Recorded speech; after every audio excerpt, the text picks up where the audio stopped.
Alright, everyone, welcome to another stream. Assuming the game wants to update on my end. There we go. Always takes a few moments. This is Elden Ring. As of doing this stream, it's been out for just a little over a week now.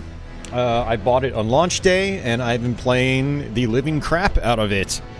I've clocked close to 40 hours onto this already. 37 hours and 20 minutes apparently for my main game. Steam says I've played for 40 plus hours, but I don't know, there's got to be some kind of discrepancy between the game and Steam.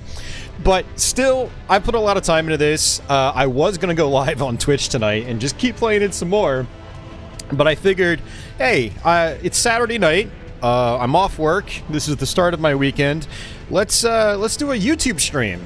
So what we're gonna do here is start a brand new game. I'm going to explain all the basics that I know up to this point. There are so many details I do not know, because again, the game's only been out for a little over a week. I haven't actually researched anything about this game. I've just played it. I have not looked up any information.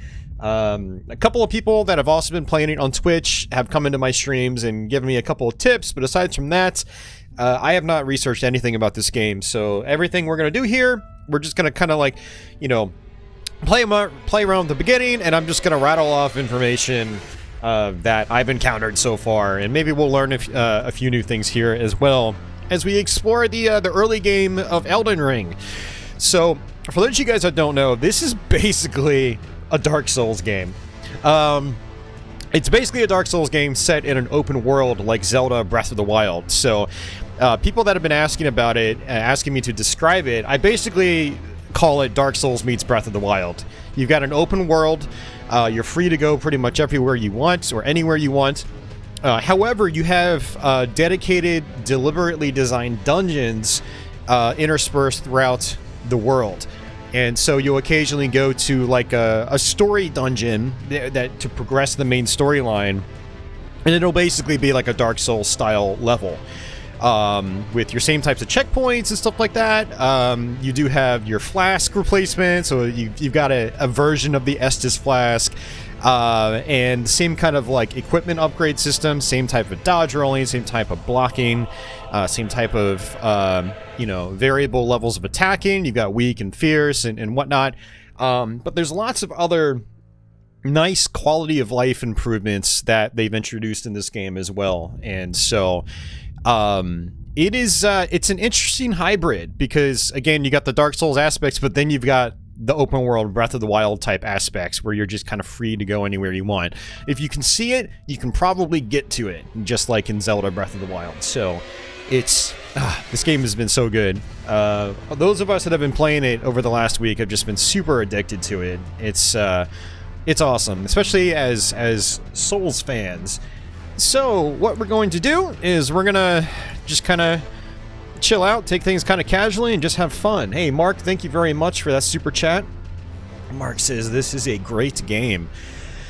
And I see Lawrence was out there before I started. He says, how you doing, Austin? I hope everyone's doing well. I'm looking forward to watching your stream of Elden Ring, and hopefully I will be picking it up tomorrow. Yeah, hell yeah, you're gonna enjoy this. Well, hopefully you enjoy it. I don't know if you've played any of the other Souls games, but if you have and you liked them, you will definitely like this game.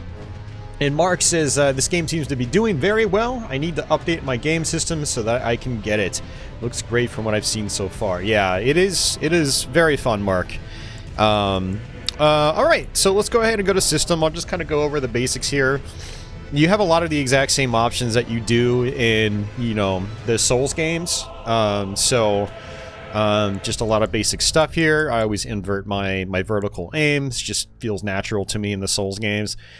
You can actually disable the HUD in this one and have it, you know, automatically pop in or pop out. I'm going to leave it on because I like it constantly on. It's just what I'm used to with these types of games. Show tutorials on. I'll go ahead and leave that on. You've got all sorts of other settings here, audio settings. So I actually have it set to offline mode, so you're not going to see how the online interaction works in this. But for those of you guys that have already played Souls games, which is I'm going to assume is most of you watching, you know, it works pretty much the same way as any other Souls game. So You do have controller settings. We're actually using a Xbox 360 controller. I have my good old wired 360 controller, but it pretty much maps up to the same as the Xbox One controller here. You can also play with keyboard and mouse, just like in the other computer versions of the Souls games. And we have lots of screen settings. I only have a 1920 by 1080 monitor, and it's 60 hertz. Apparently this game doesn't go any higher than 60 hertz anyway. Although if you're using like FreeSync or G-Sync or something like that, it might help. Higher refresh display monitors. Quality settings, I've got everything just pretty much on maximum. Anything that can't go to maximum, I've got set to high, basically. And we're on a Ryzen 9 3950X processor with a Radeon 5700 XT GPU, which has 8 gigs of onboard VRAM. I've got 64 gigs of main system RAM in my computer. So that's the kind of system we're working with here. Now, it runs pretty well for the most part at 1080. However, as of doing this stream, you know, just a little over a week after the game came out, there are still some stuttering problems. The most noteworthy is when you load into a new area, there's significant stuttering, and you can replicate it every time you go back into that area. Digital Foundry did a good video on that, and FromSoft has put out a patch. They put out a patch, I think, 2 days after the game came out. Helped a little bit, but it's the problem is still there on PC. However, a lot of people have been saying avoid the PC version because it's not silky smooth, and it's like, well, if you have a PS5 and you're playing the PS4 Pro version on it, as of doing this stream, that's the best way to play it. But if all you've got is a PC or something like that, it's perfectly fine. Trust me, the game is so good regardless. So let's go ahead and jump in to a new game, and I'm going to actually kind of skip through the story stuff because I figured most of you guys that are going to play this, you're going to just watch it for yourself, and the audio is probably a little bit low, so you're not even going to hear a lot of the the verbiage and whatnot. So just like other Souls games, you have different class types to pick, and if you hit the Y button here, you can show their stats. These are basically like starting stats.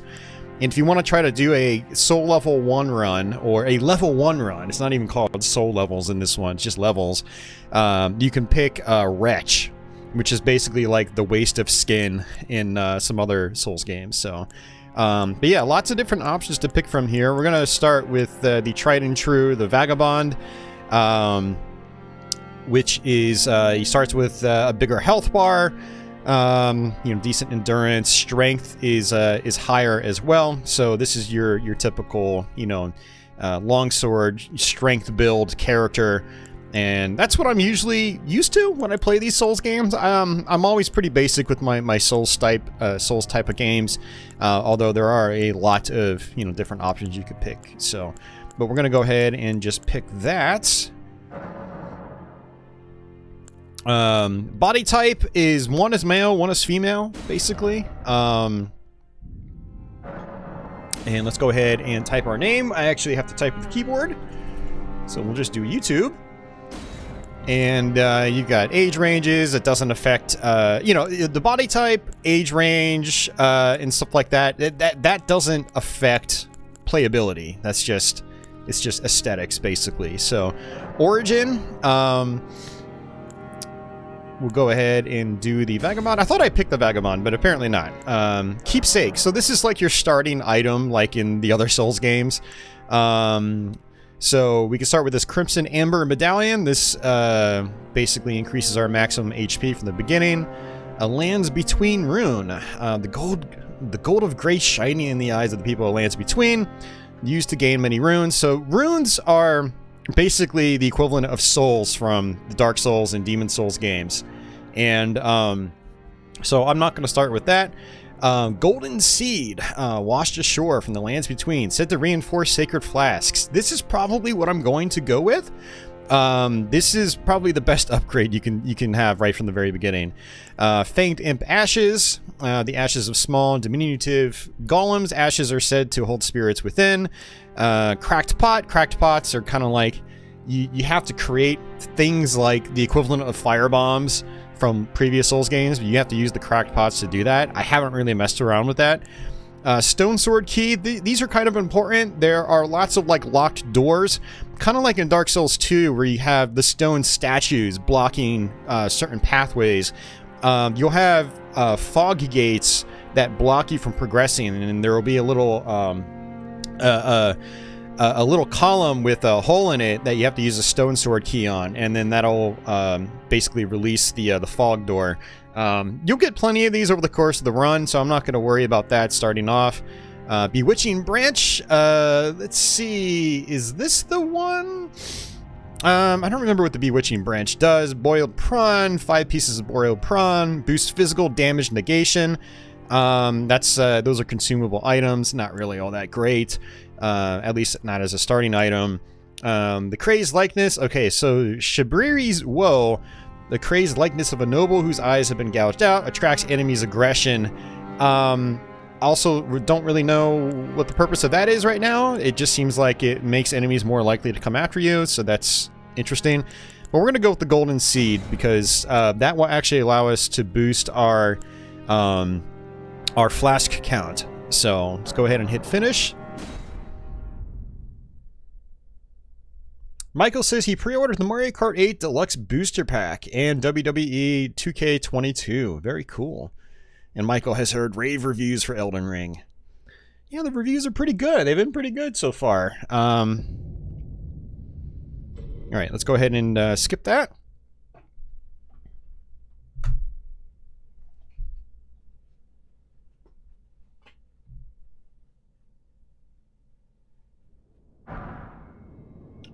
Alright, give me a quick second here. We're going to Alt-Tab.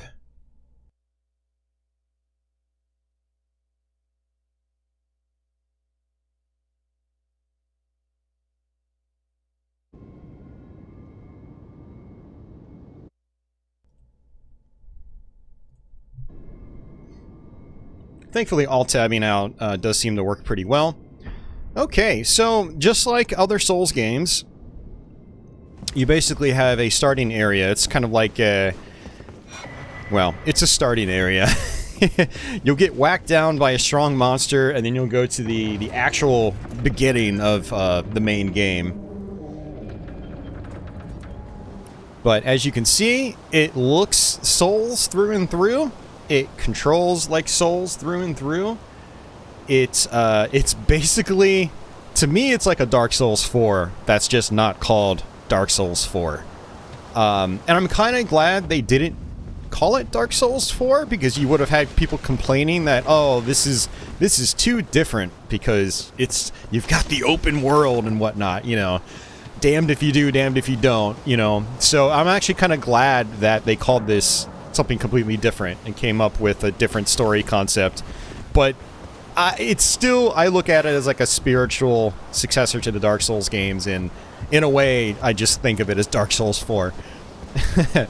But yeah, we just start off at this beginning area. As you can see, it looks pretty nice. I don't know if I'd say it looks as good as Demon's Souls Remastered on PS5, but to be fair, this is an open world game. It's constantly loading in tons of assets. So yeah, but it's still a beautiful looking game, if you ask me. I love just all the like the glowy little leaves flying around. It's really cool looking. You'll also notice some really cool like wind effects and stuff like that. You'll notice the your bushes and whatnot, basically like fluttering back and forth as the wind passes through. There are later sections where there's really strong wind, and you just see the tree branches just bobbing back and forth very convincingly, and it's really cool. Now you notice we're on top of a wooden bridge here. Now in previous Souls games, Dark Souls 3 in particular, you could actually swipe at these and basically make them fall down. I haven't encountered that yet in this game, so I don't know if that's a mechanic that's been carried over. But you can even see the visual styles is just like the Souls games. That sort of gothic, cathedral kind of style up there with the pointy, corners and things like that. So for those of you guys that like the Souls games, you're going to feel right at home in this game. So, alright, you'll notice that I'm also fat rolling right now. This is what we call fat rolling. I'm just kind of flopping over when I do my dodge roll. You press B by default to do your dodge roll. And, you know, that's based on the amount of weight that you're carrying. So, this is my equipment. And if I hit the Y button, I can go over to my screen to the right that shows equipment load. And I can unequip things to lower that. So now I'm at medium load. If I equip this spear, it puts me at heavy load. And that's actually, I never noticed that. See, the other Souls games, it doesn't tell you if you're at light, medium, or heavy load. It just, you have to make the assumption or do the math in your head. But if I unequip this, it'll actually change to medium load. And now I will do a medium roll, which is way better than fat rolling. Now, the significance of this, for those of you guys new to these games, is that you have invincibility frames, lots of them, when you dodge roll. Blocking with your shield, by default using the L1 button, very important, but dodge rolling in many situations is even more important. It's not about blocking in a lot of situations, it's about actually just rolling out of the way and using those invincibility frames to your advantage. Hey, Internet Junkie, welcome back. And Infinity's Limits has just started this game. It's been incredible so far. Hell yeah. Troy Smith, for a Souls game, it does have very happy trees that love to bounce. True story. Alright, so this is our first boss. You are most likely going to die to it, just as I probably will right now. But let's see what we can do here. And not even most likely going to die. I am definitely going to die because I don't have any flasks yet. Funny enough. But this this introduction boss here basically appears as a regular enemy later on in the game. Alright, that's 2 hits. The next hit's gonna kill me.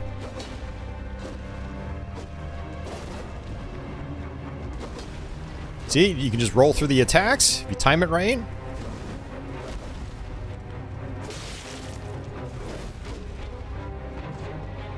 Holding down the Y button along with pressing R1 lets you switch into two-handed mode. And that's actually a little bit different than standard Souls games. In the standard Souls games, you have to just press the Y button and you'll switch into two-handed mode. So it took me a little while to get used to that mechanic. Two-handing allows you to do more damage, but your attacks are typically a little bit slower. But they will also cause more stagger, so there's a benefit to going two-handed.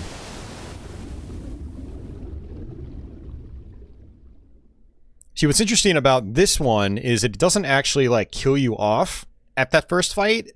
It's like when your health depletes, it just fades out, and then it transitions into this first area we start off at.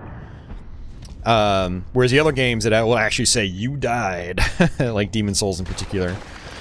Okay, so let's come here. This doesn't actually have anything, unfortunately. These golden trees you actually see throughout the world, and they'll usually offer you a golden seed. And the golden seeds you use to boost your flask. So you'll notice that I have a flask now, the bottom left-hand portion of the screen. I technically have 2 flasks. One of Cerulean Tears, and then one of Crimson Tears. Cerulean Tears, if you use that flask, it replenishes your blue bar in the top left, which is your magic. FP is what they call it. And then the Crimson Tears one replenishes the red bar, which is your main health bar. So yeah, apparently this is a part that a lot of people were stuck on. Not really stuck on, but a part they missed. Over the course of the game, you'll notice that there are these ghost-like creatures, and you can talk to them, and they give you tips. Like this guy says, "Brave Tarnished, take the plunge." Your character type is called Tarnished in this game. So you'll see that that term thrown around a lot over the course of the game. But basically, we're supposed to fall down here. You'll notice that you can actually fall down there. Let's go ahead and test this doorway first. See if we can open that. I'm pretty sure we can. I don't think we need a key to do it. Yeah, you can just go right out into the main world. Yeah, you have not died. Alright. Someone should make a parody Dark Souls game where, like, it actually says things like that. Like, you have not died. Okay. Yeah, so this is kind of your tutorial section. If you skip past this, you might not know some of the features that the game has to offer right out of the box, but I think people have been kind of making unnecessarily a big deal out of it, based on some of the stuff I've seen. But yeah, so this is a Site of Grace, and these are basically the bonfire equivalents from Dark Souls.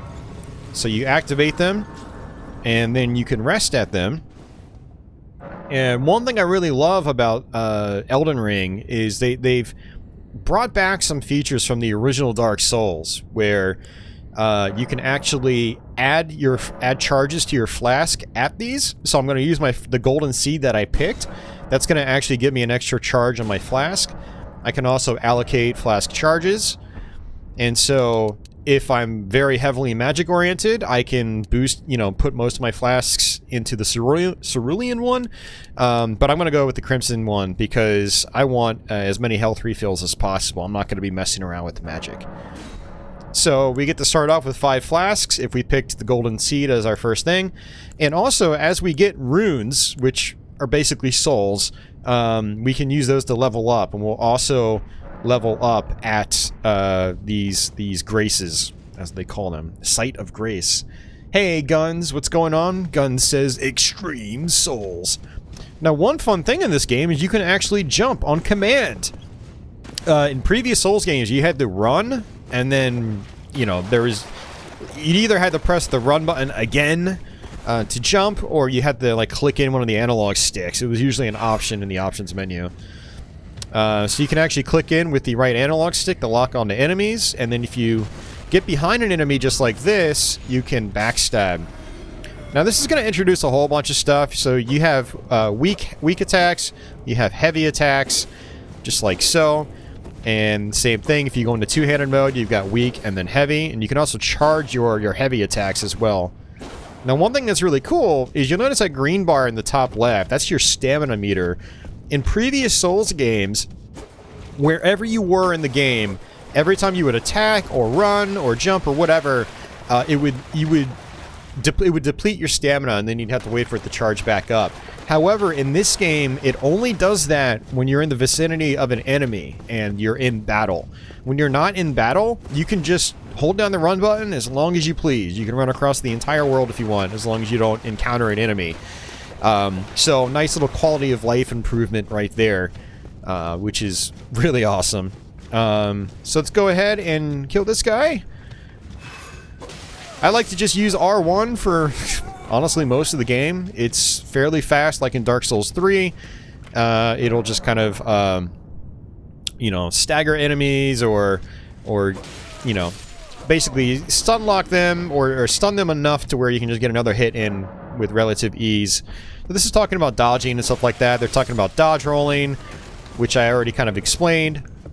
For your basic enemies, I'll just block or block and time my attacks appropriately. For big bosses and stuff like that, I focus mostly on blocking, not blocking, dodge rolling. Now you also have ingredients or materials, so we can actually pick those up. You can actually use these to craft items. There is a crafting system in this game. I haven't actually messed around with the crafting much because you can use the materials as items to sell. So you can actually use them as money makers. And this is talking about wielding my armaments. So, if I go into two-handed mode, I do more damage.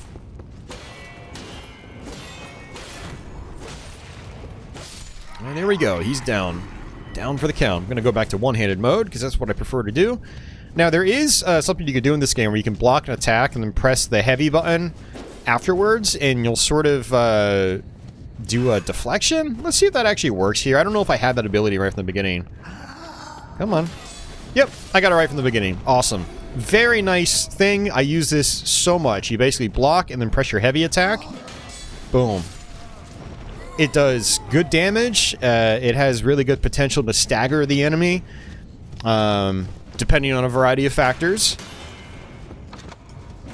But yeah, one thing I do really like about this game is that they brought back the effectiveness of blocking. Like in some of the Souls games, like Dark Souls 2 and 3 in particular, like there was less of an emphasis on blocking. People thought, I guess, blocking was kind of broken in Demon Souls and Dark Souls 1.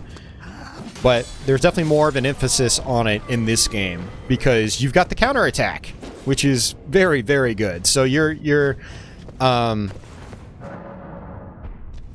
definitely incentivized to actually block more in this game. Likewise, you have the crouch command now, which they want you to do here. You can actually sneak around enemies, stealthy-like, which also really, really comes in handy.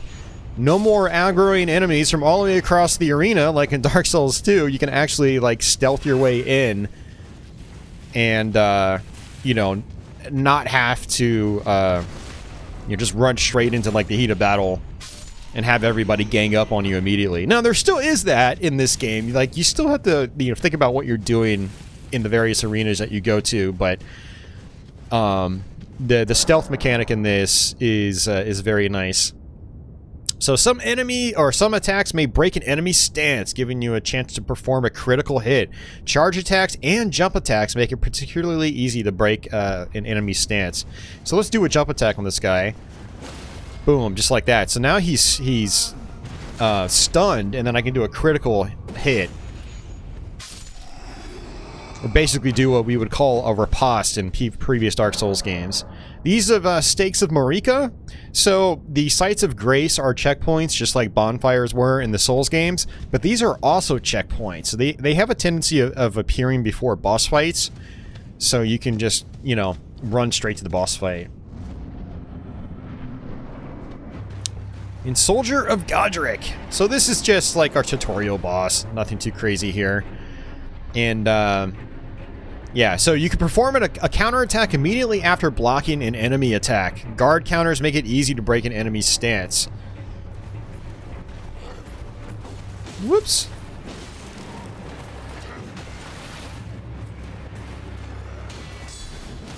Boom, just like that.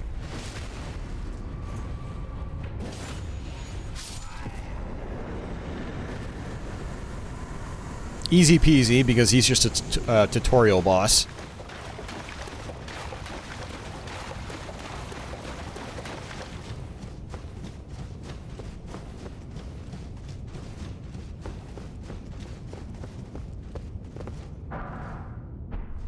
Alright, so that's just a gesture. You use that for things like multiplayer, and there might be a couple of points in the game where you can use it on a NPC and they might do something, or you can use it and it might trigger you know,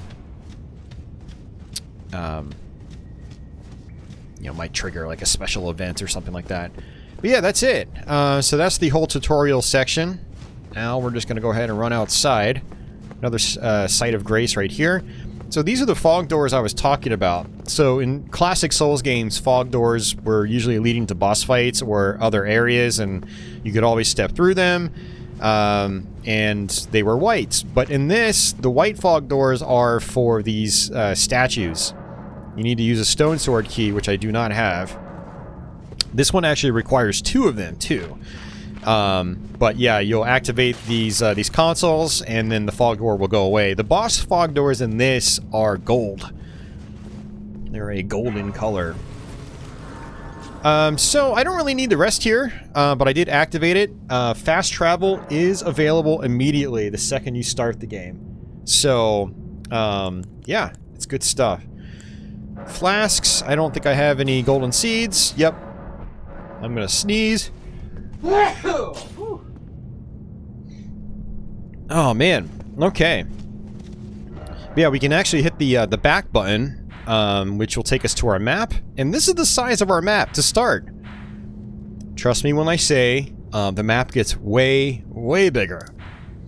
But if I wanted to, I could actually just fast travel back to the other Site of Grace. But I'm not going to. But just to demonstrate, you know, you've got fast travel immediately right from the very beginning. So this talks about cooperative multiplayer. You use the fingers to mess around with that. Again, we're not going to be doing that today. I'm just going to be selling those when I get the chance. And this is your typical Souls-like I was going to say emulator. I don't know why.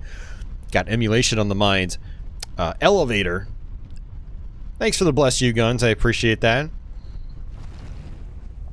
Now, to hopefully help with video quality a little bit, I do have the standard latency on. Normally I have low latency on when I stream. Yeah. So my responses might be a little delayed because of that. But here we go. This is Limgrave. This is our first area. And so now we're just thrown right into the open world. And as I explore around, I'm going to be finding these materials along the way. Because again, I can try to craft summoning pools. In each area, you might find effigies of martyrs. These effigies are summoning pools. You'll find it easy to summon other players at these locations, as co-op and hostile summoning signs created with small effigies gather at summoning pools. Hey! You're welcome, Guns. And Mike, thank you very much for that, sir. Nice little surprise there. See some patchy faces. Unfortunately, we will not be having any patchy on stream tonight, outside of the emoji. But she's here with us in spirit. She's out in the living room just sleeping. I've got the game room door closed today. Alright, that's just talking to me about the map. And let's talk to this guy. Yes.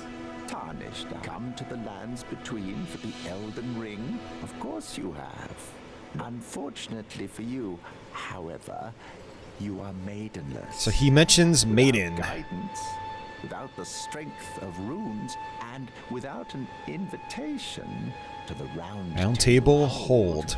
That's something else I'll explain. It seems to die in obscurity. So a little cryptic, but he gives you... That's actually sort of implying some things that can happen in the game. So you need to eventually rest at the Sites of Grace, and a cutscene will trigger, and a maiden will come to greet you. And she'll ask you if you want to join up with her. And basically what she does is she gives you a horse that you can ride on, like in Breath of the Wild, and she'll allow you to level up at Sites of Grace. So right now we can't actually level up, but that's going to happen shortly. And he mentioned the Roundtable Hold. That's kind of like your main hub of the game. We haven't unlocked it yet. You have to find the maiden, talk to her, and then she'll give you an invitation to the Roundtable Hold. Mike says sleeping is good. Yeah, well, my cat sleeps a lot. Patchouli sleeps a lot. But alright, so we have a couple things we probably want to do here. If you notice that sort of busted up chapel over there, that's kind of where we want to go first. And then gather any materials we see, because again, we can sell those eventually. But what I'm going to do is something I probably should not do. Try to fight this guy. This is like your first main little boss. I don't recommend it. We're probably going to die really fast. But all about the dodge rolling here.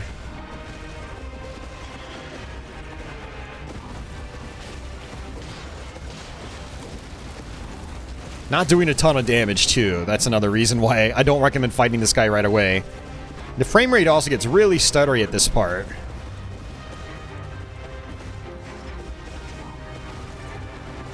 Another key to this game is taking it slow.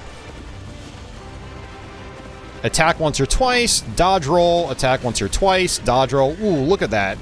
That was, ooh, 2/3 of my health bar.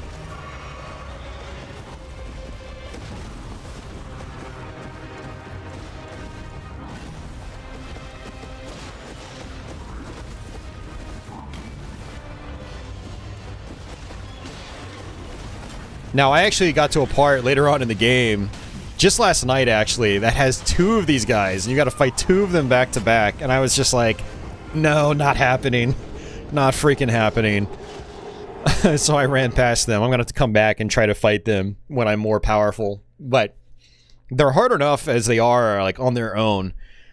But there we go, we just died, and when you die, you go to the nearest Site of Grace, or the statue I was talking about earlier.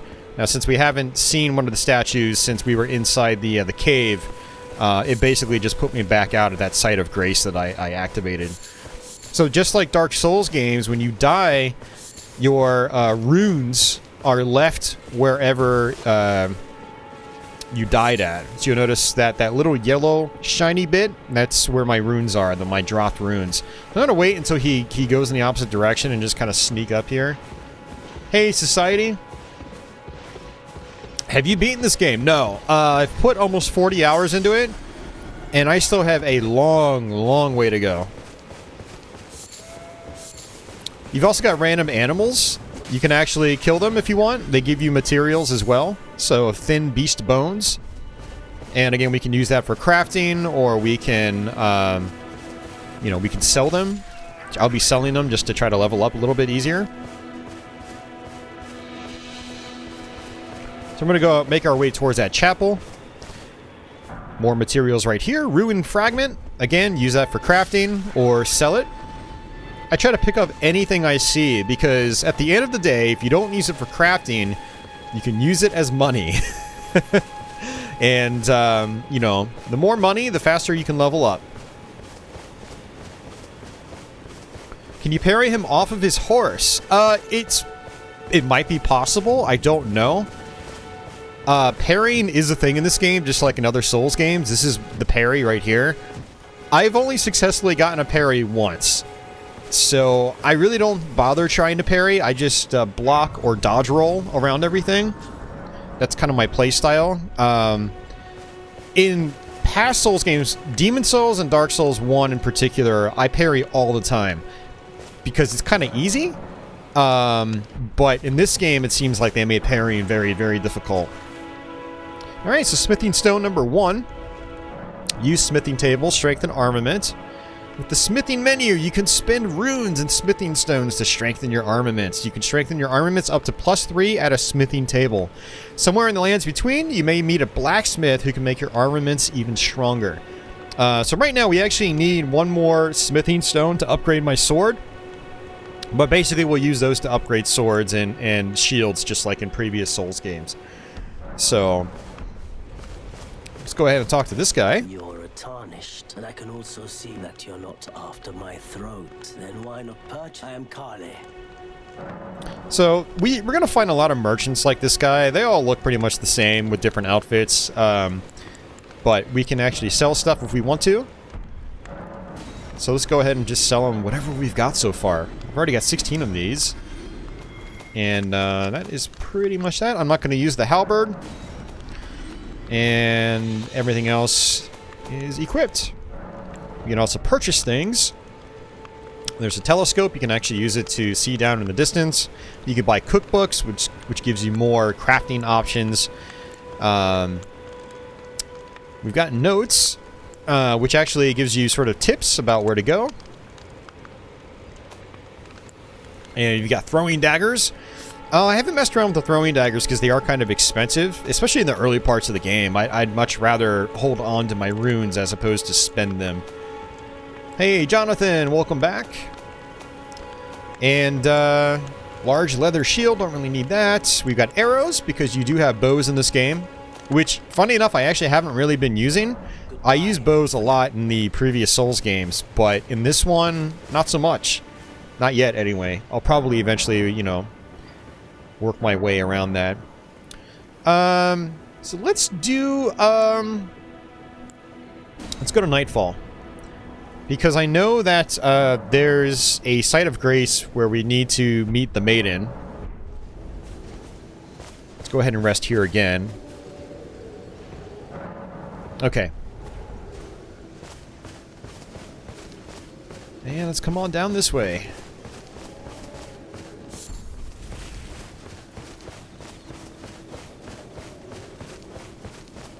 It does have Breath of the Wild vibes, Mark, absolutely. Which is why I tell people, this is like Dark Souls meets Breath of the Wild. Its open world aspect is like Breath of the Wild. You have a little less flexibility because you can't climb up objects unless there's a ladder. These skulls, these glowing skulls you can actually attack. They'll always drop a golden rune level 1. You'll notice that there are a lot of items in this game with just numbers next to them. That indicates like the level or strength of that item. So golden runes, I've gotten all the way up to like golden rune number 12 or something, or 10. I don't remember what it was. We can sneak up on this guy if we want. Oh. He actually turned around, like... So a lot of these enemies are just, like, on set routes. They'll, like, run down or they'll walk down, stop, turn around, and they'll go the opposite way. Like this guy. He didn't notice me. So he's basically on a set path, like a set programmed path, basically. So if you see guys like that, you're best off just kind of like stealthing your way around and, you know, backstabbing them. The backstabs do crazy damage. So, one of the first things I really wanted to do is kind of go down, follow that path. However, there's a cave right here.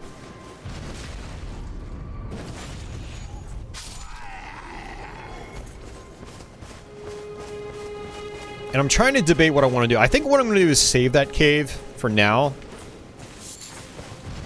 Boom, there we go. Actually, you know what? It might be worth going to that cave, because a lot of caves give you smithing stones. So the caverns are, you know, frequent dungeon types in this game. You've got catacombs, you've got caverns or caves. You have castles. There we go.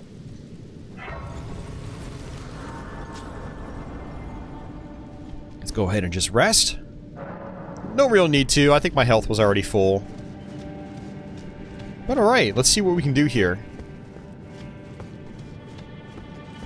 Now, this is a cave I actually came to very late in my playthrough, because someone actually let me know about it. I didn't even realize there was a cave here. No, well, it was sort of co-created by George R.R. Martin. He did, apparently, all, like, the world building and whatnot before, like, they even started making the gameplay, apparently. And then that was it. From Software did everything else, the actual game design, gameplay, the actual story implementation, all that stuff. So, George R.R. Martin basically just kind of laid down the foundation in terms of plot and whatever. In world building and whatever. And then that was it. And then he basically done with the project. That's to my understanding. There's some interview out there where I think Miyazaki talks about it and mentions that. Mentions how they went about the story. And the world building and stuff like that.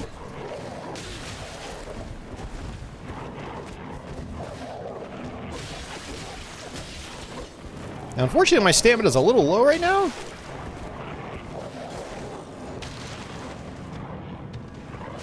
Let's go ahead and use one of these.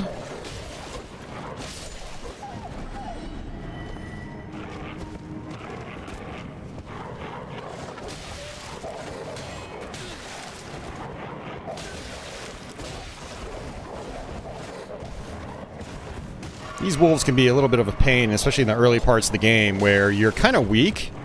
And the white wolves always have a lot more health than the other wolves. Now, unfortunately, I lost a lot of flasks, so it's not really going to help me for the potential boss fight.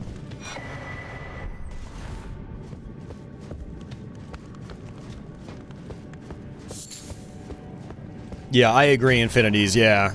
Sound design is so good. It's very typical Souls. You know, the Souls games have always had pretty awesome sound design. Jonathan, I highly doubt he wrote the dialogue. The dialogue in this game is not... It's very From Software-like. So like I said, he did the world building and things like that. From Software did everything else. So basically his involvement was not that much, as far as I can tell. In terms of, like, the end game, the end product that we have here, it's... If you've played a Souls game, expect what you'd expect from a Souls game. In terms of story implementation, how cryptic a lot of dialogue is, and all that stuff.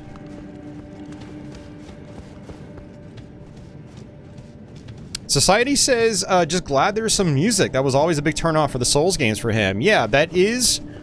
a big change, actually. They do have constant audio in the background now. Now, a lot of it is ambient. It is music. It's not just ambience and sounds. What is very slow tunes with, like, you know, long, you know, strings and things like that. But yeah, there is constant audio in the background now, which is... I like it, honestly. And honestly, I really feel like they kind of had to do that because the world is so huge. You're going to be wandering around a lot. Not in dungeons, basically.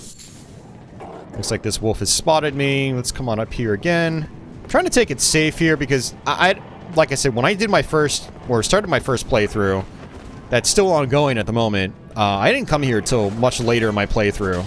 Like, I probably didn't find out about this cave till like the 30-hour mark, no joke. So, I'm gonna try to just, get rid of these wolves, take it safe. The reason I want to try to take it safe is that I want as many flasks as I can have for the boss fight here. I don't remember if the boss fight was easy or hard or whatever. Whoops.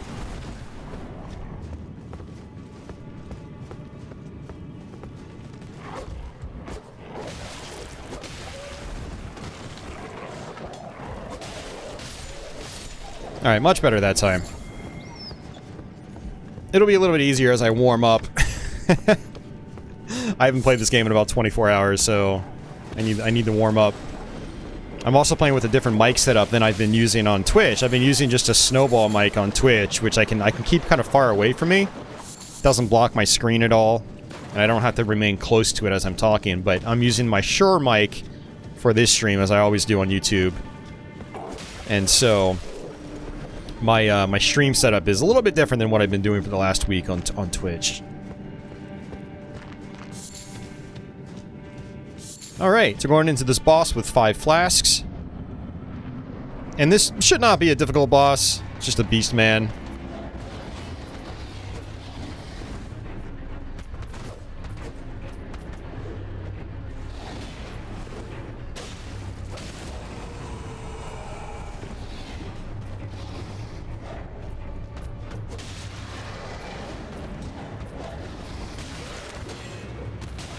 Whoops.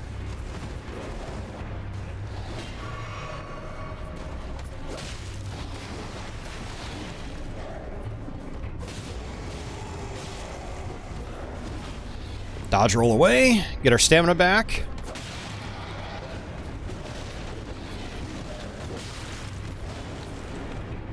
Oh, nice backstab, very good. Let's go two-handed, charge up, boom.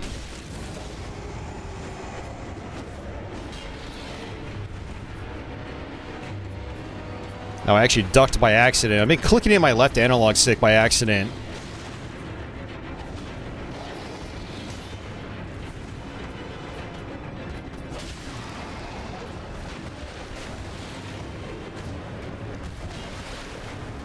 Another backstab. I dodge rolled through his attack using those iframes.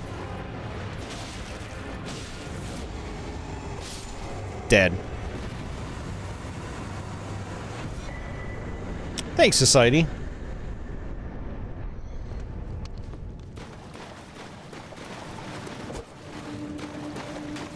Alright, good deal.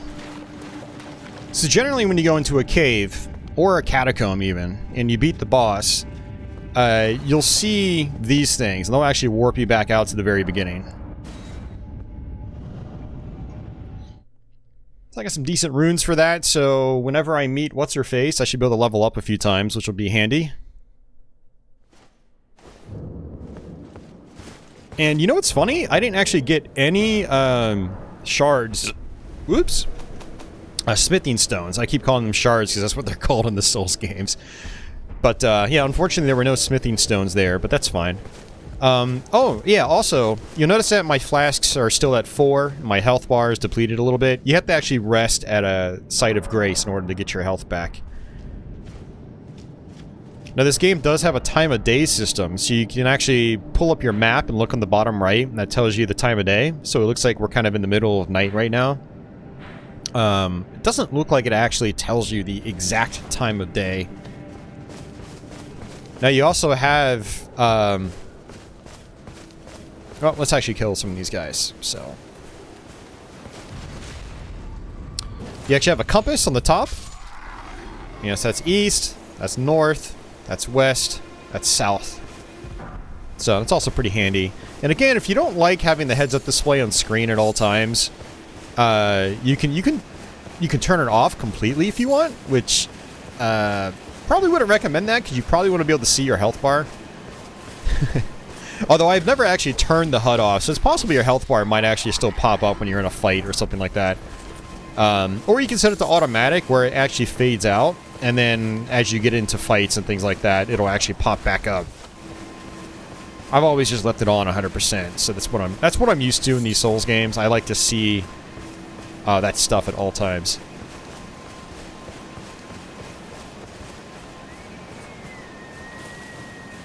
So you'll notice that the frame rate does get stuttery. Again, it happens mostly, it seems, when you're loading in brand new areas. So you'll notice that the performance is a little all over the place. We have it on maximum settings right now. And I put it down to like high settings and even a little bit, even lower. And the performance issues are still the same, regardless of the graphic detail setting.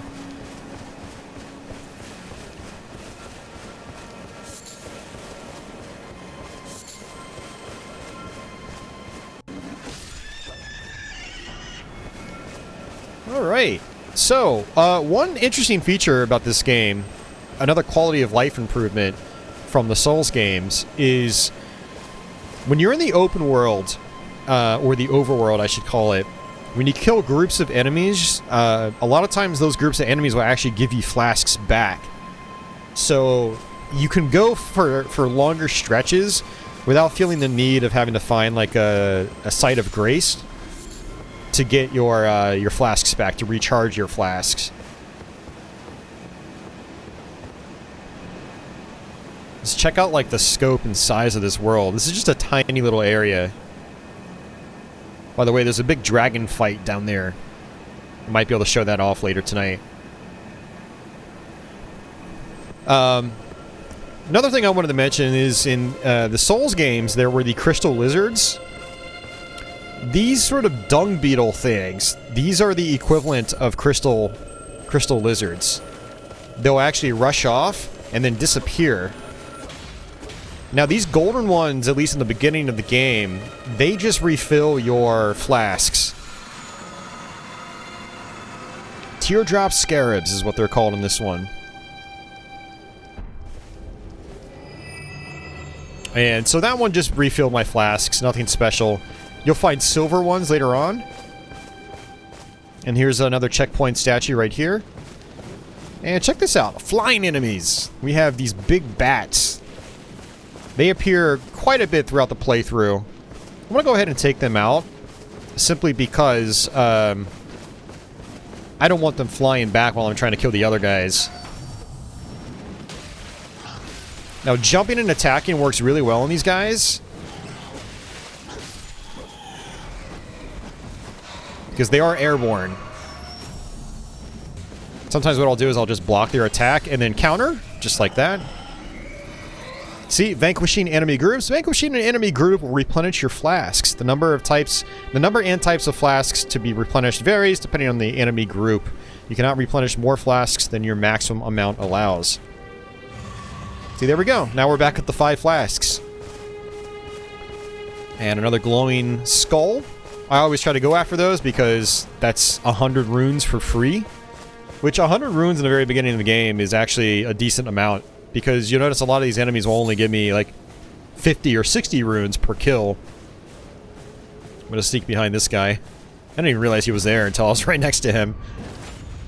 Like, the sneaky, stealthy mechanic is so good in this game. It's so useful. And this is kind of a difficult area, too. There are a lot of knights here, so I'm gonna go ahead and just sort of sneak around. There's another site of grace up there. I'm gonna go ahead and try to trigger that.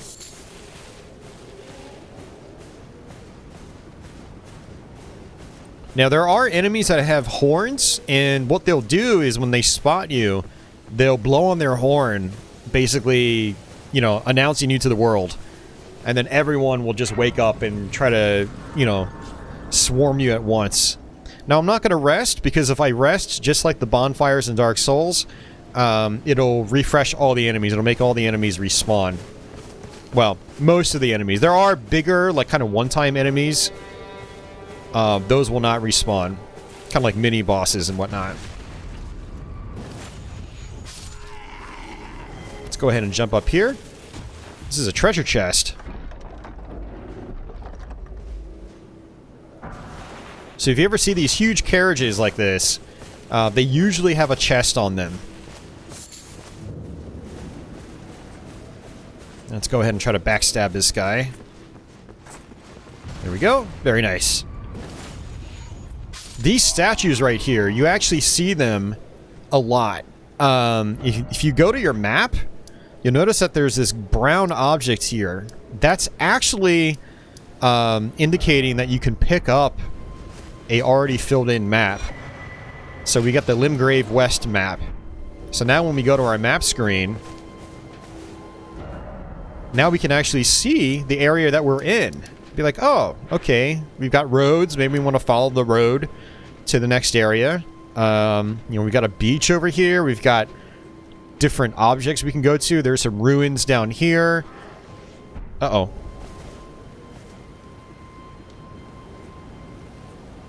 I heard someone. Oh, yeah, he, crap. He actually recognized me as I was looking at my map.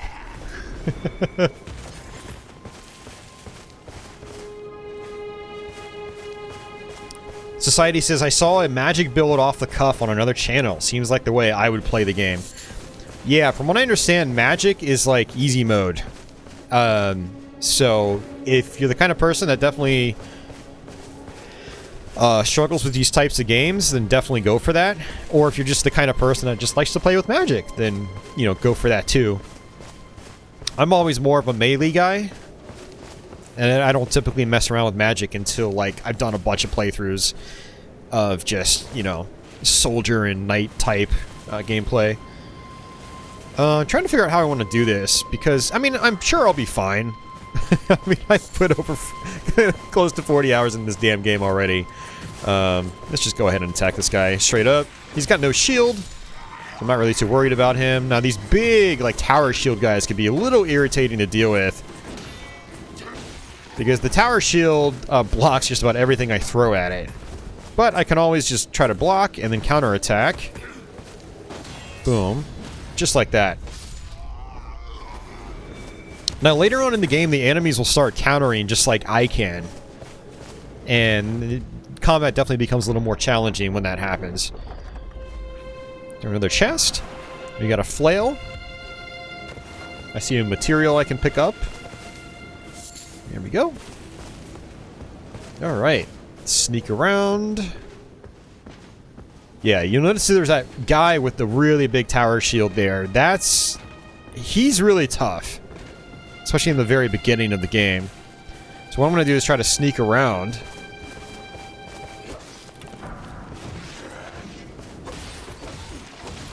Now these guys with just regular shields, a lot of times you can just smack them left and right. Got some butterflies. That's another material. Anything that's like really, really glowy is usually a material you can pick up. Whoa there.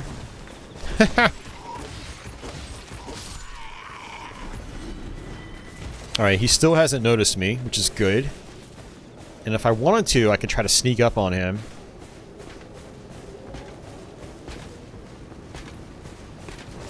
Get a head start.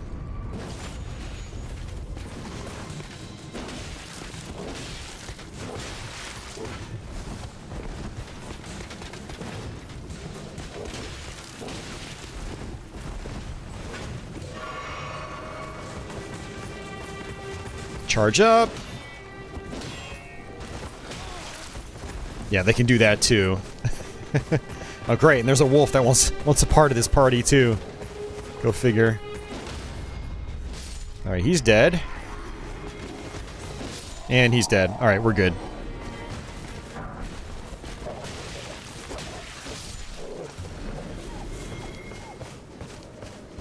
Another wolf. A lot of times I'll just swipe them from a distance. A lot of times they'll just run right into it. Pretty much good. The big dude's out of the way.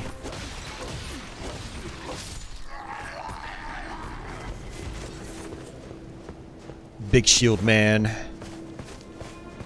Alright, so there's another Site of Grace down there. That might actually trigger the cutscene for the maiden. The first cutscene. There's actually 2 cutscenes.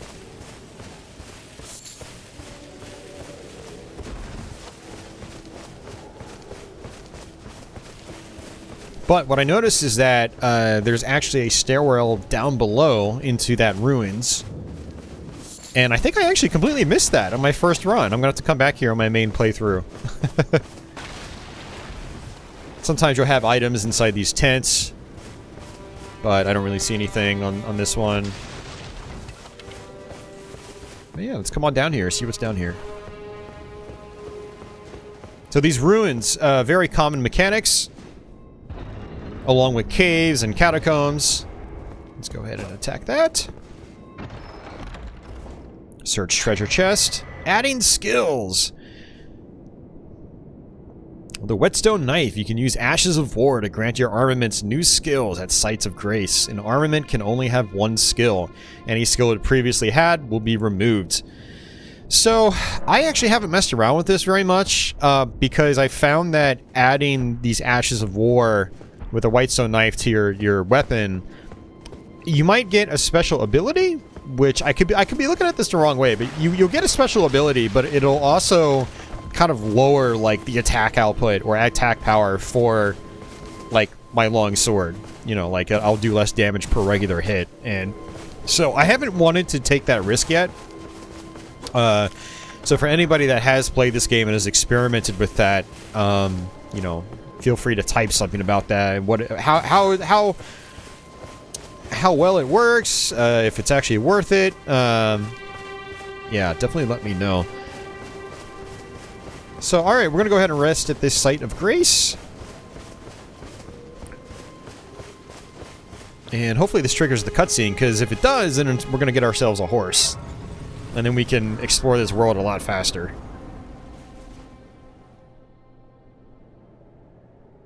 Yep, we got the cutscene. Alright, so basically the maiden comes out, and we're going to go ahead and skip it. But there she is. Have you heard of the finger maiden? They serve, but I can play turning to aid you. You need to the foot. Then it's so we will accept whatever she says. I bequeath. Alright, Spectral Steed Whistle. This is how we can summon our horse. It will summon Torrent. Treat him with and our horse's name is Torrent. And now we can level up. Alright. So now what I want to do is go to my equipment screen. And I actually skipped over kind of an important tutorial segment. What's actually kind of interesting is your tutorials should be here. So let's see what it said about pouches. Okay. So we press X. From pouch in the main menu, you can equip 6 items to your pouches. 4 of those items can be used without opening the main menu. Okay, very nice.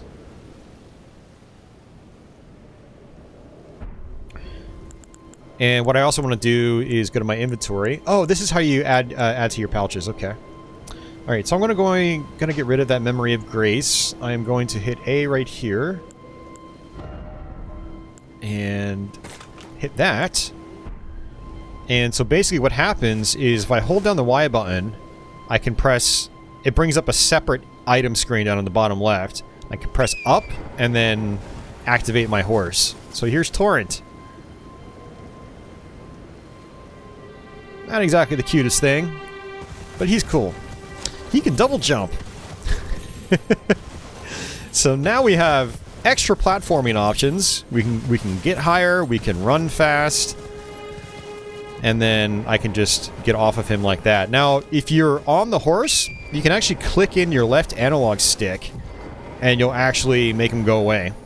So, really good little trick to know. But what I wanted to do is actually use my my golden runes. So I have 6, and so that's going to give me 600. So we're up to 5,000 runes. Oh, that gave me more than that, actually. Oh, wait, it's 200 each, not 100. Did my math wrong. That's good. I'm glad I was wrong about the math. Let's go ahead and level up. So what I'm going to do is just boost Vigor. So Vigor increases your health bar. So we just boosted our health by like 130 points-ish. Now, I don't have any more golden seeds, and I don't have a sacred tear yet. But what I can try to do is go to a church. And churches will, usually in the early game, they'll have sacred tears. Let's check our map real quick. Let's see what else we've got here. So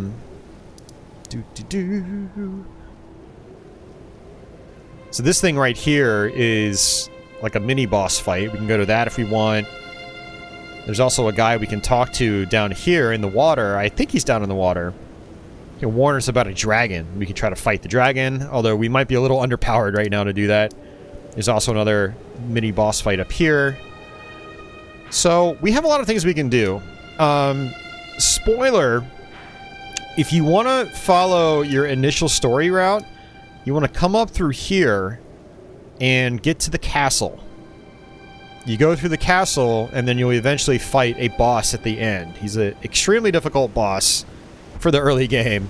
I mean, he's difficult no matter what, no matter how you put it. But yeah, very challenging. But so what we're gonna do is kind of just ignore that for now, and let's actually come back down this way.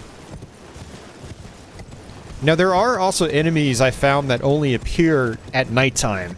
And one of the enemies that appears at night here is actually this, kind of like that golden horseback rider we found earlier. There's an all-black one.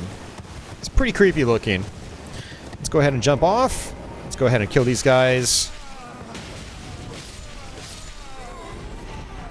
Yeah, they're not giving me many runes at all, so... yeah, not very good. Yep, there he is. There he is. I don't know if I really want to fight him right now. Crap, I have to fight him right now.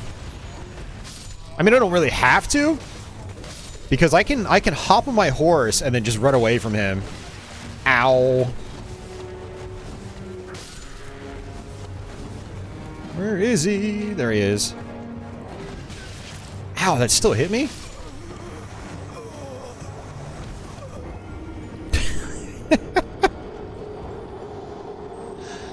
That's rough.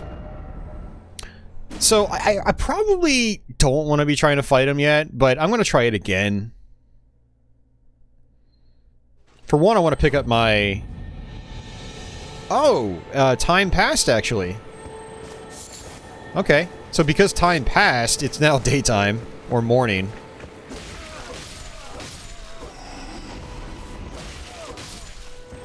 But my runes will still be there, because just like in the Souls games, when you die, whatever runes you have on hand, basically, again, the equivalent of souls from those games, will be placed wherever you died. And in this game, I found that the runes are actually usually placed a little bit farther out than where you died. So they're not, like, in the exact same spot. They're in the general vicinity. And here's another one of these guys, except now you'll notice that it's white. So these white ones will actually give us some solid little items. Now, there are other enemies on horseback as well. Ooh, we got a smithing stone. I can actually level up my sword. These guys are a little tricky to deal with. What I like to do is just kind of roll back. Whee! Kind of like that, and then just smack them. Now, what I really want to do is smack their horse. Because if you smack their horse and you kill their horse, they fall off, and then you can get a critical hit.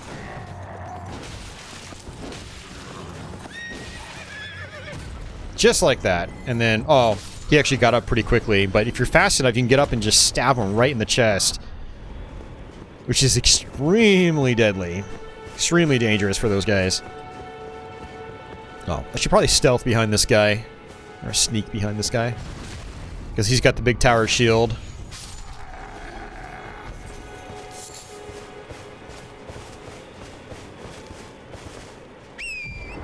what I'm going to do is just kind of run over to these guys.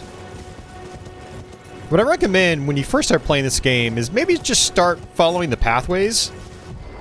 You know, follow the yellow brick road.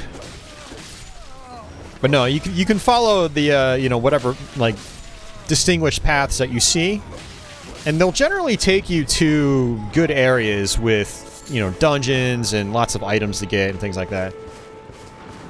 You can fight them while you're on your horse. Yes, you can actually do that. So here we go. If you hit the right triggers, you'll attack to your right. If you hit the left triggers, you'll attack to your left.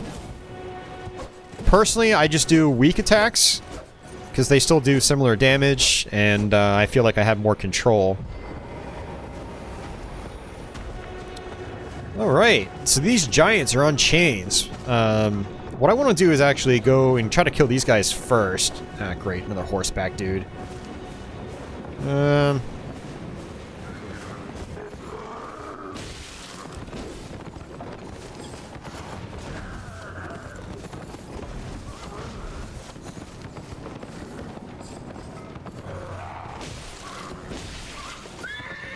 It's nice being able to stagger the horse.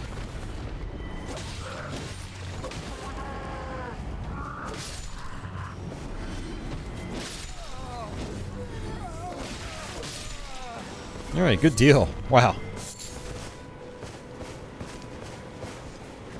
These guys with canes will oftentimes use magic. They usually like to use projectiles. I heard someone using their horn, so everyone's going to try to ambush me now. What they don't realize is I've been playing this game for 40 hours. I'm experienced now. I kind of understand how the combat works. I mean, I've been playing these Souls games a long time too now, so it's one of my favorite franchises of the modern day. Honestly, as far as modern franchises go, it probably is my favorite. The Souls games. Demon Souls, Dark Souls 1, 2, and 3, Bloodborne, and now Elden Ring.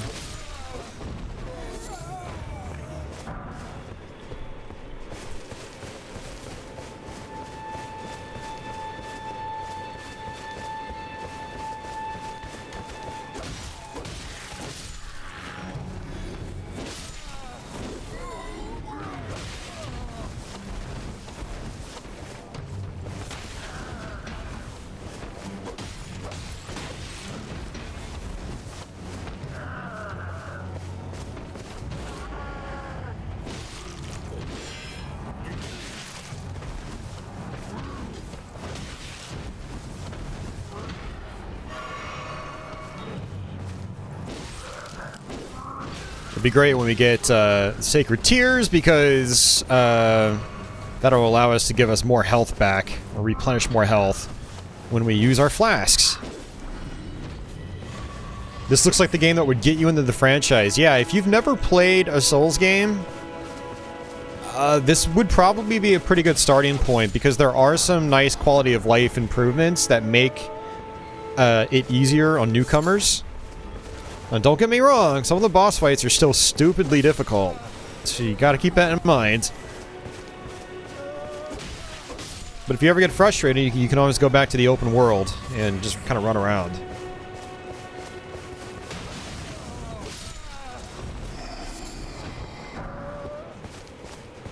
Hey, where'd you go? Oh, there he is. So my runes are in the bottom right-hand portion of the screen. Again, runes, they double as experience points and money. And you use those experience points to level up your character. Or buy goods. I'm already getting distracted. I mentioned like trying to go and find a guy that's going to talk to me about a dragon. Then maybe trying to fight said dragon, which is probably a futile effort at this point in time. And then there's some other places I could go to fight mini-bosses. Whew.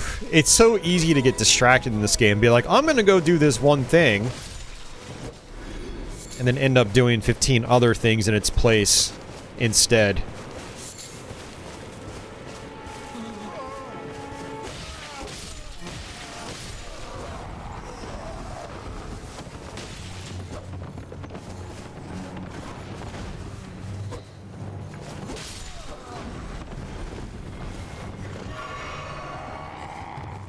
Again, you kind of want to go for the horse. You do that, you can just knock the dude off. I love that the heavy attack just staggers the horse like crazy. There we go, got it. That's what I'm talking about. Anyone that's familiar with Dark Souls 3, you'll notice that the crabs are back. But now we have lobsters too. The lobsters are a bit of a pain.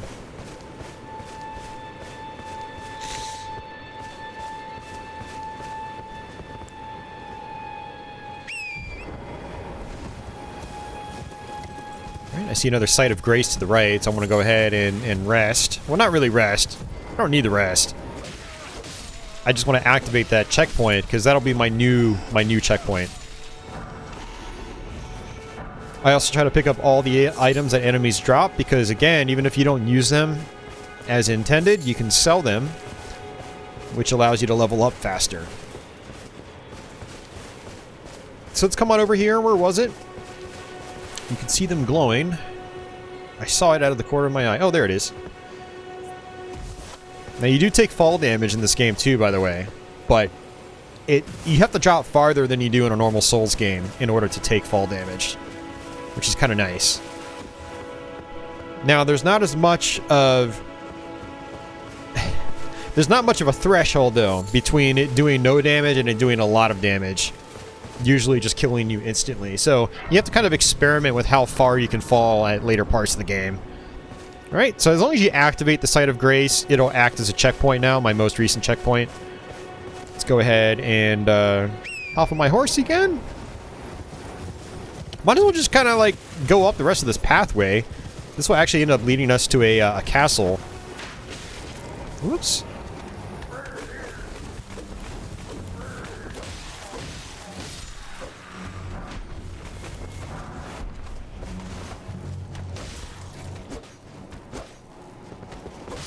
And actually, now I never know how to pronounce these, but there's this place called a Gaol, or Goal, or Gaol. It's G-A-O-L. I have no idea how you pronounce it. But the word is used in Bloodborne as well. For this, though, these are basically like mini boss fights. Some of them can be really easy, others can be very, very challenging. So let's see what this one is. So we enter the Evergaol.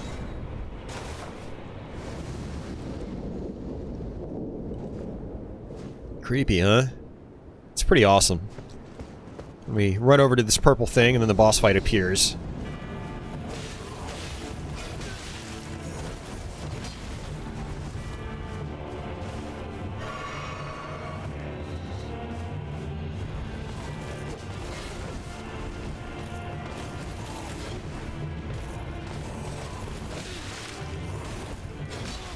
Ow. Jeez. Alright, probably not gonna get this. And actually, it was probably a bad idea to even come here to begin with. Because I've got 3,600 runes on me. Although, actually, I could probably just come back up here after I die.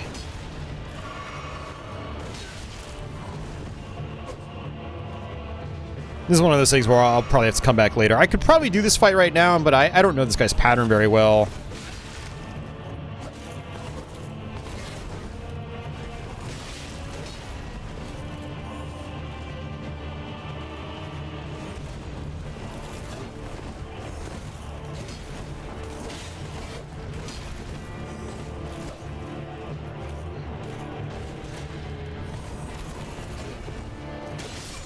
And that's it. Not doing a ton of damage per hit. You died. So Stake of Marika, we can actually just respawn at that. And I'm guessing my runes should be out in the open. I don't think I have to go to that alternate dimension to pick them back up. Yeah, bosses like that basically, they implore you to dodge roll constantly. Like, you know, screw it. I'll do it one more time. I'll try it one more time. Since I know that my runes will spawn outside of this area, I don't have to go to the boss fight to grab them, then I'll go ahead and do it again.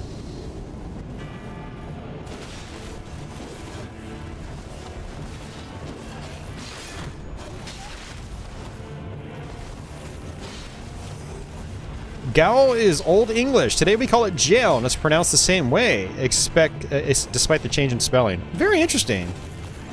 So it's called jail. Interesting. Thanks for clarifying that.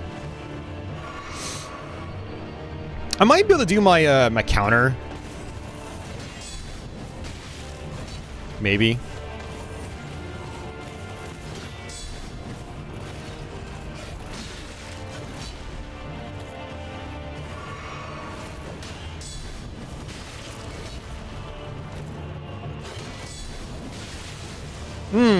So his weapon causes blood loss as well. Just basically bleed. Yeah, that's not doing much. Completely out of flasks.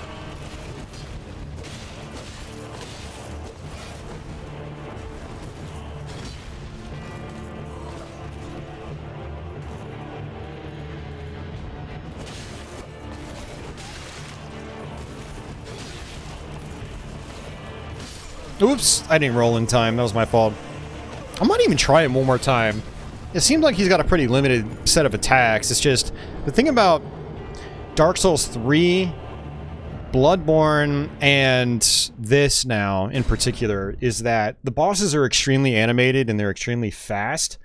And so it's difficult reading their wind-ups, reading their attacks.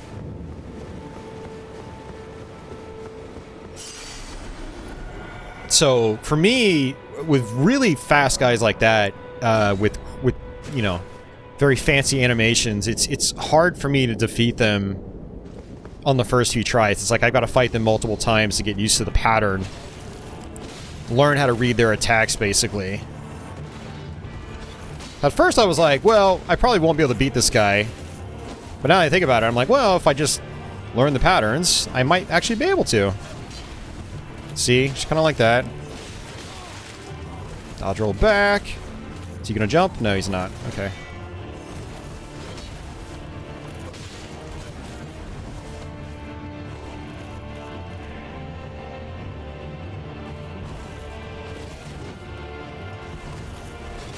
Ow, I dodged way too early. Alright, I gotta get back.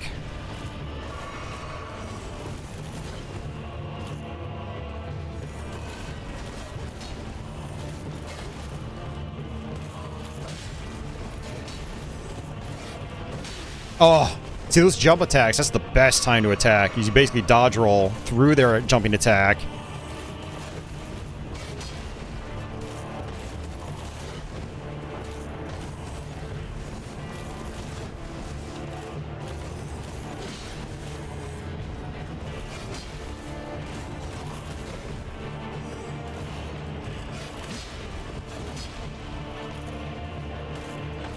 I'm just trying to analyze his attacks, basically. Okay, I knew that.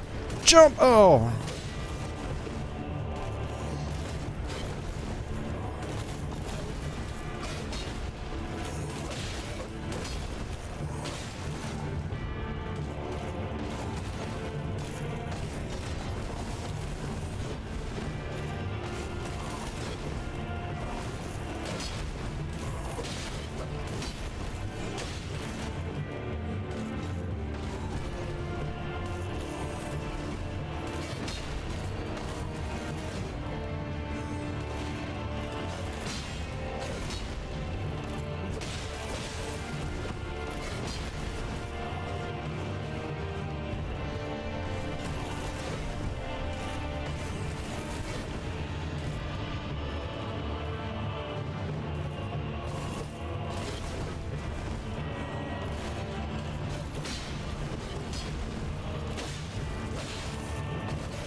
Jump?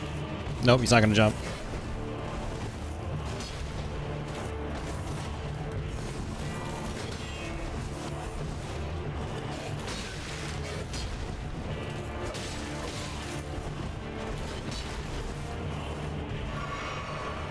Alright, hopefully we got this. I got one more flask. Just taking my time.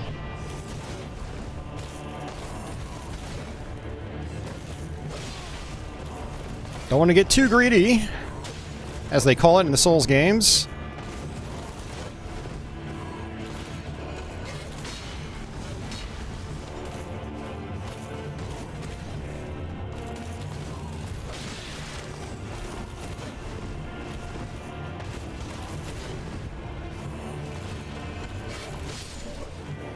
I knew he was just going to run straight at me. I was like, just smack him in the face. Just one more hit. That's all it will take. Alright, good deal. That was worth it. We got some decent runes. We'll be able to level up a couple times. And now once you've done these, I guess, jails, as Troy calls it, they're basically done. And, you know, it's just one thing we can mark off our map. Now, these things I don't recommend trying to attack. They'll actually explode on you. Ooh, I got lucky. They do a lot of damage if they blow up in your face. Thanks for that, GG Society. I appreciate that. Alright. So what I'm going to do is actually... Remember, we can fast travel. Look at all these places we've already covered. Making quick progress, actually. Let's come back here to the Church of Ella. And this is where our first shop guy is. And so what I'm going to do is sell materials to him. May I have a word? Oh, I can't actually talk to him yet. I have to actually talk to this lady. So this is a witch. A pleasure to meet thee and the witch Renna. Renna. We'll actually meet her later on again in the game. Look at talk thou art but call forth. I can call the spectral steed, as I had hoped. By torrent's foreman. Lone Wolf Ashes. Nice. The bell for calling forth spirits. Summon them with it. From ash unto spirits will obey thine command but briefly. Now it is thine. Alright, so this is actually a really awesome feature of the game. So we go to our equipment, and then we can equip our Lone Wolf Ashes. And basically what these are, they're just summons. You can use them at a lot of different points of the game. Typically boss fights. And they're really good. How long will it be for the time? Alright, then she whoosh, goes away. Now we should be able to talk to this guy. Wait, well, you're back. Alright, let's go ahead and try to sell stuff to this guy. Get some more money back. Now these golden runes, if you sell them, they give you the same value as if you use them. So I'm just going to sell them to him. And I'm going to get rid of all my crafting stuff, because like I said, I'm not going to really mess around with crafting. Might demonstrate it a little bit later on in the game. But in the beginning, there's not a whole lot that you can craft that's really all that worthwhile. And there's a lot of different swords here as well. Different weapons we can pick up. Lord Sworn's great sword. That one actually requires more strength, so I can't even use it yet. Same with this Bloodhound Fang. We'll go ahead and just keep some of these weapons on hand for now. Well, except for the flail. We'll get rid of that. Get rid of whatever arrows we have. Unfortunately, just like previous Souls games, whenever you get arrows, they like to auto-equip them for some reason. So that's a little irritating. And let's go ahead and strengthen our armament. So we have 2 smithing stones. So, you know, our current weapon's doing 110 plus 15. It'll go to 116, which is a boost, plus 17. So we'll end up, you know, doing a good bit more damage just from upgrading the weapon once. So I'll probably end up sticking with this weapon for a decent bit. I also want to go back to my equipment screen. Get rid of this. This is the Flask of Cerulean Tears. I don't want that. Because I'm not going to be using it. Let's go ahead and get rid of those two. Doesn't really matter. I don't think arrows actually add to your overall equipment load or weight. But alright, let's go ahead and level up a couple times. We'll level up again. We'll go ahead and just do... So you know what I'll do is I will do Strength isn't that great. I found that strength isn't actually that great in this game. Whenever you boost a stat into strength, it only bumps it up by 1, whereas in other Souls games, it'll bump it up by a couple, usually. So you can boost your strength really quickly in the early game. But here, it doesn't seem to matter as much. I think what I'm going to do is actually balance it between strength and endurance. Endurance will help our equipment load, but also boost our stamina bar. We'll eventually be able to get our stamina up so high that we'll be able to fast roll, even with heavy armor. Or heavy, well, medium to heavy armor. Okay.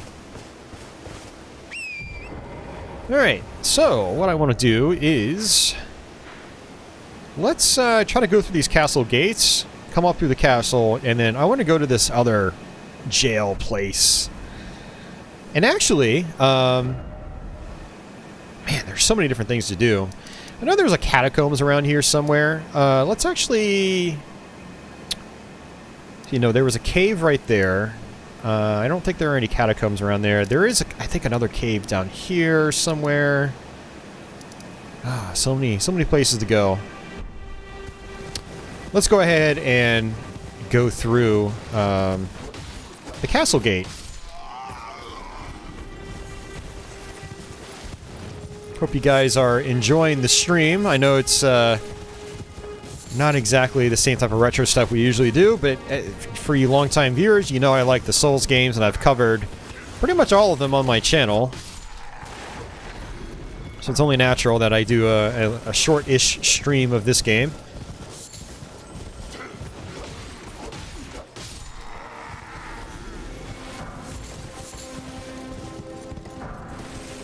But yeah, for those of you guys new to this game, for those of you guys even planning on playing this, this is just kind of like a taste of the very beginning of the game. Showing you a few things you can do in the early parts. But trust me when I say that this is basically just scratching the surface.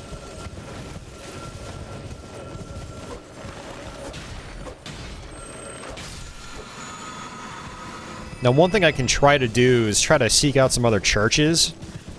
And the reason for that is... they'll have the sacred tears, and I can use those to get more health back when I use my flasks. So very important items.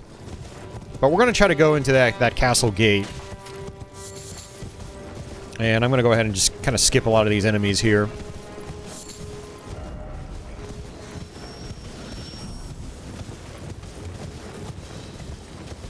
And in case I die, what I probably should do is come here. I assume I still have to rest at these in order to activate them as a checkpoint. I don't know 100% though. Like, I know the statues you just run by and you automatically get the checkpoint. This isn't going to be a long play? No, it's not. Yeah, this game is massive. I don't know if I'll ever be able to really stream the whole thing on my channel. It's also very difficult, and I'm definitely not nearly as good at it as I am at your regular Souls games. So just kind of skipping past everything. Nice. Alright, so we've got another golden seed. Again, these golden trees will drop golden seeds. Now, I think I can upgrade my... my flask immediately right now with that one golden seed. But after that upgrade, I think it requires that I have 2 golden seeds. Then I'll eventually have to have 3 golden seeds. And then I think even 4 after that. It's kind of crazy. See, this is actually an area where it's intentionally, like, stormy. And you can see, like, the trees just bobbing all over the place. It's a really cool effect. It actually looks like it's stormy outside. It's really cool.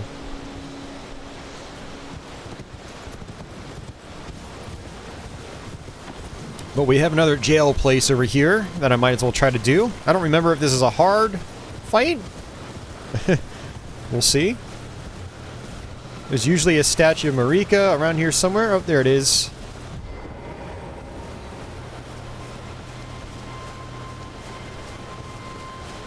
There. So if you look on the top left, underneath my stamina bar, it actually has an icon of this statue.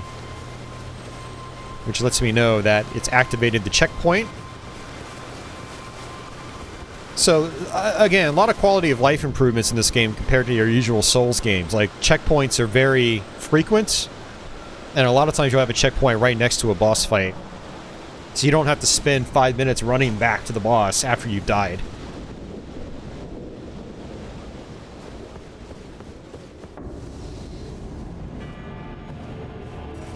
Ah, crap, it's this guy. I remember him being pretty tough. Actually, we might not be able to do this. Yeah, he's doing a ton of damage, too.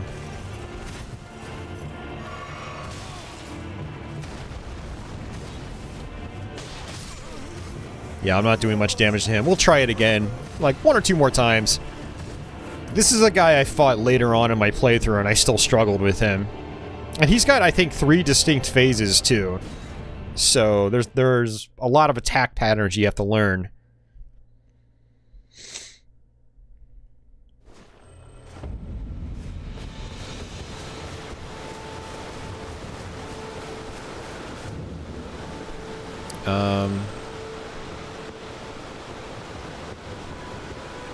Oh, they're over here. Okay. Let's go ahead and pick them up. It's only 1,000. But, I mean, 1,000 right now is pretty good. Alright, let's try this again.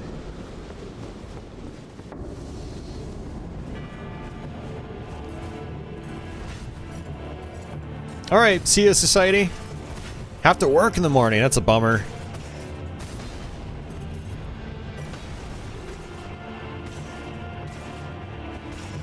Yeah, thanks for hanging out, society. Much appreciated. And if you decide to check out this game, let me know what you think of it. Uh-oh. Man, he just stunned me big time.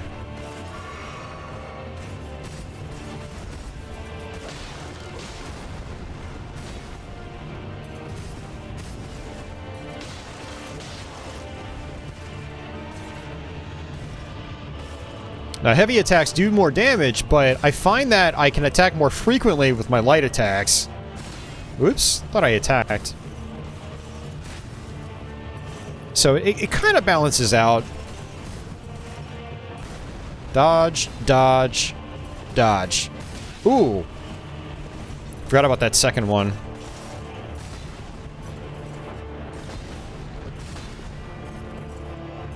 Dodge, and then... Uh-oh, dodge! Dodge, dodge, dodge, dodge, and then attack. Dodge, dodge. Very rhythmic.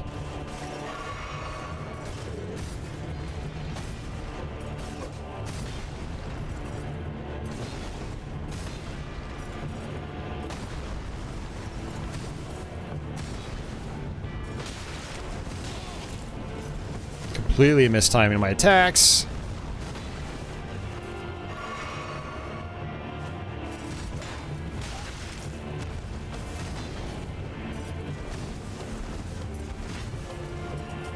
And yeah, that's not good. Jeez, I'm against the wall too. Come on, seriously, game. That is not a good place to be. Ooh. Materials. Let's go two-handed. Probably not going to help me.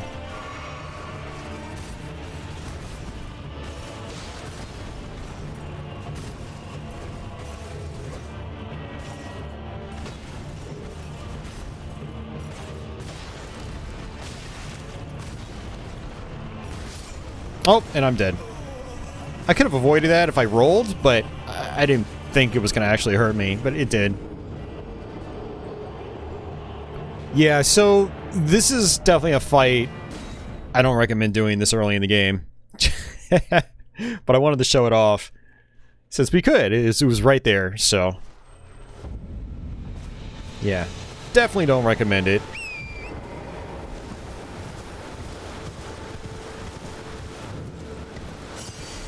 Now, I'll try to demonstrate the catacombs, because there's actually one right up here this way.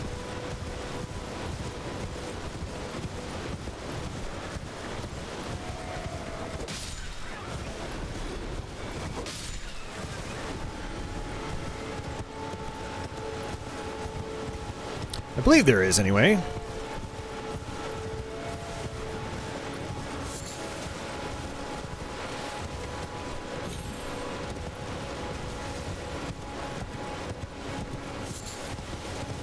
Catacombs oftentimes have doors you have to open.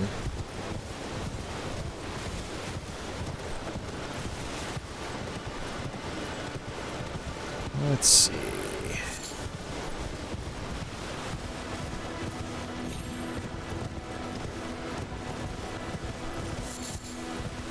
I don't know if I passed it or if I still haven't gotten to it yet. Okay, I do not remember these jellyfish being up here. Makes you wonder if I've even come up here then. Another smithing stone. Okay. Don't mess with the jellyfish. It's not worth it. They like to poison you, I believe. And they don't really give you many runes for killing them. Looks like we got some skeletons here too. Also not really worth it. The skeletons you have to kill once and then attack their remains on the ground. Otherwise they'll come back to life.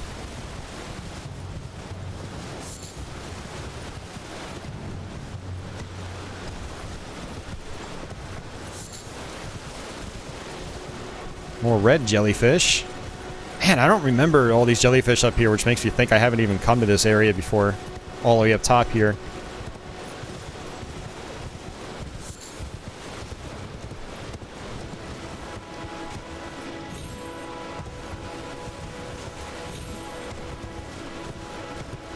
Okay, so I have to actually come on back down here. Ah, crap. Wolves. I'm just gonna run.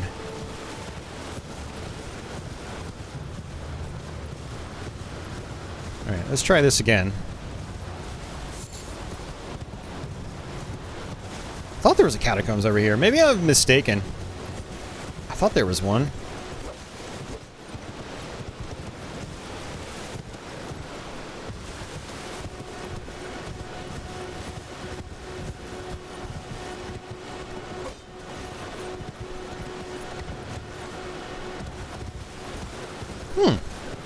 Interesting.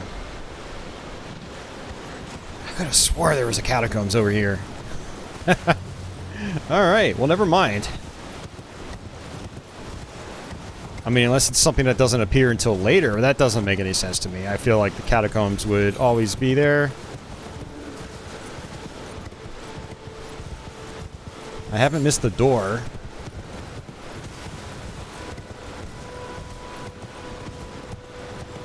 Interesting. Alright, well, so much for that. I lied. Yeah, this is the part where the frame rate gets really bad. It's always really bad here.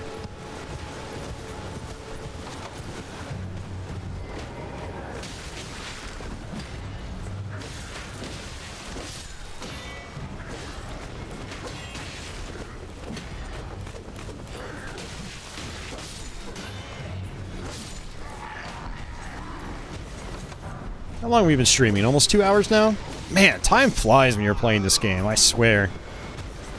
Every time I play it, I look down at the clock and I'm like, geez, 2 hours has passed? Then it's 3 hours? 6 hours? What? It doesn't feel like it.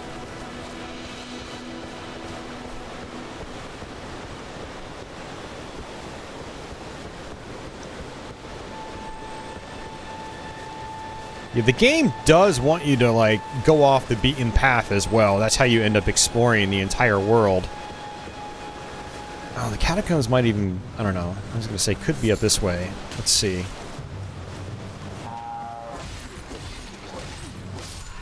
Lots of guys with bows. I'd like to take them out. And if I wanted to, I can use my wolves.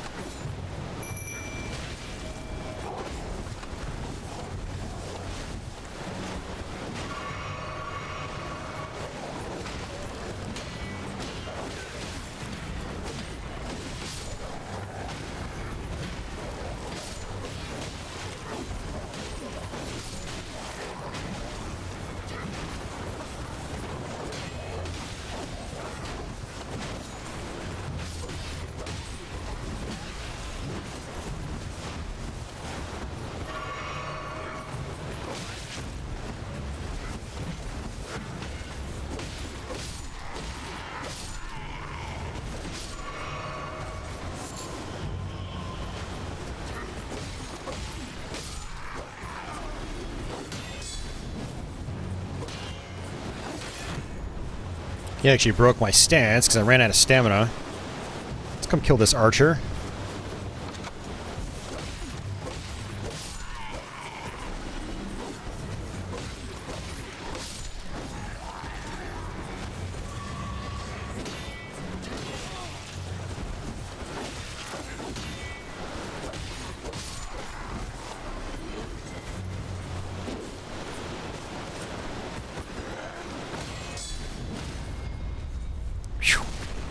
Tough little fight. A lot of enemies there. A lot of enemies there. But I got some of my flasks back, so, you know, you'll notice I was burning through my flasks like crazy, but I got a bunch back. So it worked out.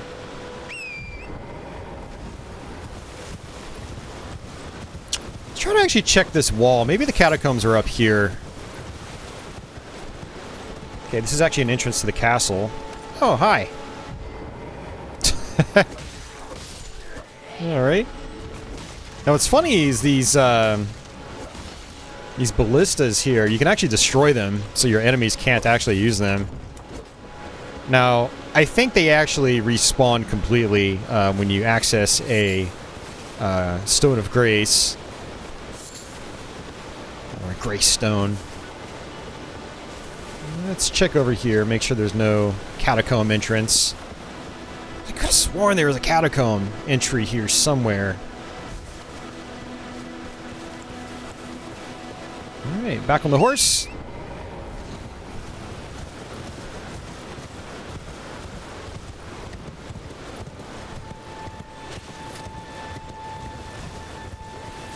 I see a skull over here.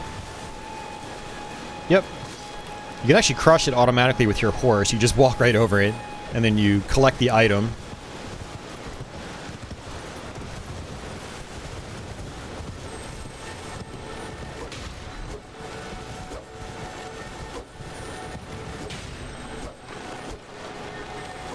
Oh, come on. There we go. Got it. Ash of War, Wild Strikes.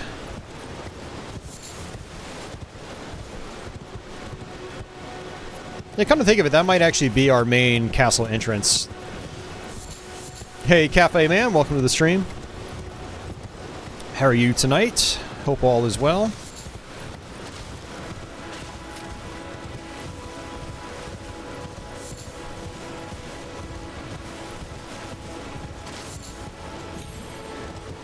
Alright, so when you see these little white lines here, that means your horse cannot cross. So when you try to cross it, your horse will disappear.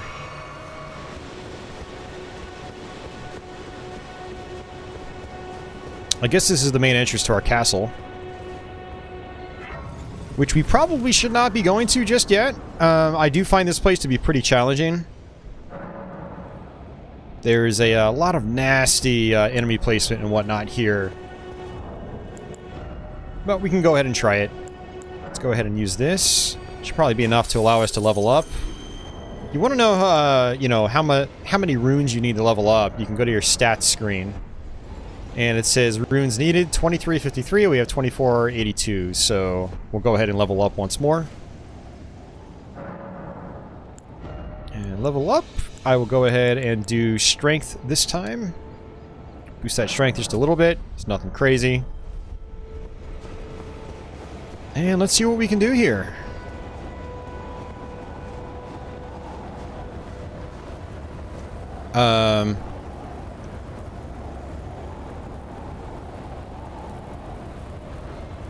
What?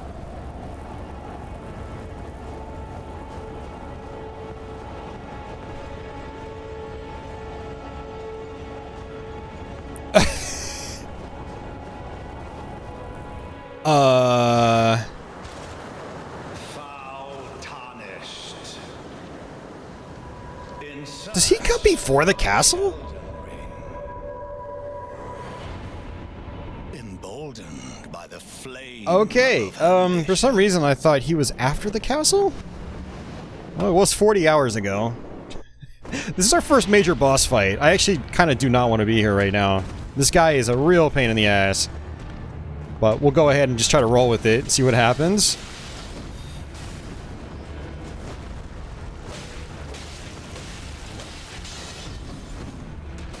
Really want to stay away from him. He's got a lot of, like, close combo attacks.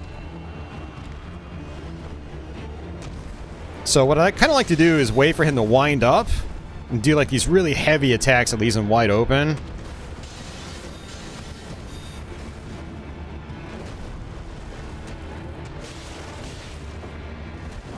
He'll do that tail swing occasionally. Yep, this is one. Oops. I completely misread that. Sometimes he'll do a second swipe. Now, if I wanted to, I can also use my wolves.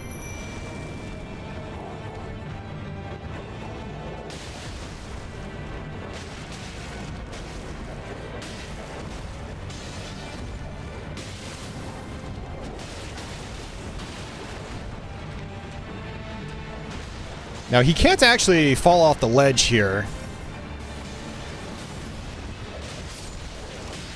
I like how he's going after my wolves. It's one of the cool things about the wolves is that, you know, they can distract the boss like this.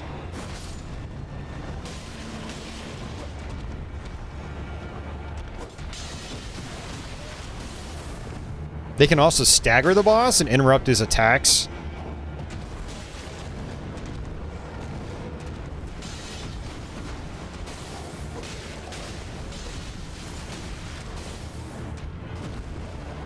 Now, using heavy attacks in this guy can also allow you to get a critical in. Alright, so now he's going to come after me. Let's see if he's going to do any heavy attacks. If you see one hand out, like he just had, a lot of times he'll end up trying to swipe you with his blades. Now the hammer, he'll always jump at first. Hey, Crestline. That's not good. You kind of want to wait for him to do that jumping attack. You'll be able to get a free hit or two off of him. Or off on him.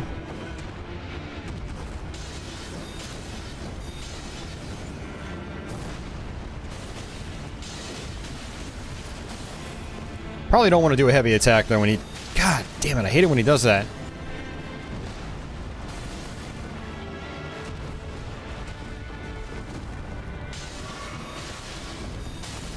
You gotta be careful when you heal, because he likes to,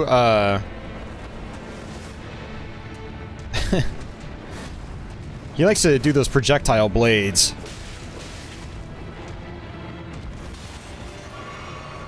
I don't think we're gonna beat him. Ow.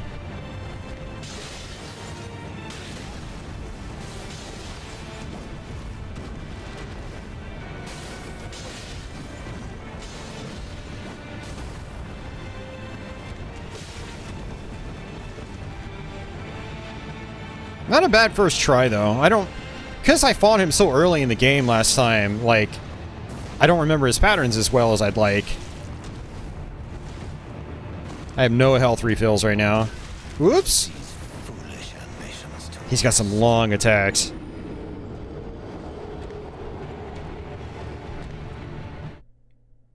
We'll go ahead and try one more time.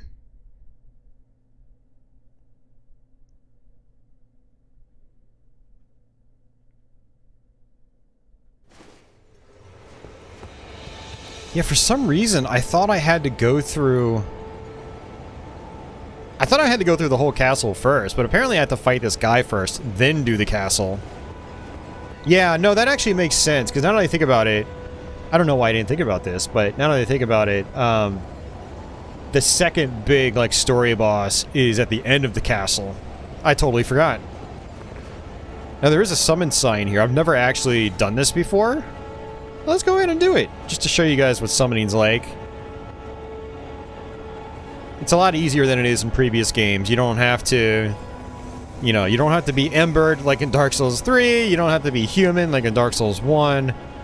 You can just summon them. Now, I don't know if it buffs the boss like it does in those games, but we'll see. I'm going to do a combination of that and my dogs.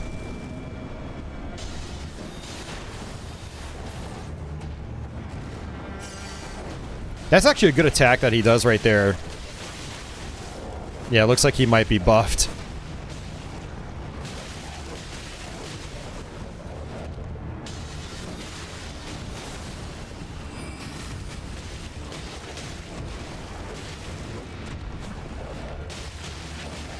If he's not coming out after me, I should probably do some heavy attacks.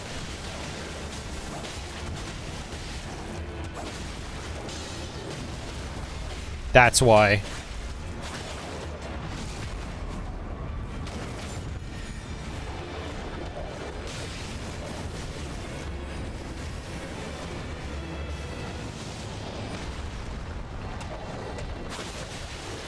Yeah, that ground stab attack is really good for him to do because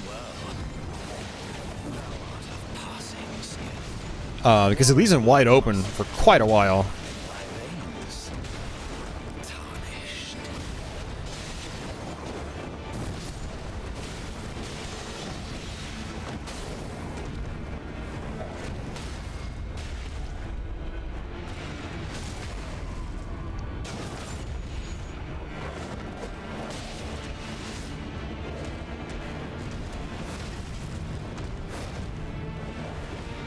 It's like my summon guy went away.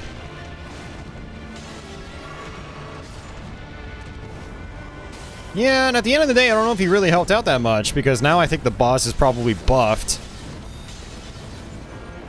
And, I'm just me.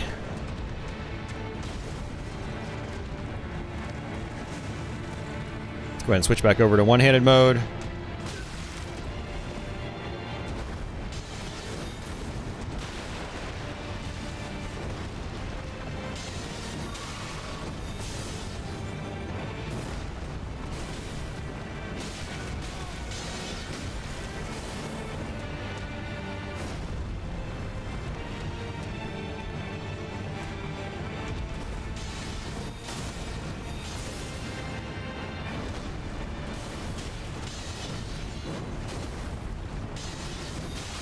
Every time I try to heal from a distance, he does that. And I knew that was going to hurt.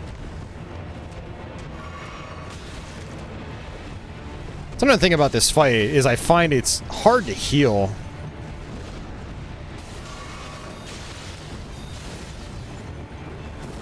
He's got those damn projectiles.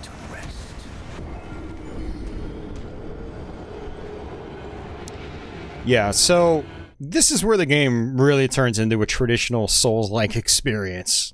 The Souls games are notorious for their boss fights in particular. And this guy is through and through 100% Souls. Hey Tony, welcome. I like those patch emotes. Thanks for using those.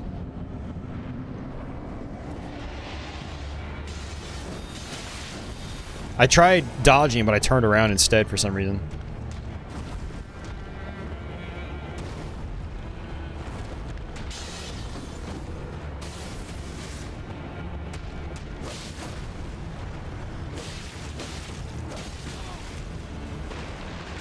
Yeah, something about that wind-up is I gotta remember to getting close to him. This is a good one right here.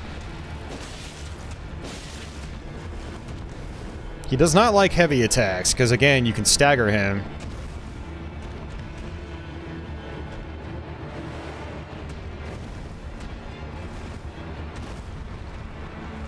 It's kind of just about waiting, you know?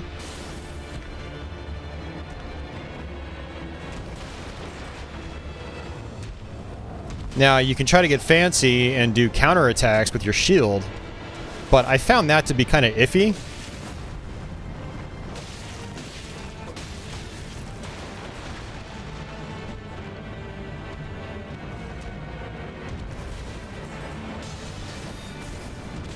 Oops, that was my fault.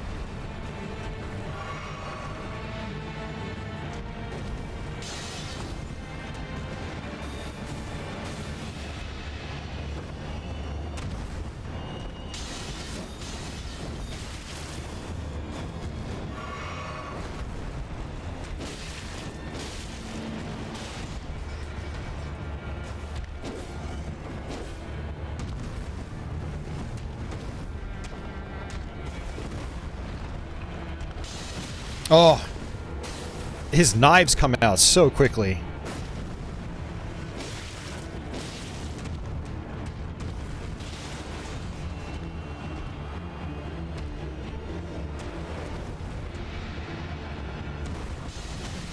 See, just like that. That's why you don't want to get close.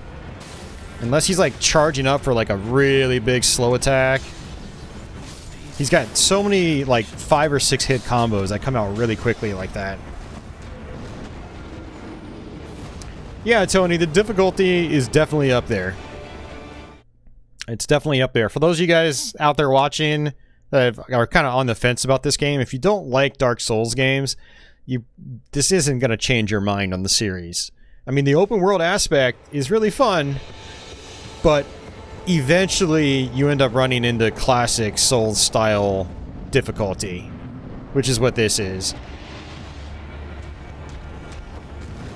Alright, this is good actually.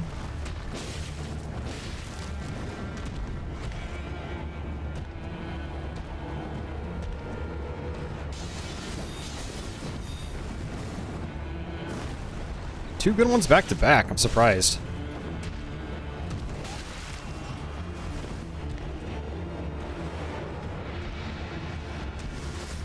And again.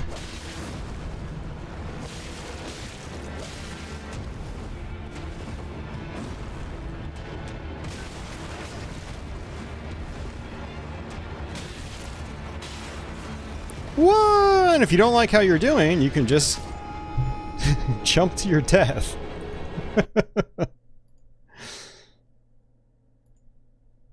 Alright, let's bring OBS back up.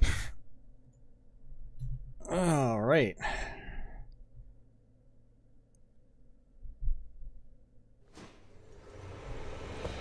Let's try this again.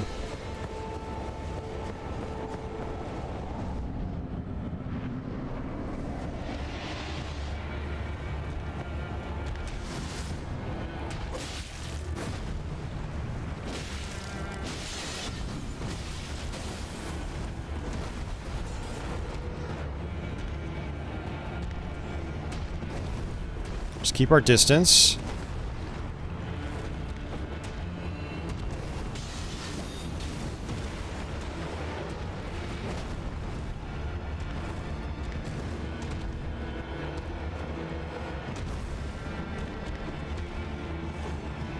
I could try to get behind him, but he can turn around really fast.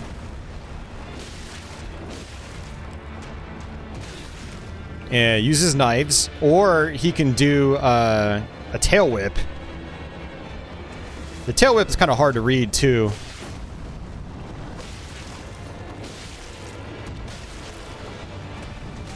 God, I'm mistiming my rolls completely.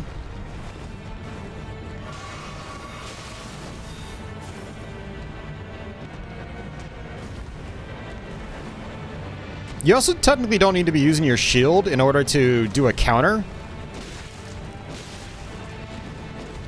You can actually do it just by blocking in two-handed mode, but you will take damage in two-handed mode. Because the enemy technically still hits your hands, and that hurts. Yeah, it's like every time I heal from a distance, he does his projectile. It's like he knows I'm trying to heal. And that's what I get for getting too close. That's why you don't get close to him. Unless it's like a huge slow wind-up, which is only like 2 different attacks. Like that's one. That's another.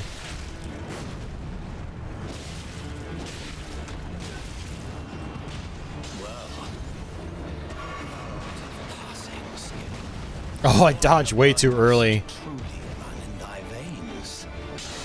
And I'm dead. I'm super dead. Go get them, boys!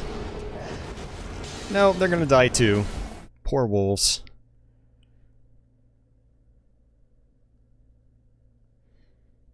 I mean, if it looks interesting to you, Tony, then yeah, definitely check it out.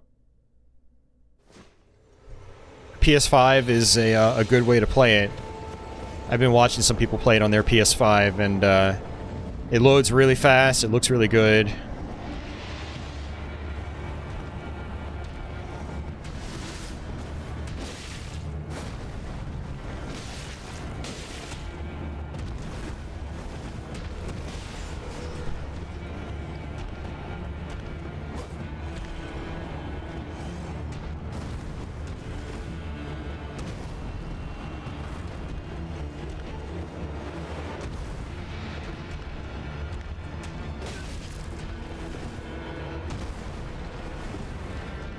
Did you play the Demon Souls remake, Tony?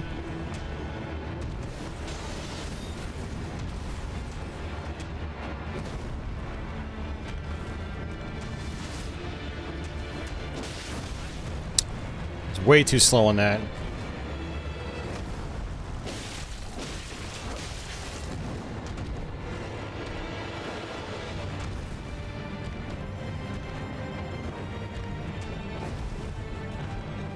The Demon Souls remake was so good. I was so glad Edon let me borrow his system so I could stream that for you guys. It was a lot of fun.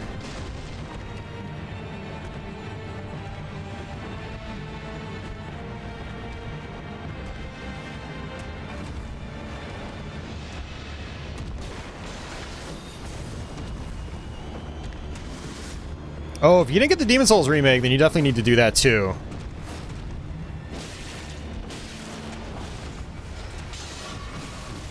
Yeah, every time I try to heal, he does his blade. His golden blade.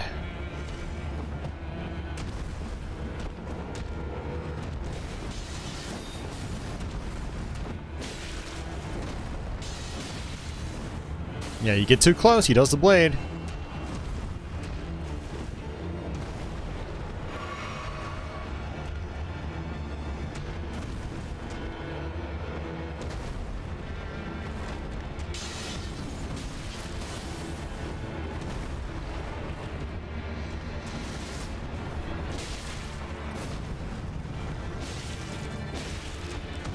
Man, I haven't been, like, staggering him at all.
Oh, we were so close.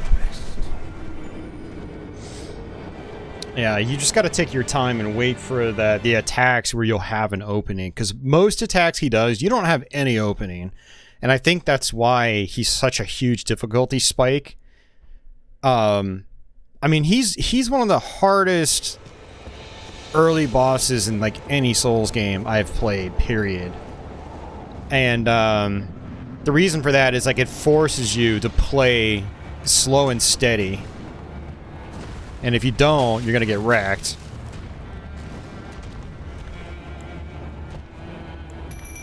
I think using the dogs in the beginning is probably good, because the second phase I pretty much just have to wait anyway.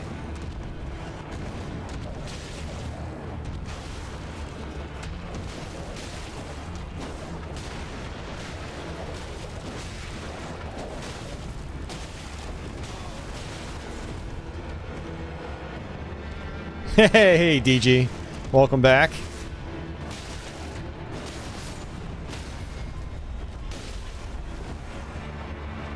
Got him. Yeah, the dogs help keep the pressure on.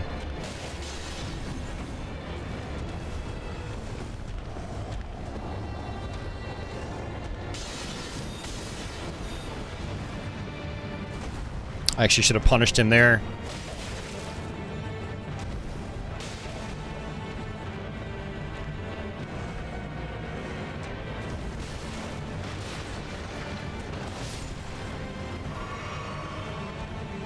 See, the dogs actually paid off. That actually helps out a lot.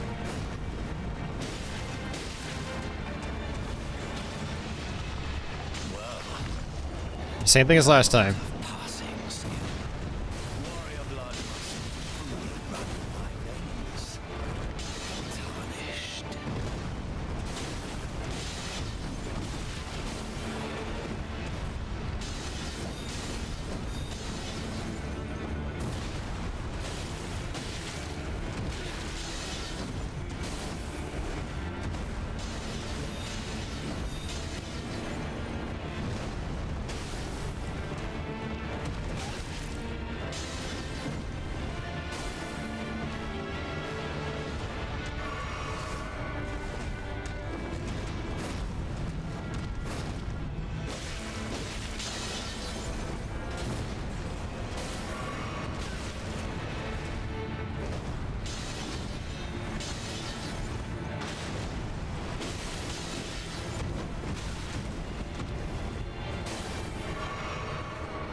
God damn. It's so hard to avoid any attack where he does his blades up close. Looks like that's a valid strategy, though, is trying to get behind him. I never really thought about trying to do that.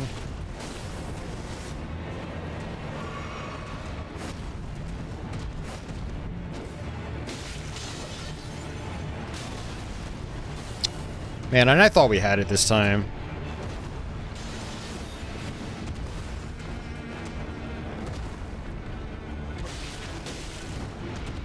Yeah, I feel like I need to do that more often. Try to get behind him.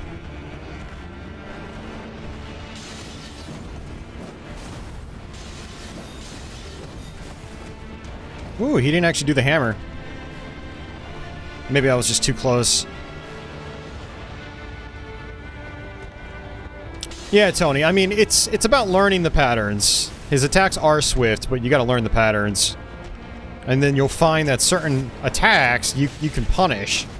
Like that, right there, right? And that. I'm dead. That's a rapid hit. Like, rapid attack back to back. I knew I was gonna take damage there. It's like I keep getting him down so close that I just want to try again. So I'm like, well, if I'm getting him down that far, I know I can get the fight. I know I can win. It's just about, you know, making it actually happen. And if I wanted to, I could go explore the world, try to boost my weapon attack power, boost my character level, get better equipment, all that stuff, which will in turn make this fight even easier. And the other thing, too, is I'm constantly using heavy attacks because, like, I keep thinking I'm going to stagger him, but I'm not staggering him at all, and it's kind of frustrating. I might be better off doing more hits with, you know, doing less damage for each hit.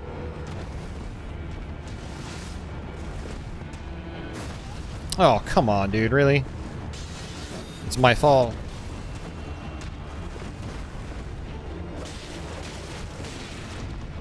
Yeah, it seems like getting to his side is actually good. If you're right in front of him, he seems to be more likely to do his blades.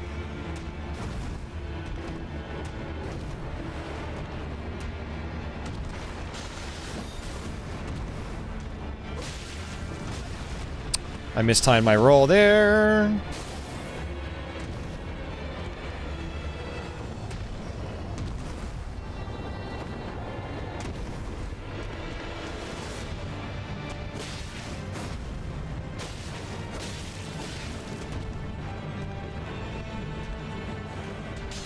Oh, I'm dead. Not dead.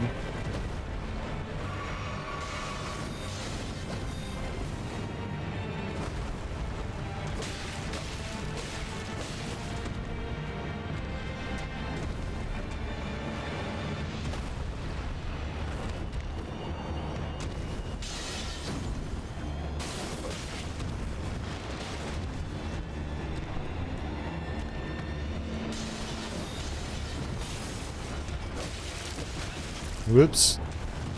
Whoops.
Got him. Thanks, wolves.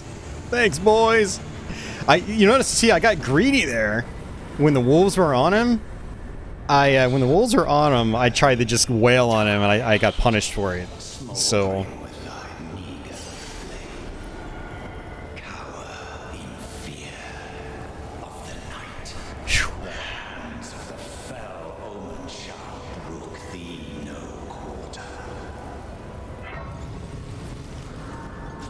Yeah, that was rough.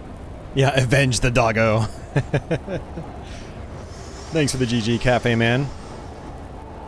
And check that out. Forgive me. I've been testing you to see whether or not grace truly does guide you. And so now that we've done enough, the maiden will actually take us to the Roundtable, which again is our hub. Very well. And you pretty much don't have a choice.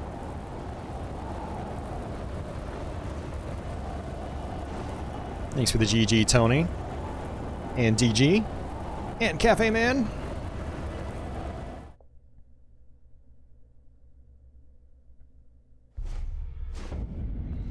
Alright, so this is the Roundtable Hold. The Roundtable Hold is a place where tarnished gather, guided by grace. Combat is prohibited on the premises due to a pact of non-aggression. This rule is in effect when the Roundtable icon is displayed. The Roundtable Hold is located outside of this world. It can only be reached through sites of grace, also accessed by using the map to travel. So now there are actually NPCs you can fight here. There's a bunch of people we can talk to give us side quests and things like that. I'm not going to really worry about it right now. There's a lady in here we can talk to. Greetings, great. I am fear. Circumstance, great chap. Perhaps you doing so. And you, do you think it where I come And we're from? just going to skip through all of it.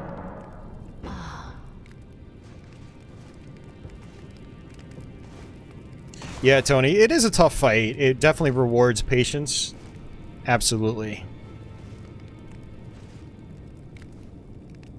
You are...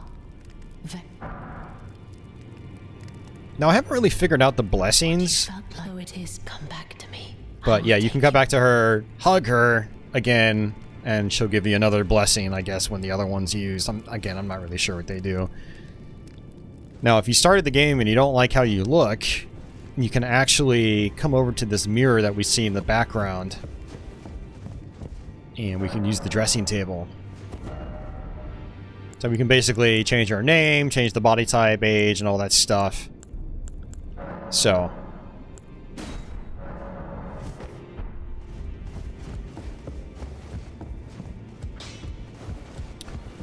So this place will eventually start to open up. There are a lot of locked doors we can't really do anything with.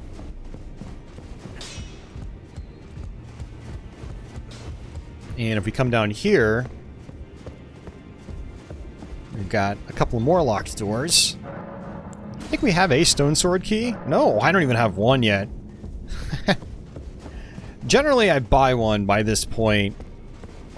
I probably would normally buy one at this point. I would say normally, but this is actually my second new game, so... This is our blacksmith. You can do Ashes of War. With the Ashes of War menu, you can use Ashes of War to grant skills and affinities to your armaments at Sites of Grace. An armament can only have one skill. Any skill it previously had will be lost. By adding an affinity, you can alter an armament's attack affinity, boost attribute scaling, and more.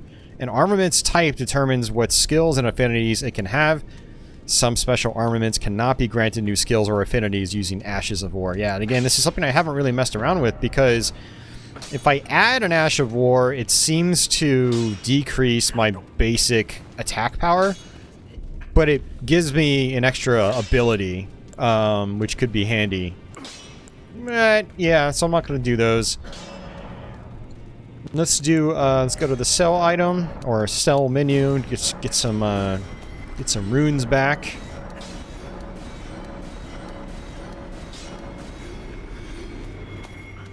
Oh, and I only have one smithing stones. I can't even upgrade my my weapon right now.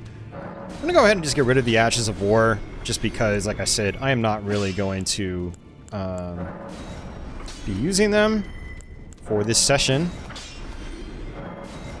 Getting rid of this other equipment. I know it's not going to be probably as good as we have. We also have a talisman. Should probably keep that just to show you what it does. So since we don't have any other talismans yet, these are kind of like the rings in Dark Souls games. And this Flame Drake talisman gives me fire resistance. So I'm still on medium load right now, even after equipping that, which is good. So I can still quick roll. Got 14,000 runes.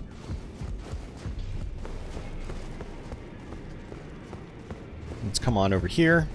There's not really much over here just yet. This guy... He's an asshole. As simple as that. This is another form of a shop. You can offer it bell bearings. Certain, like, NPCs will drop bell bearings, and any items that they may have sold you, potentially, will be offered here if you give them a bell bearing.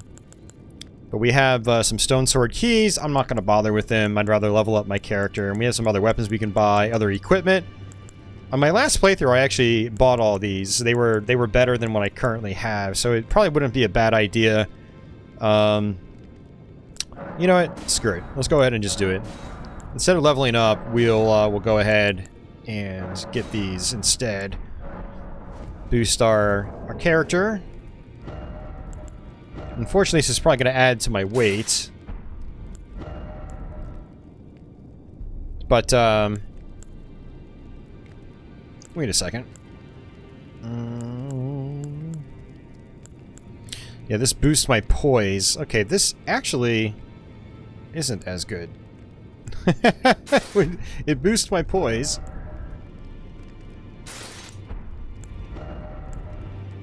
And it raises my equipment load. You know, honestly, this might not have been as good, but I like the looks of it. So, we'll go ahead and roll with it.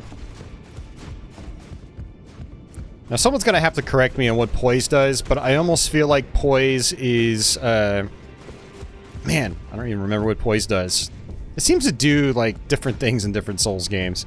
But now that I've actually used up a lot of my, my runes, we're going to go ahead and come down here. There's a NPC we can fight, and he is a real pain in the ass.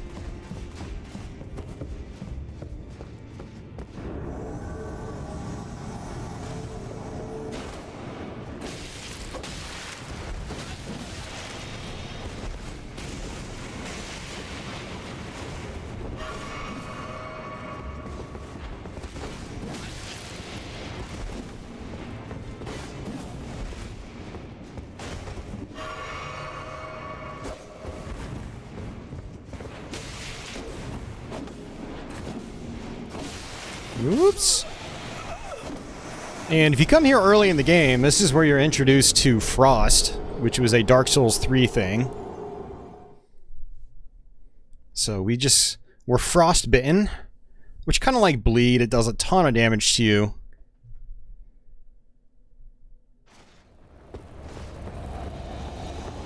And I'm all the way back here. It actually put me right back here. That's fine. Alright, so our castle is now open. Stormveil Castle. This place is tough. It's quite tough.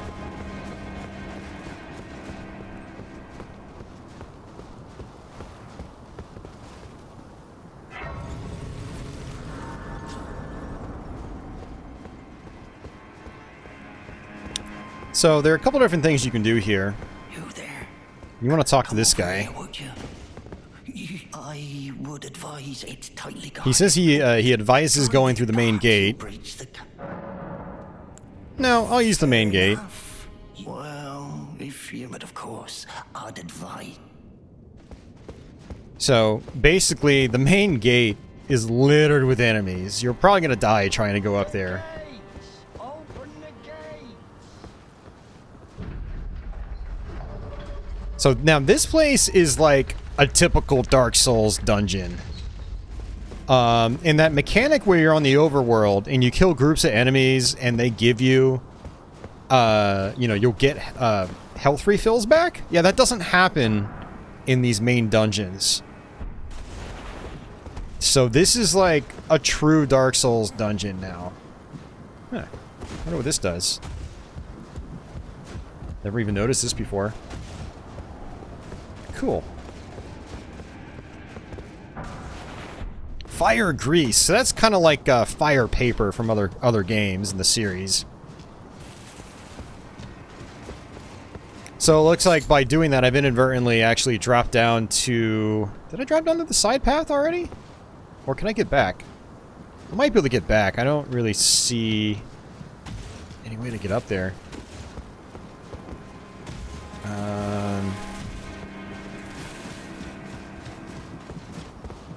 Alright, side path here. Let's see where this takes me. Did not actually come over here the first time I played this. Okay, yeah, this actually leads me back to the staircase. Cool. And actually, you know something I forgot to do is I think I have a, one of those golden seeds. And so I should actually rest at this site of grace and upgrade my flask. I completely forgot about it. So you go to flasks, add charged flask, 1 golden seed, boom. So now we have 6 flasks. Now we need 2 golden seeds if we want to upgrade it further. So let's try to run through here. This is going to be a disaster. Ow.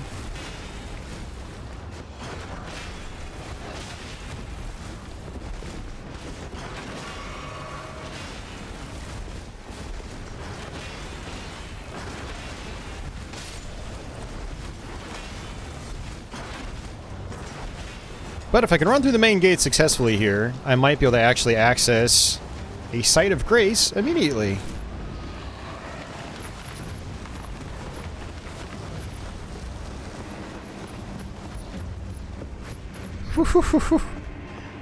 Very nice. So there was actually a mini boss over there. And this is actually going to put me right at the next boss fight. Which is kind of crazy.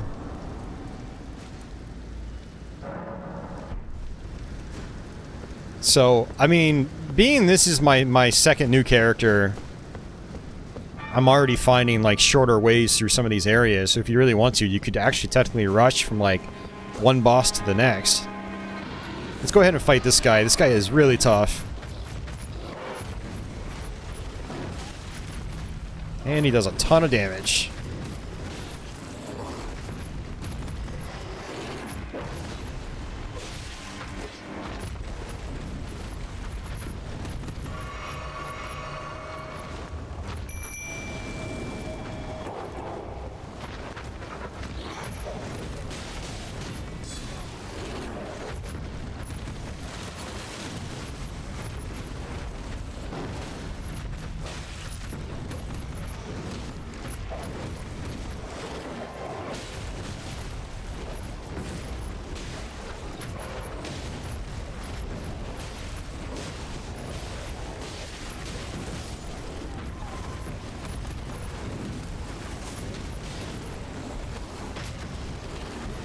Oh, I didn't roll at the right time. Elden Ring speedrun? Yeah, no. So I probably shouldn't go to the next boss fight right away, but what I'll do is I'll run to him just to show you what he's like. We're getting close to the 3-hour mark, so I almost feel like I've showed off enough game already.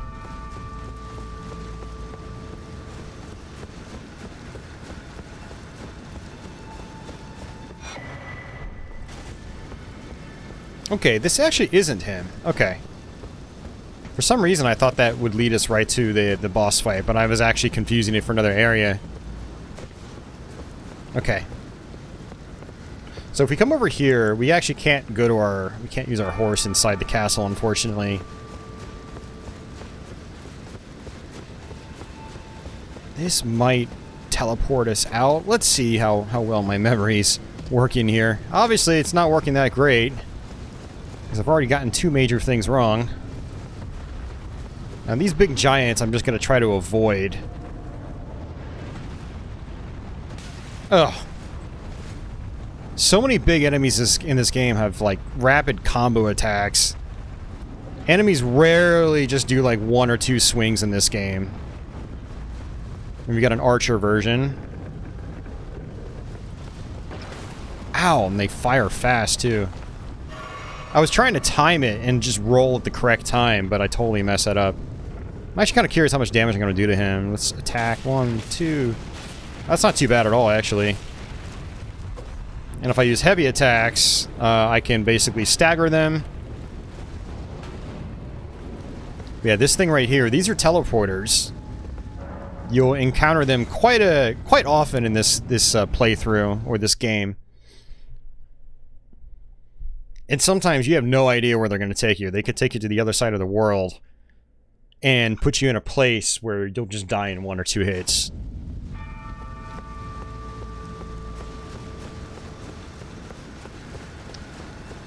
So this, Divine Tower of Limgrave, you can't actually come here yet. You end up needing, I think, great runes to access some of these doors. And that's actually a good reminder for myself on my other playthroughs to come back here.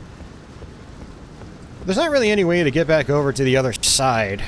So what I'm going to have to do is actually access my map and warp back to the last site of grace.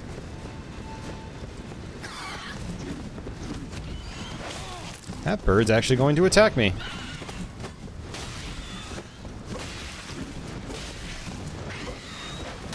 This is actually practice for another enemy that's also in the castle.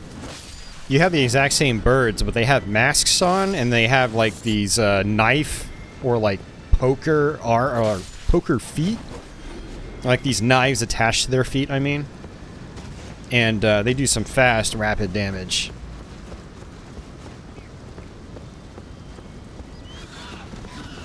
Just 2 more right here.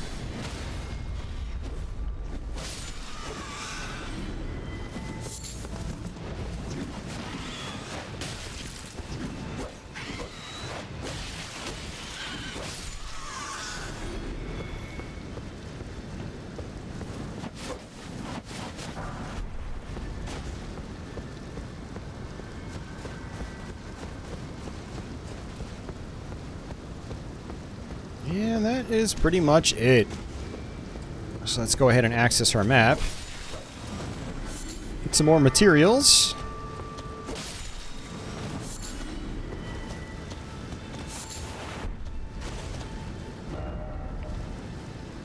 Yeah, so you can see the teleporter took us from here all the way over to here. Now, unfortunately, I don't think there's a way for me to get down to the ground. I think it's too long of a drop.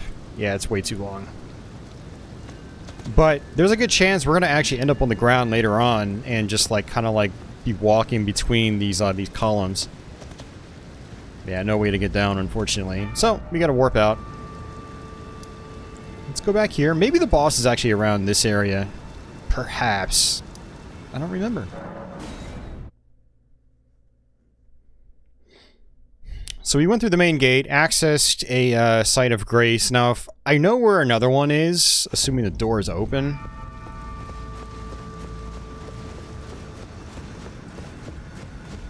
Let's actually see if I can sneak past this guy.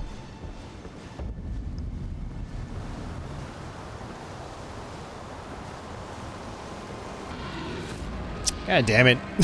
No sneaking by those guys. Whee! Alright, there are going to be some more ballista guys up here. So kind of zigzag your way. Ooh, dodge roll.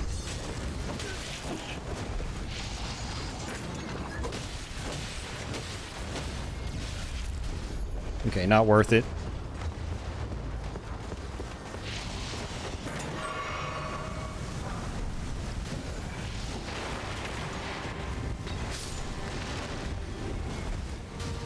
I'm just running past everything. Look at all these enemies.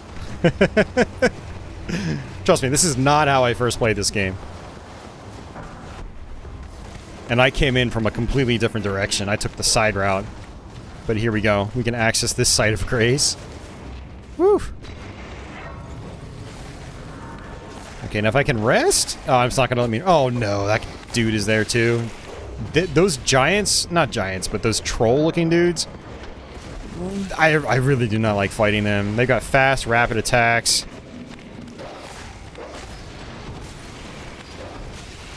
I'm gonna die.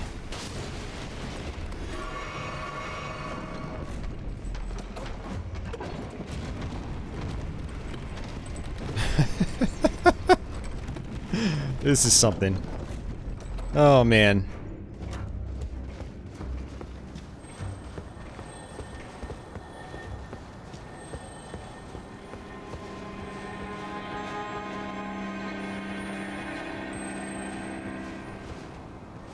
And that is actually where our boss fight is. Believe it or not. I'm gonna skip that guy. So we actually did stumble right into the boss fight.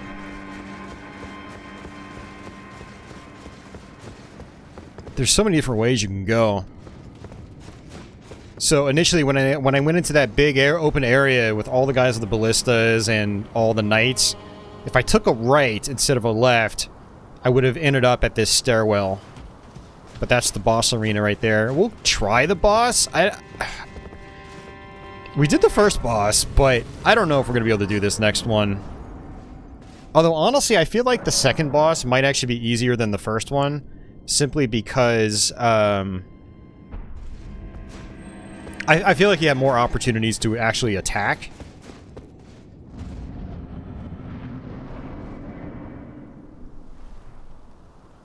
And I'm not gonna spoil all the cutscenes here. There's some pretty wild stuff in this. So I'll let you experience it for yourself when you first play it. I'm gonna have to try to remember his patterns. He's got some wind-up attacks too. Also fast combos. 1 and 2.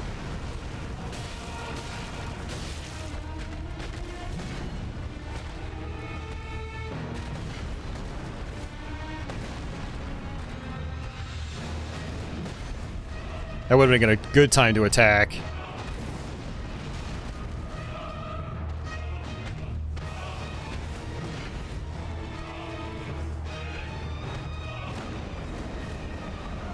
Now he's gonna either dash at me or he's gonna do projectiles. Projectile. Boom. Missed it.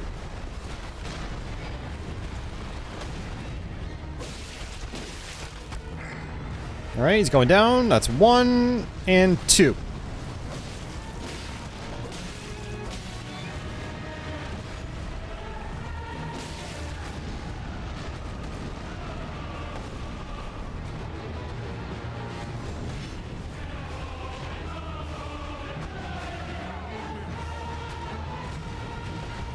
Two, 3, 4, and a boom, just like that. It's like I said, you have more opportunities to actually attack him as long as you're... Yeah, why won't you high-five me? But you can see I'm not doing much damage, though. That's one of the things about coming here first instead of actually playing through the castle. Oh, I mistimed that roll completely. Man, I kind of want to try that again, but my weapon is clearly not strong enough. Like, normally when you do damage to bosses, you'll see, like, yellow blocks being taken off, which means you're doing, like, a certain amount of damage at a bare minimum, but I'm not even getting that, so...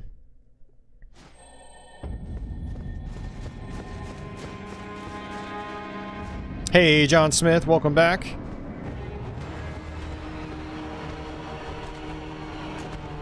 It's fun trying this, though. Oh, I mistimed it again.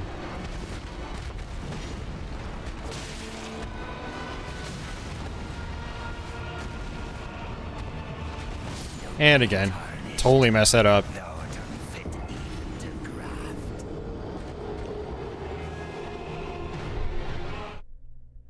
We'll try it again.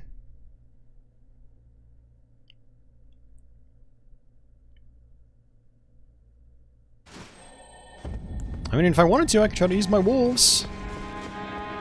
Probably not going to do a whole lot here. He'll probably kill them almost instantly.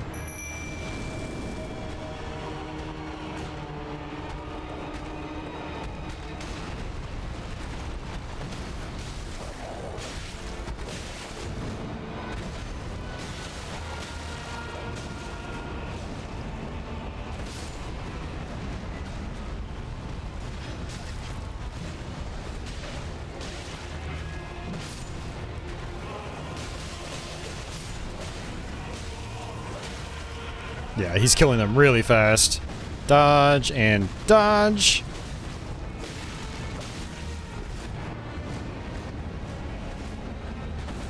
Come on, do the jump. Do the jump. Yes, thank you. So much easier.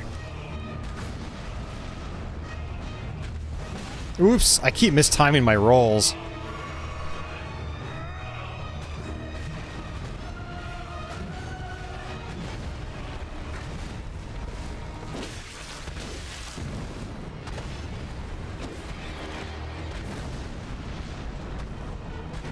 And I mistimed it again. These staggered attacks are so tough to deal with. It's practice. You gotta practice, you know? Alright, projectile, projectile. See, it mistimed again.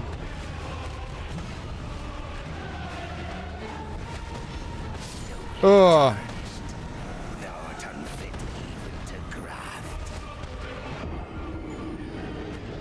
Alright, one more time. And then we'll, maybe go back to the open world. Triple Sith. Hey, Encrypted Printer, how's it going? Yeah, it's almost like they're a little mini Sith. There is a boss in this game that clearly has some Sith patterns.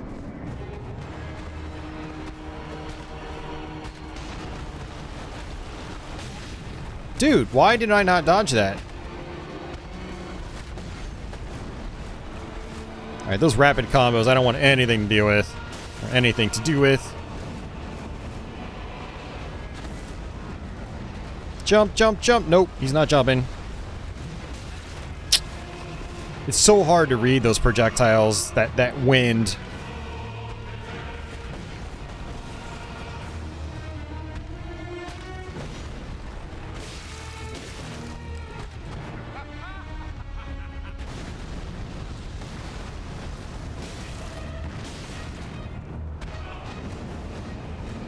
Doing so little damage. Thank you.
Yeah, Tony, they are crazy. They're intense.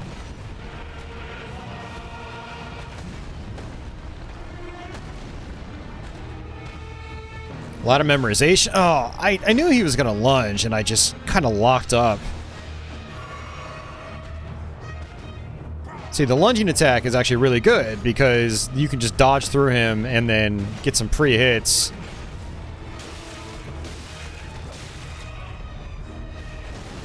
Oh, I mistimed that, and that. I'm dead. Alright, well, there's no point in me trying again, because it's taken me a long time just to get to the halfway point. The halfway point, you'll go into another phase, which I won't spoil it. It's kind of wild. A lot of these bosses, they just go crazy in this game. So crazy. So, I mean, at this point, if I wanted to, I could explore the castle through and through, which is a good idea, because I can kill enemies, get runes, which allows me to level up, and hopefully get some shards, so I can get some, you know, weapon upgrades going. And then go back and try that boss again.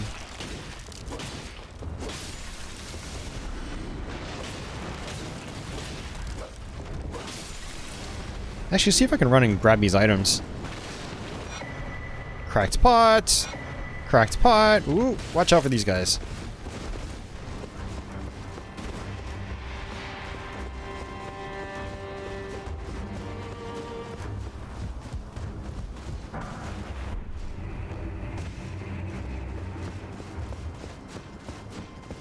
Alright, so what I can do is actually come back here and just warp out. And, yeah, I mean, I don't really know what else I can do. I mean, do you guys want to keep watching for a little bit? Anybody out there watching, feel free to sound off in the chat if you want me to keep going.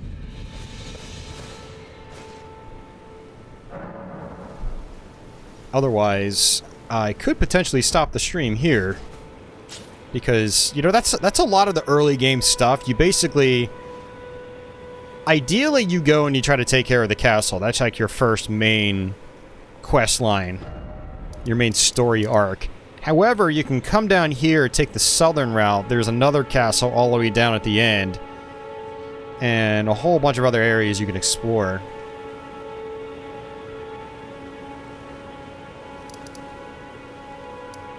No problem, Encrypted Printer. He didn't even know about that huge lion with a grafted sword.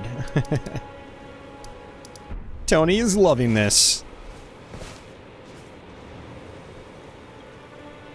Alright, well, why don't I take a quick restroom break while you guys decide whether you want to keep seeing me watch, or keep seeing me watch, keep seeing me play this game.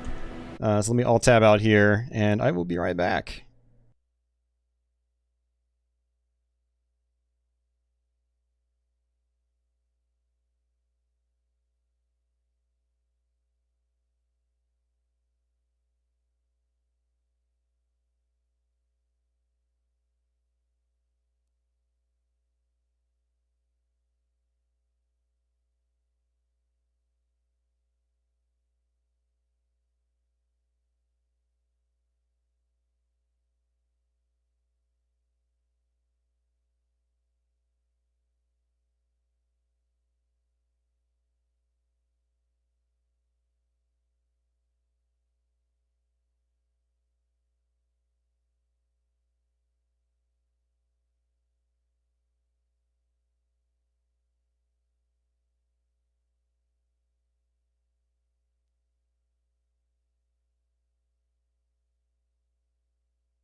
Alright, I am back.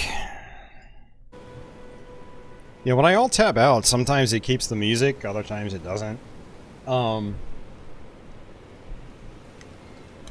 you know what I'm going to actually do? I have an idea. And my idea is to play my existing save file. So for anyone that doesn't want major spoilers of like the rest of the map or spoilers in the later parts of the game, then this is probably a good time to tune out. And then for the archive, I'll just mark in the time codes that like this is the spoiler section. So we'll go from 2 hours and 32 minutes to 70... I was going to say 72 hours. 37 hours and 20 minutes. Level 78 versus level 19.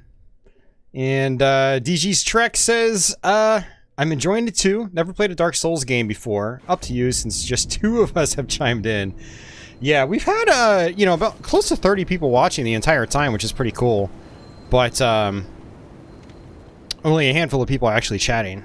So, but yeah, so, alright. So, here we go. 3, 2, 1. Alright, it's your last chance to go away. Alright, here we go. So here's my map. And I've still only uncovered about a little over a third of it. All this area here is still to be explored. And to put it into perspective, where we just were was like it was like this little square right here. So all that stuff I just showed you was just this little area.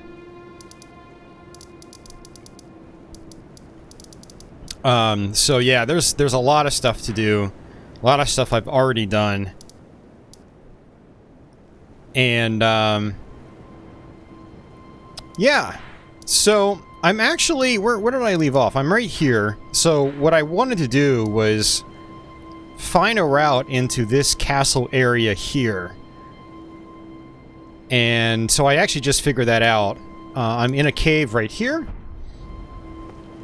And actually what I'm going to do is go to my pouch. Let's see. Let's remove that. Switch that. We'll put that there. And then there we go. Now I'm actually, I've been playing with having my, well, never mind. Let's get rid of those. So I have a better armor set here now. Much better stats. I have more talismans. Yeah, man, this game is massive. It is so big. I mean, people that are just now finishing it have put like 100 hours into it already. It's pretty crazy. This talisman right here, the Amber Medallion, basically allows for it actually raises maximum stamina. For some reason, I thought it was faster stamina replenishment. But apparently that's wrong. It just raises maximum stamina. Confusing it for Dark Souls. We have other talismans down here that can be pretty handy. Enhances final hit of chain attacks. Enhances charge attacks. Enhances counter attacks unique to thrusting weapons, so like spears and stuff. Enhances attacks on horseback. Boosts guarding ability. Enhances jump attacks. Enhances guard counters. Eliminates all sound made by the wearer during movement. That's actually a pretty good one. But yeah, so I'm still using my Lone Wolf Ashes. I found those to be just really awesome when it comes to the ashes. But I have others I could use as well. I have a bunch. So, yeah. Alright, let's go ahead and hop on our horse. My horse is still exactly the same. I assume he doesn't change.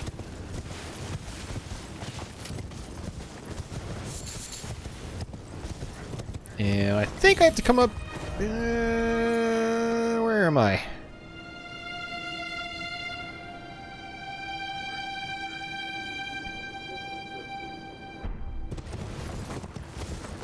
May have actually done this backwards. Come on, you can do it, horsey. Come on, Mr. Ed. There we go. Alright, so these things right here, if you have your horse and you jump on them, you'll get thrown way into the air. Whee! It's pretty awesome.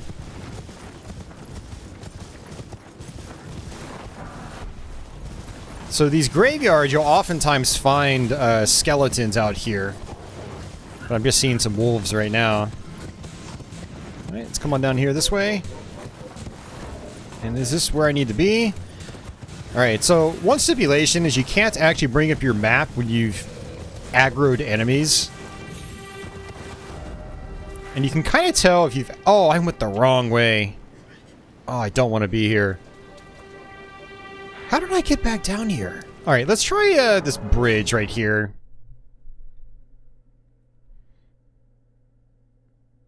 There's a lot of trial and error when it comes to exploration.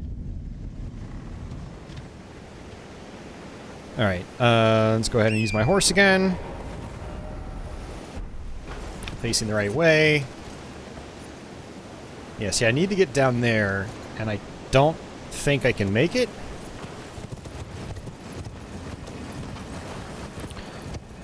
I'm already trying to remember how I got down there last time.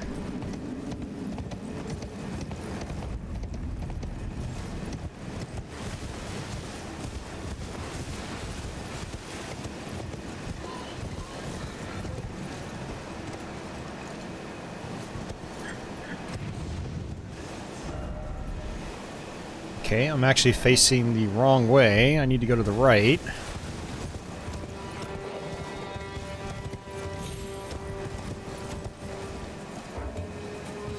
Actually, I can probably fall down. Actually, I might not be able to. I fell down too far. Damn it. Trial and error with the exploration and platforming.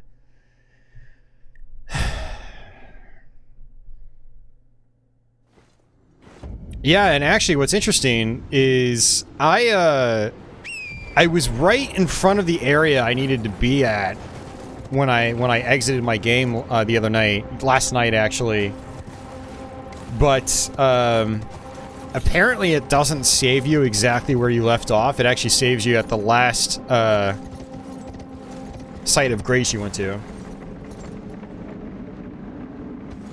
Hey, no problem, Encrypted Predator. I'm glad I've motivated some of you guys to check out this game. Because it is quite awesome. As a Souls fan, it's something I was not expecting. It is really, really incredible. Yeah, no, it definitely is a lot like Breath of the Wild, Tony. For sure. Ooh, that worked. Okay. Wow. Oh, wait. I already gone down there before. Never mind. It was this one that didn't work.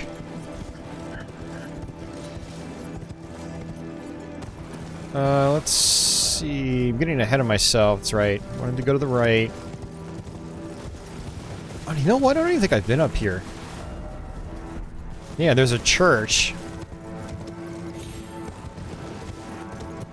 Let's see if there's anything decent in here. Oh, yes. Sacred Tear. Okay, that guy doesn't look good.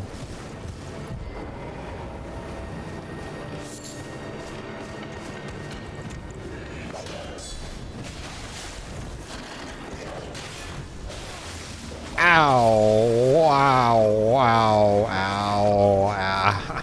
Ow. That sucked. Yeah, I've actually fought that guy before. That's great. I got a Sacred Tear, which I haven't gotten one in a long time now.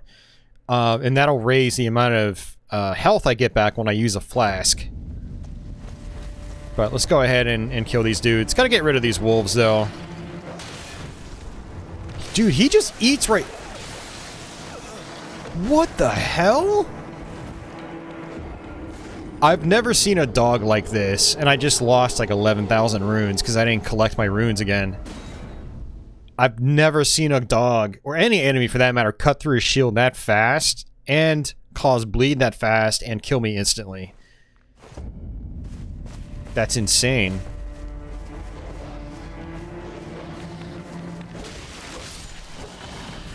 Fortunately, he doesn't have a lot of health, but man, that was just unexpected. Let me make sure there aren't any other wolves around here.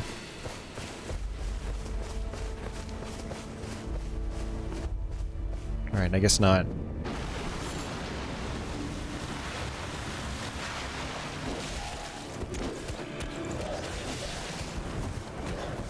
Yeah, and you don't want to stand on those blood puddles either. It'll actually cause bleed.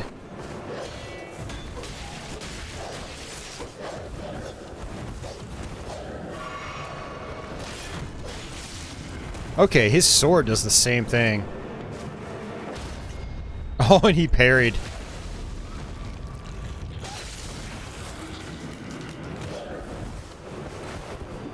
Yeah, he's parrying again.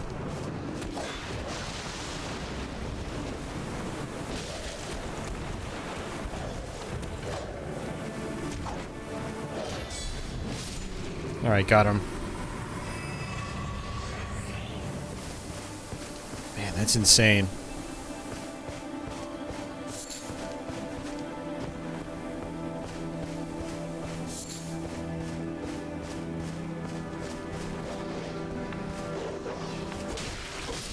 Alright, cool. Let's check our map. Yes, again, I need to get over here. Oh, you know what? There might have been... A lot of times there are these, like, tombstone platforms you can, platform down on.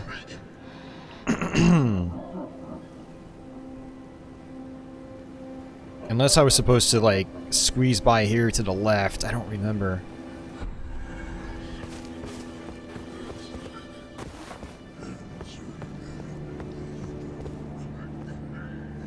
Yeah, it's too long of a drop. See, in Breath of the Wild, you'd be able to, like, climb rocks. I still think that's too long. Oh, wow, we got it. Okay. This is exactly where I want to be. Some creepy noises.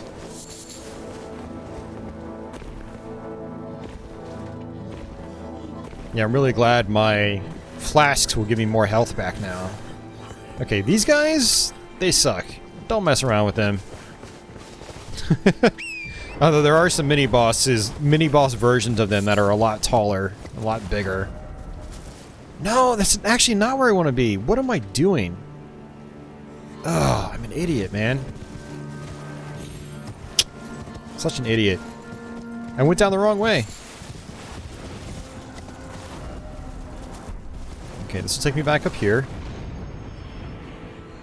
Yeah, exactly. In Zelda, you can glide your way down, which is great. And then you can also climb rocks, which is also great. That's one of the things like you cannot do in this game. So, it is Dark Souls meets Breath of the Wild, but there's not as much flexibility in, like... Are you serious? That was too far? Man, I thought I would have gotten that. There's definitely not as much flexibility in how you can explore. So I'd argue there are even more puzzle elements in how you explore in this. Like, you have to kind of figure out ways through the way that, like, the design team wanted you to. Whereas in Breath of the Wild, you have so many options that it's like, oh, well, I'm supposed to go around this rock, but how about I just go over it? You know, that sort of thing.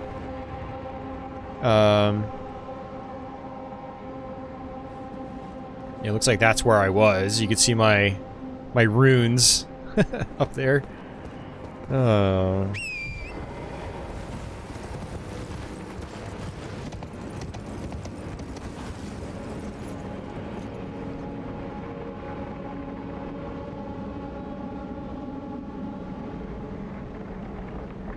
You know what? I might just be overthinking this completely. Let's come back here. No, the double jump does not break your fall, and that's something that kind of stinks. Whoa, no, no way! Spoilers, everyone! You can die in this game! In case you forgot. Alright, I guess I'm supposed to go this way. Actually, I think there's a... Hey, Steve-O, welcome. There's no point in even picking those up, because they're none.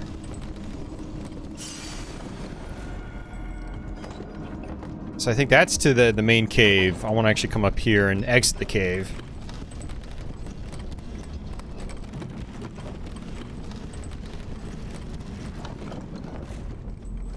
Alright, let's try this again. Yeah, by the way, this cave actually required one of those stone keys.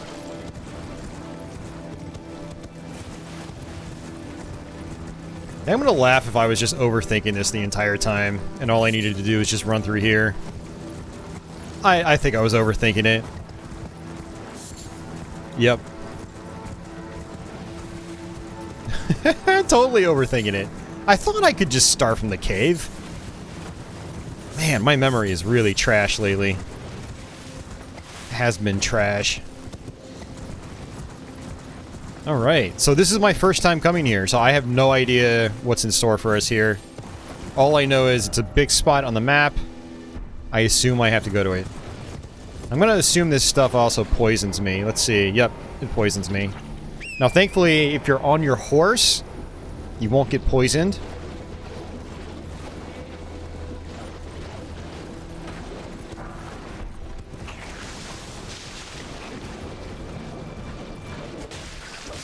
Now, unless these guys give me good echoes, they're not. That's only 89. 89 is very small at this point. Enemies are typically giving me like 200 to 300 plus at this point in the game. Also, these flower things, they can be a little irritating to deal with. They'll also likely poison you. That attack right there is like a lightning attack.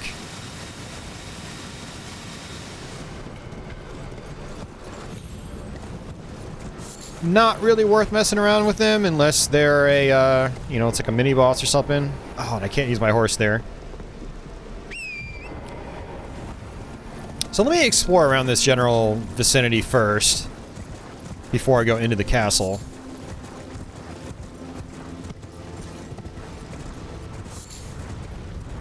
There's a big-ass giant.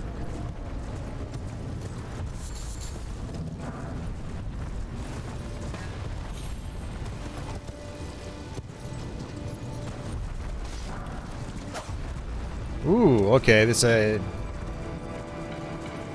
interesting.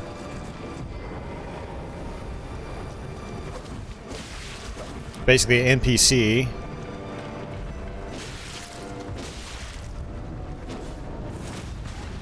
Ooh. And I have to fight a giant at the same time. Yeah, runes are basically experience points. Just like souls are experience in the Dark Souls games. Okay, let's get out of here. Not necessarily get out of here, but...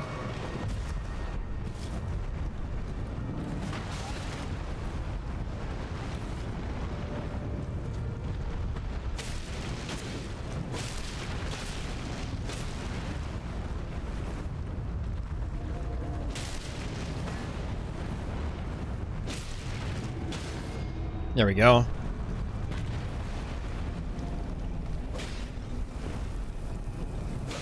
Huh. Didn't let me do a critical on him.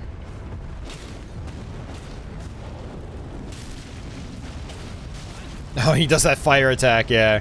This is something some of the later golems do.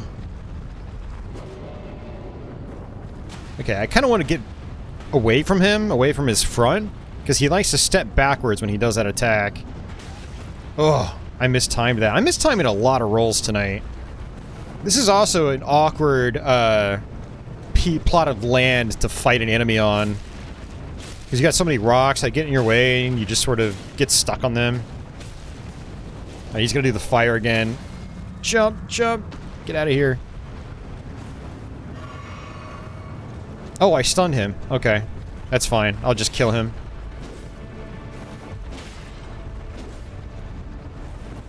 I'm gonna go this way. Okay, I thought he was going to do like a rapid series of attacks there.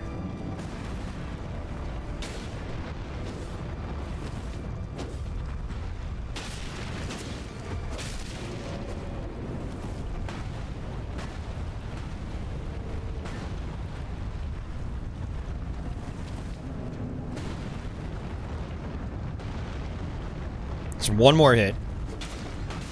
Maybe two. There we go. Jeez. Woo! Yeah, so for folks like DG's Trek, basically the runes are experience points. However, they're also a currency. So you can either use them to level up, or you can use them to buy things. So it's kind of an interesting system. It's like, do I want to level up my stats, or do I want this weapon or piece of armor or that sort of thing? All right, let's go back to... I'm still getting used to using my horse in this new way that I learned with the pouch. So it looks like there's nothing else here outside of that giant and the that NPC. Non-playable character. So again, we're gonna just kind of loop around the castle, see what's here before we go inside the castle. Pick up any materials that I see along the way, because again, I can sell those. Starlight shards, I don't really use those.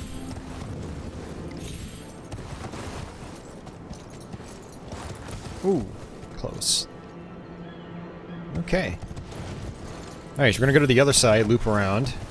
Because it doesn't look like there's any way to get around there from this side.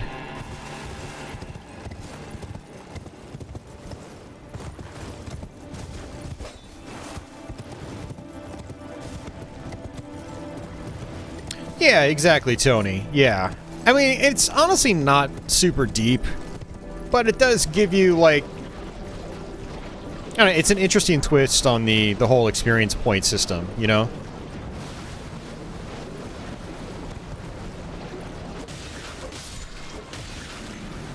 Yeah, like, these guys are giving me 100 apiece. Oh, they're doing Scarlet Rot. Okay, so...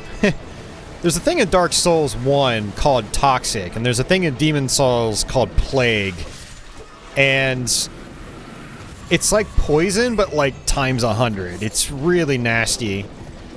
And this game's version of that is Scarlet Rot. And that's what these guys are building up. So I really don't want to touch that red stuff, because if Scarlet Rot happens, I have it for a long time, and it dwindles my health down extremely fast. I mean, not as fast now. If you get it early on in the game, you die in like 2 seconds. It ticks down your health so quickly. So I can already tell this area is going to be maybe a little frustrating. I don't know. We'll see. Poison is one thing. I can just kind of like perpetually have poison and be fine. But Scarlet Rot is like, you have it. You need to find... need to find a site of grace as fast as possible. So these are the basilisks. This is actually the first time I've seen a basilisk in this game.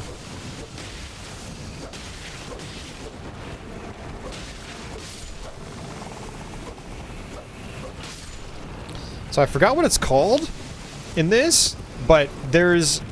Just like in Dark Souls 1, you can get cursed and you die instantly. There's a similar thing that occurs in this game, and I'm assuming these basilisks do the same thing. Let's run across it. Yeah. It's building up that... It's death something. I forgot what it was called. And it's a pretty vicious looking effect, too. Like, when it affects you, this, like, crazy pole, like just, like, impales you, and it's... And then you die, and you go back to your checkpoint. It also, kind of like in Dark Souls 1, how if you get cursed, it has, like, a pseudo-permanent effect. It sort of does... Well, it does something semi-permanent in this, too, where it will lower your maximum hit points at the last checkpoint that you went to.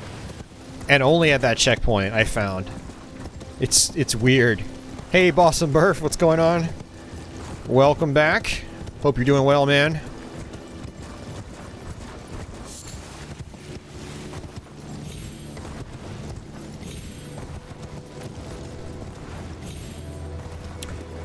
Alright, so not much over here, just some materials.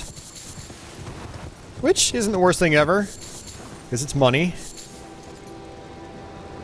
But, yeah, nothing too crazy. Nothing too crazy at all.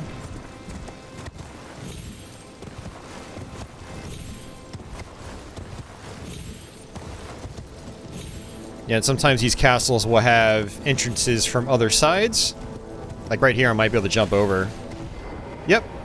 Check that out. Look at that. Didn't even have to go through the front entrance.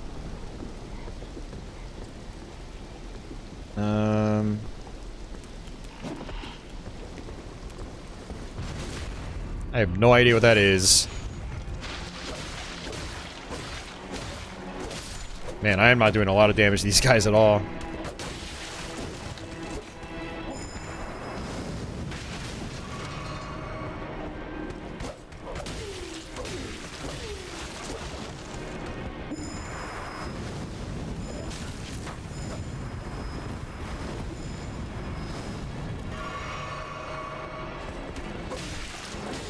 And you notice that he's actually refilling his health with flasks as well. That is something some enemies do. Up to this point, though, they've usually only had one flask in their inventory, and this guy's got a bunch. So I don't know if he's a normal enemy, or if he's just like a special fight here. I guess we're gonna find out. Actually, it looks like he might have been out of his flasks.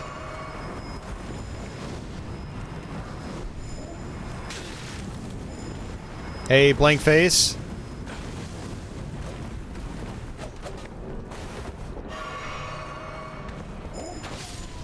Okay, got him. Man, that was a pain.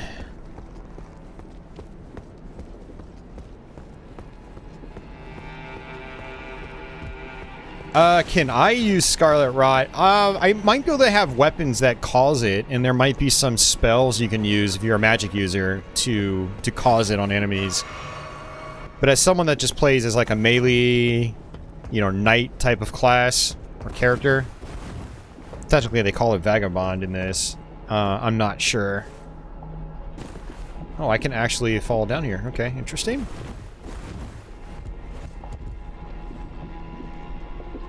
Does it live up to the hype? I mean, I don't like talking about things like, ooh, did it live up to the hype? Because I try not to follow the hype, you know? I don't join these, like, hype bandwagons for brand new games. I don't get excited like other people do. Maybe it's just because I've been around so long. You know, I'll be hitting 40 just next month. And I've been playing video games since I popped out of my mom's womb. So it's like, yeah, I don't know. Does it live up to the hype? I have no idea. I don't even know what the hype was. That said, I do think it's an awesome game. And as a Souls fan, I think it's excellent. So hopefully that answers your question. And yeah, I normally mostly do retro stuff on this content, as you guys know. But the Souls series has been... It's always been retro in style. In terms of, like, difficulty. Having to learn boss fights and things like that. I don't like that these guys are normal here. Let me see if I can just run past them. I might end up just running through this whole area. But yeah, so it is technically a modern game, but it's very old school in, you know, design philosophy. Which is why you hear so many modern gamers complain about these games and bitching that the difficulty's too hard. We need difficulty sliders and yada yada yada. It's just like, listen, this game is old school in that what you see is what you get. And you gotta either learn it or just, you know, run home with your tail between your legs. And that's what I like about these games. Yeah, not enough golden seeds. Oh yeah, that's right. I can use my sacred tear. Yes! Alright, so now I'm gonna get more health back every time I use my flask. Which is great. Because you notice, like, my health bar is so big, each flask was only giving me back half of it. So... yeah, it was definitely leaving a little bit to be desired. I'm trying to figure out where I'm supposed to go. I'm wondering if I'm supposed to go down there. Alright, screw it. Let's do it. Yeah! Yeah, Retro Simon. Get good! I totally understand. Like, you know... these games are not for everyone. But I kind of like that they're not for everyone. That's not true. I like games being for everyone, but I do like seeing games force people to work and better themselves. That's exactly what this, you know, lineage of games does. From Demon Souls to all 3 Dark Souls to Bloodborne to this, and even down to Sekiro. Oh, that one is a little bit different. That's a very fast-paced game, even more so than Bloodborne, and in a way has a different style of combat. It's very heavy on blocking and, well, Sekiro is an interesting one. So I don't think I was supposed to actually come down here.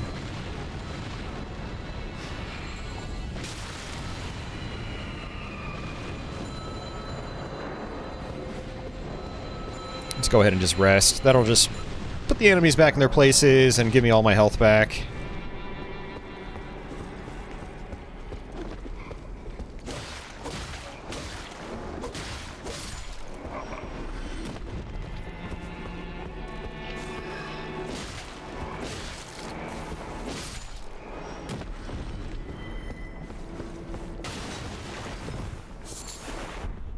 Yeah, and just a FYI for anybody just joining us, we are farther into the game.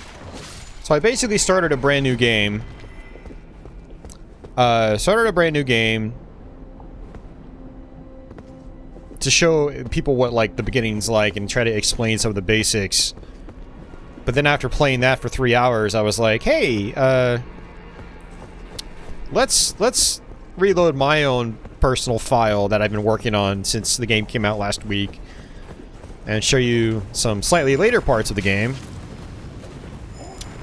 And here we are now, for anybody wondering. Okay, this is the one I've already been to. Alright, the question is, how do I get inside the castle?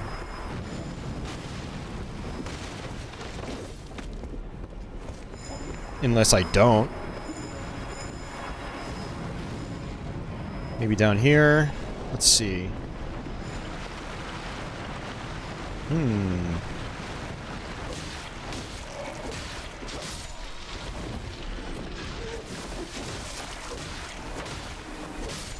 These guys are just causing poison.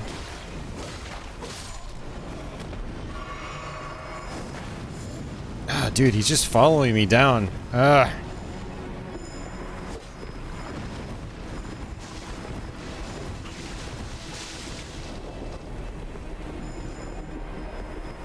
Okay.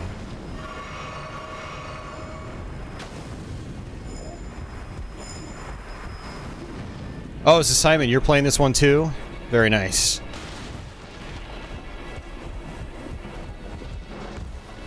Yeah, I mean, if you're a fan of the Soul series, and especially if you've liked all of them, like, you will definitely like this game. Hands down.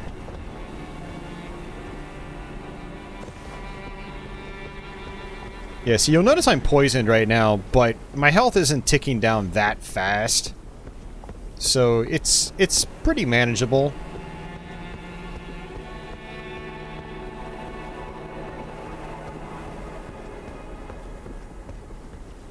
I can't exactly jump over here.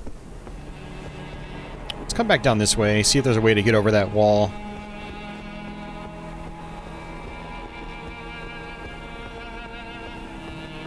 Let's go ahead and do this too.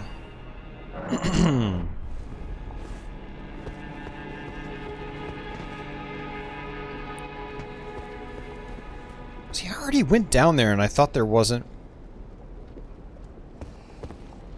Well, we'll try it again. Maybe I just missed something.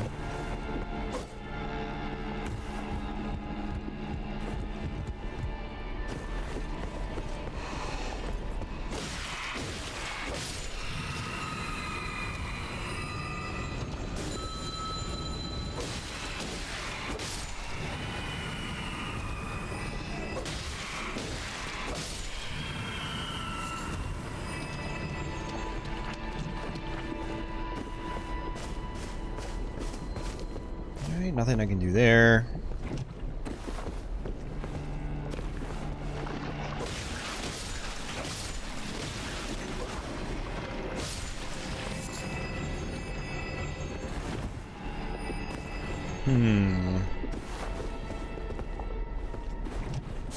Simple material. Yeah, maybe I just... So the last time I came down here, I didn't really kill any of the enemies, and so I was trying to just run from projectiles, so maybe there's like a little doorway I missed or something. Or maybe this is just the whole place. Maybe you don't actually go inside.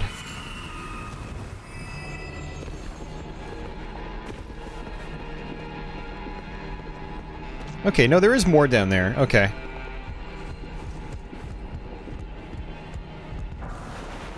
Smithing stone 4.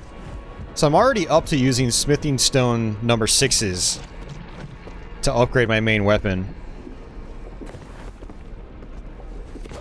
Okay, yeah, I just completely didn't even see this area.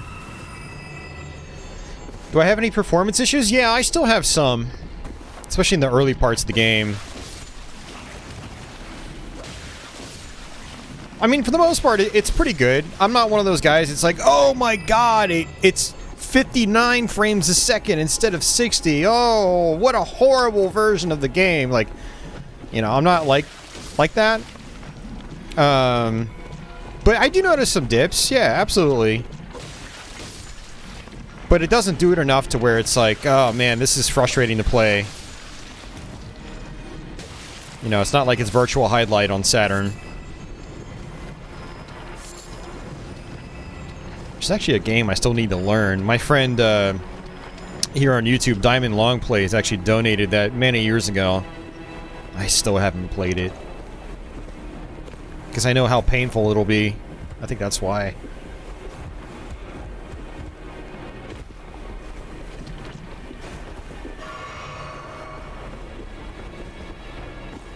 Now, I do have items that can get rid of poison, but it's not really worth it right now because it's just going to build back up.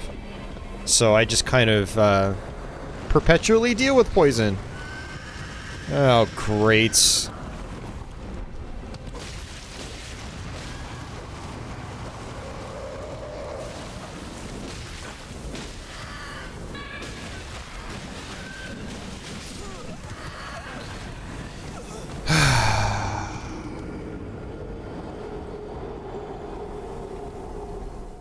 Yeah, no, the stutters are definitely still there, Simon. The patch did help it a little bit. But it didn't eradicate it for me.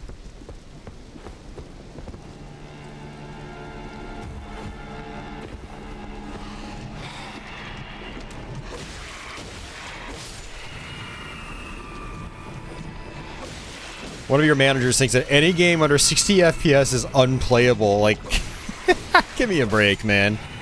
60 FPS should always be, like, the minimum goal, right? But ultimately, a stable frame rate is the most important thing. You can have a game that's at 30 FPS. And it can feel fine, you know? Especially if you're on, like, a console where you're using analog sticks, it feels more natural. Or, feels more naturally acceptable, I should say. 30 FPS. Anyway, there's, you know, I don't know, Digital Foundry was talking about a lot of games these days, even just targeting like 40 or 50 frames a second. You know, with 4K becoming the standard, and it's still requiring, you know, quite a bit of horsepower to achieve. You know, some games are targeting like lower frame rates at these higher resolutions, and they're still very, very playable.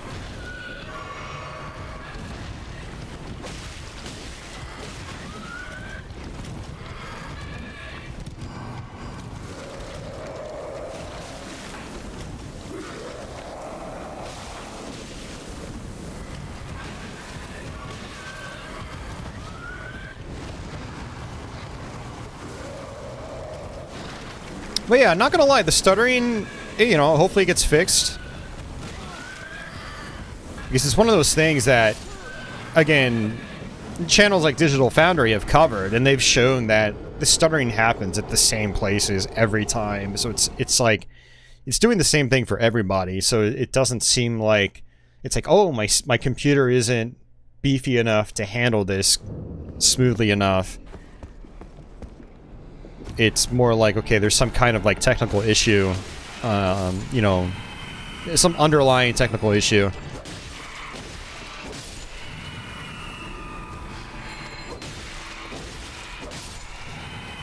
Yeah, I'm kind of at a loss as to what I'm supposed to be doing here.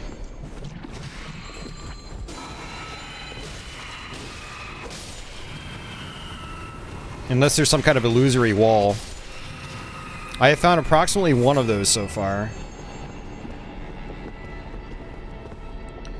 DG, Dark Souls Remastered on Switch. It's 30 frames a second, but it's consistent. I don't think it ever really drops, if I remember correctly.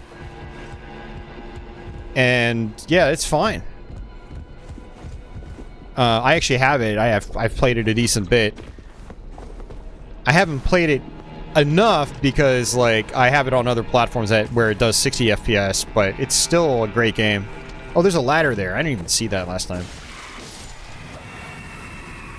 Alright, I'm gonna just skip my my runes. I'm just gonna come up here, because that multiple armed enemy is just super fast, and I don't feel like dying to it 1,000 times. That's one of my complaints with some of these later Souls games, is they have a bunch of enemies that feel like way too fast for the speed of your character. It almost feels like they were designed for you to just snipe them from a distance with magic or arrows or something like that. I guess maybe that's my problem, is some parts would be a little bit easier if I had actually adopted some magic. And I might actually do that later on in the playthrough. I just need a, I forgot what they call them, but you need a weapon in your arm to activate your magic.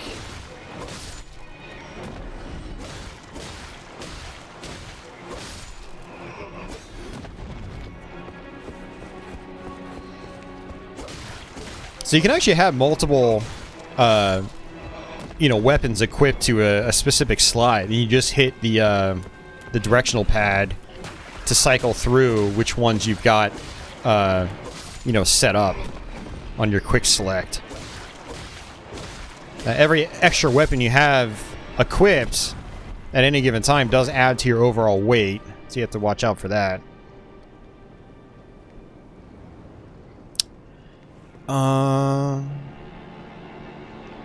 Looks like I might want to get over there to the other side. I can't tell. Oh, God. Oh, hello.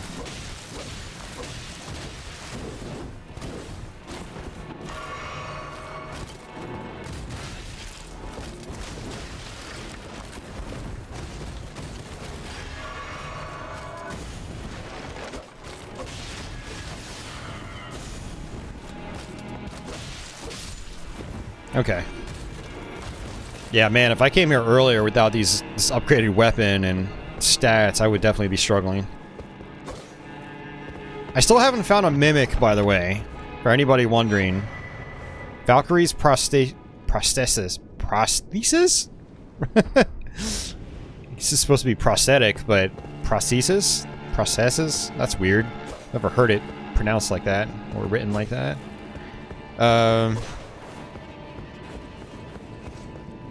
Okay. So yeah, this part doesn't look to be mandatory. Let's go ahead and come on down here. Oh, no. Oh, that's why there was that lightning attack. Okay.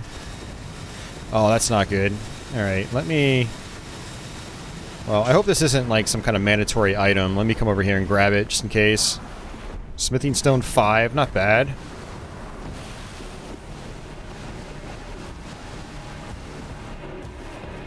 I was worried I was going to actually die falling down there.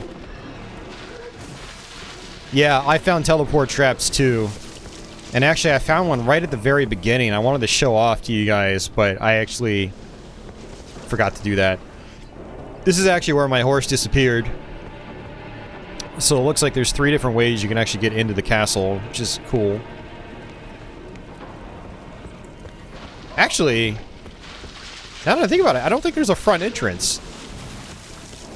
I thought there was a front entrance, but I don't see one. Now let's kill this guy.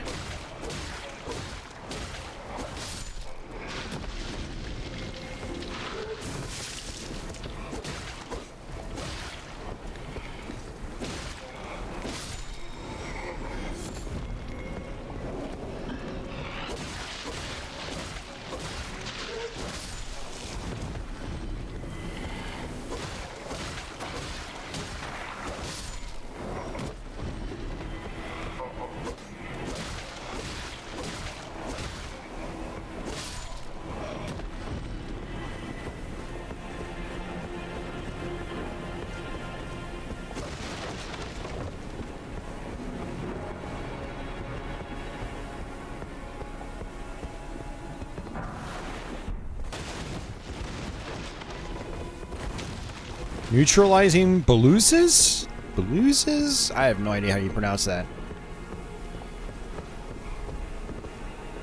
I guess I have to come out here?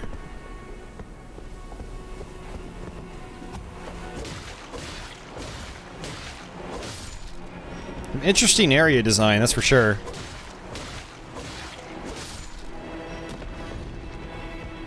Oh no, this is just right back where I was. Huh.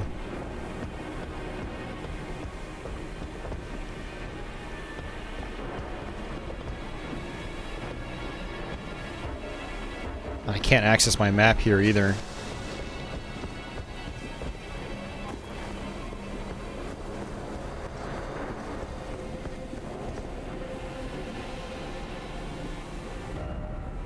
You know who? Who's you know who?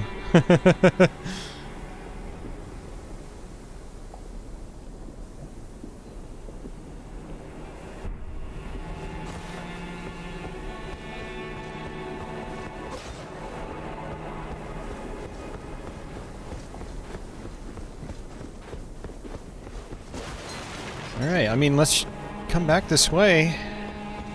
See if there's something else I missed. I mean, there's that ladder to the left.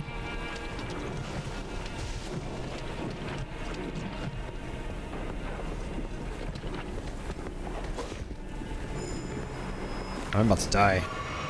Let me get my health back.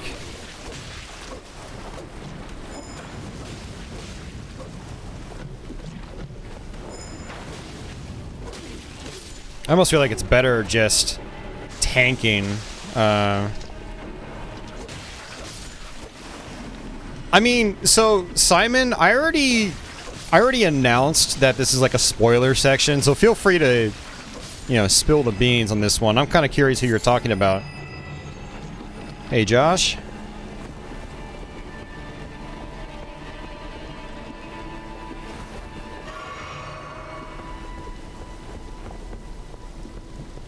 I mean, it's possible I might have already gotten to it, and like, so I'm not even thinking about it, but I don't know.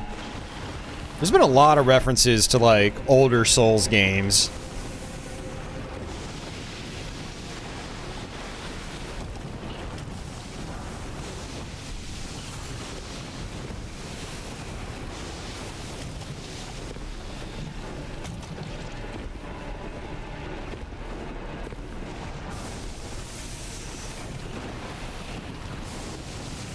Okay, this could end poorly.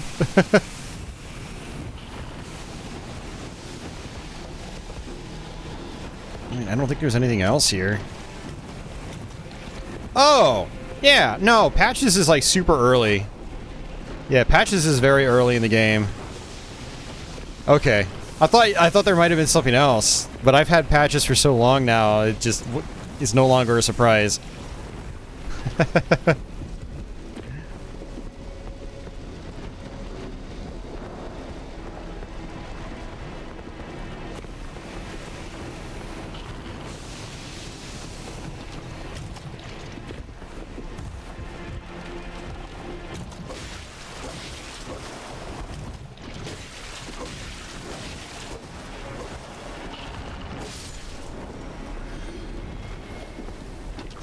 Oh man, I'm just trying to see if there's like I see other towers that are pretty big. I'm just trying to figure out if there's a way to actually get to them.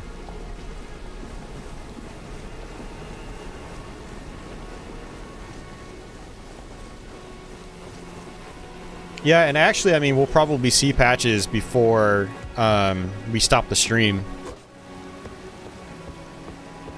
I got to a place called Volcano Manor, and he kind of like kind of makes that place his home.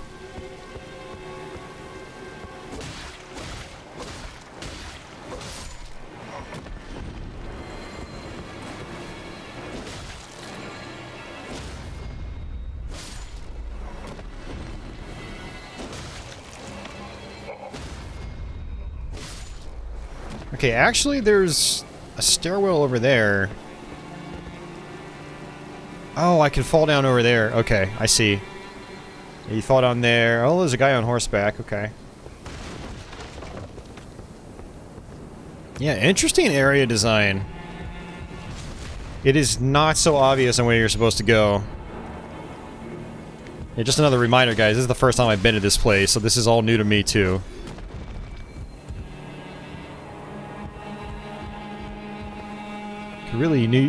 Could really use another site of grace, though.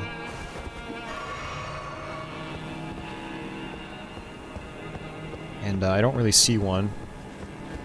I think what I'm going to try to do is skip the horseback guy. Normally I would try to fight all these guys, but I'm perpetually poisoned, so I'm constantly having to use my, you know, my flasks. And I'm quickly running out.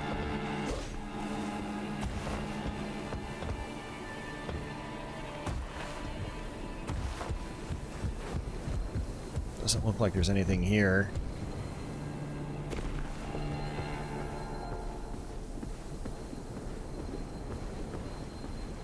Stealth for the win. There we go.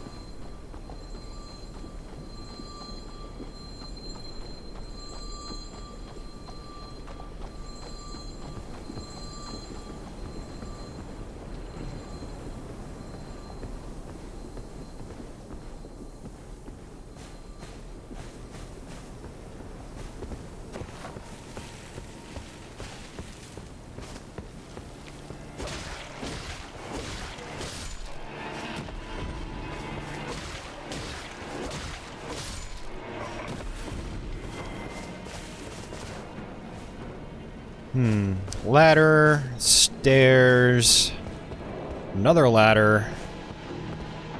I see a faint glow. I wonder if there's a site of grace over there.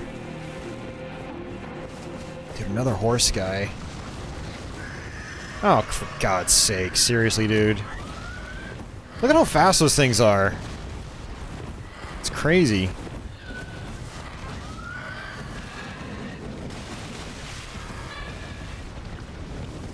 Jeebus. Ugh. Really do not like those enemies.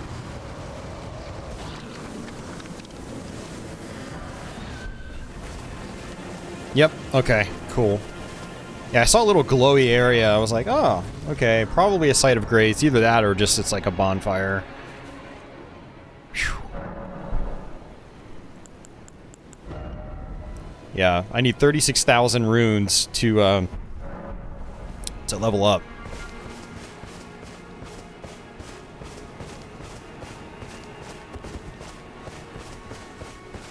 So either there's a lot more castle, or we're close to a boss fight. And since I see enemies, we're probably got a lot more castle.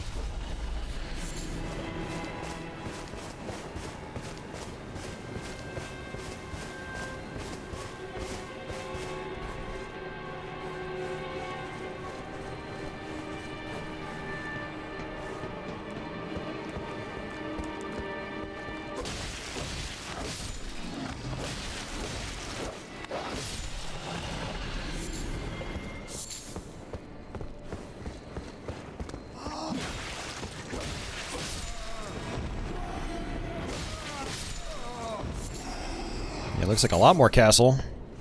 don't even know where this goes. Whoa there. Sneaky, dude. These guys are pretty dangerous. I've encountered them multiple times before. Alright, I see a ladder. Man, I'm getting hungry.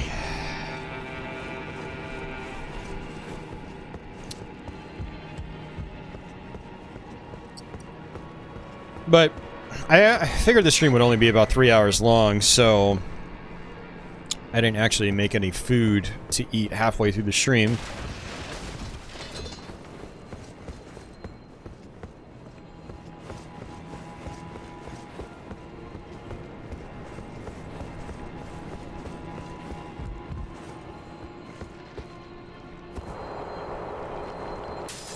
Right, on our way back down.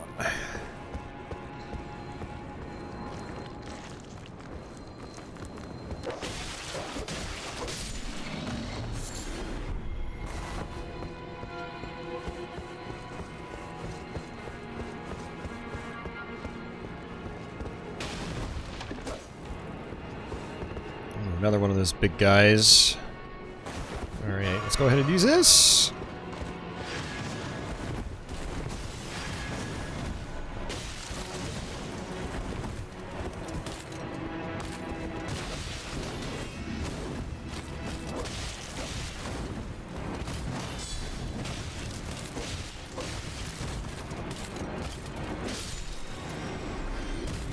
Well, thankfully, because I'm doing so much damage, they're actually not too bad.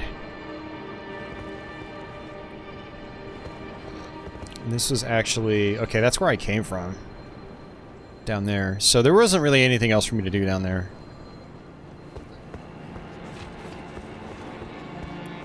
Now, if I had a bow, I could actually snipe some of those enemies from a distance.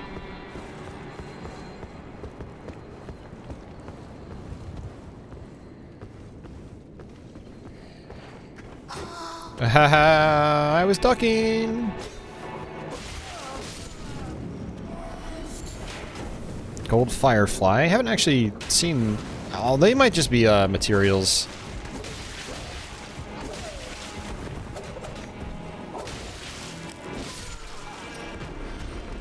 Your heavy, when you in one-handed mode, is pretty useful. It's got some good range.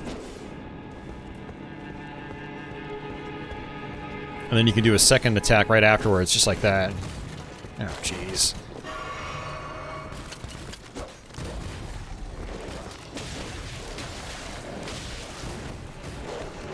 Alright. I gotta get rid of these wolves first. Or these dogs. Not really wolves.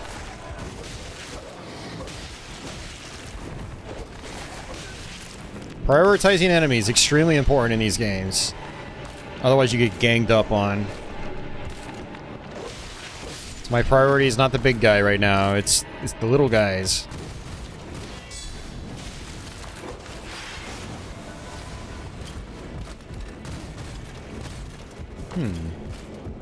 I could just skip him. See if he's smart enough to come back up.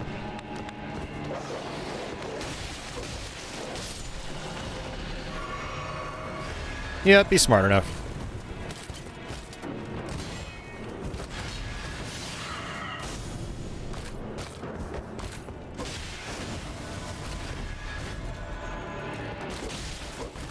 Yeah, those gold, like, lightning attacks are extremely dangerous.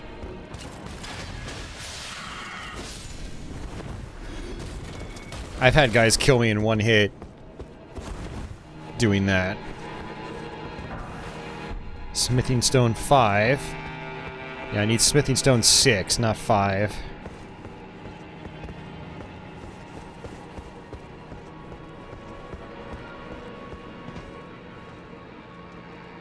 Okay, I think this was...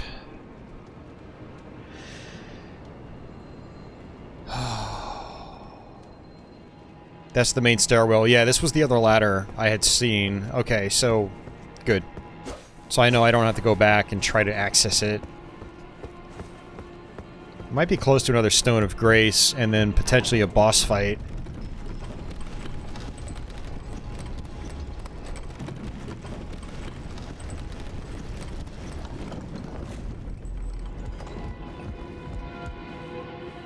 Oh yeah, checkpoint. Yeah, boss fight. I would have preferred a Sight of Grace, though, because I need my flasks back, but I guess we'll roll with this. Oh geez, this is a tiny arena. Elemer of the Briar.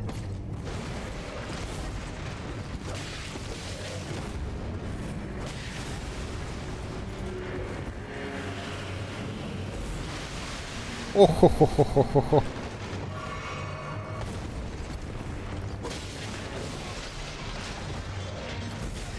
Ow.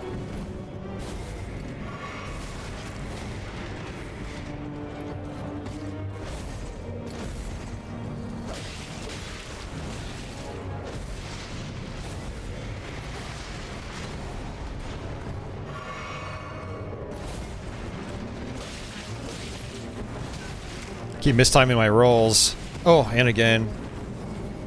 Hey, Greg.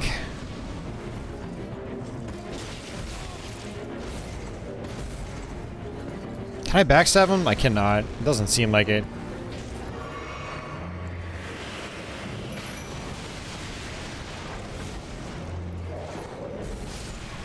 Yeah, look at how useless my dogs are right now. Although it might be possible to, like, upgrade your dogs, but I haven't figured that part out yet.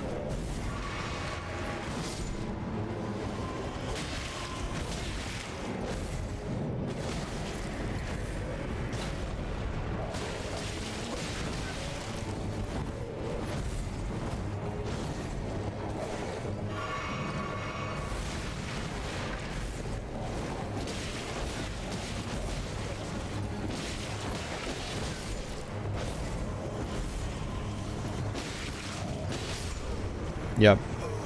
I think we'll get him, but yeah, that was our first fight. Not too bad. He actually doesn't look like he's got like any crazy like second phases, unless he's got a second health bar that I don't know about, but I haven't encountered any bosses yet with second health bars. They'll usually go into a different phase, like partway through.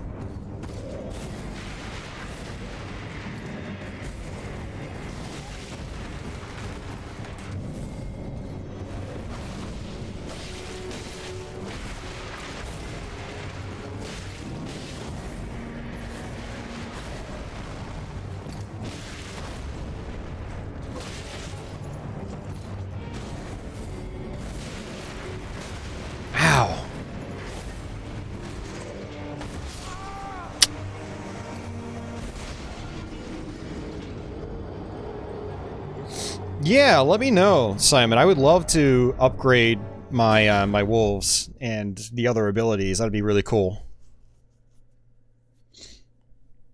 And anybody watching that's kind of like thinking about going into this game, that would help them too. Well, thankfully the checkpoint statue gives me all my flasks back. I forgot about that, so that's really handy.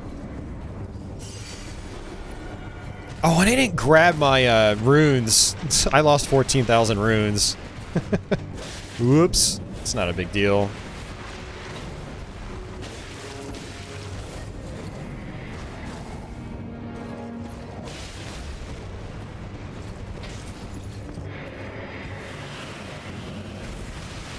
I mistimed that completely. Most dudes are serious in this game, trust me. This dude isn't even all that bad, honestly. I know we're gonna get this pretty quickly. I just gotta take my time. Man, you should have seen one of the guys I fought yesterday. Whew. Yeah, some of the bosses in this game are pretty insane. Let me actually check my equipment too. Yeah, raises strength. Alright.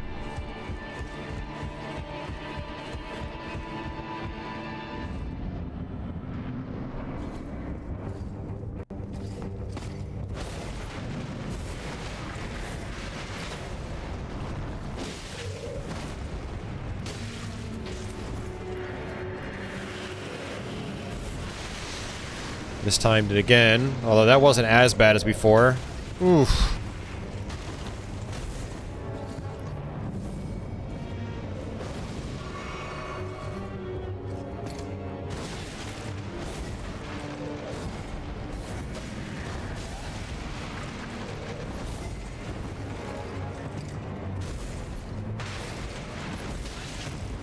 Man, I'm not getting any of my timings right. I deserve that.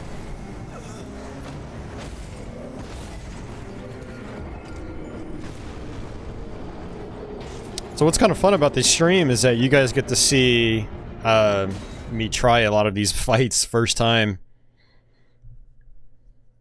So you kind of, I mean, if I was playing on Twitch, this is exactly what it would be like.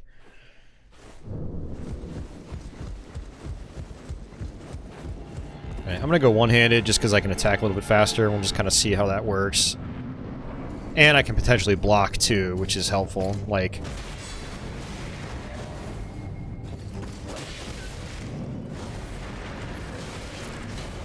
man.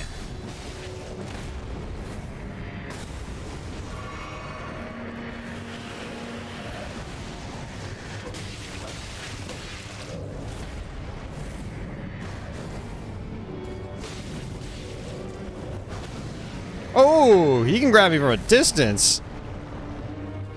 Wow, okay. Interesting.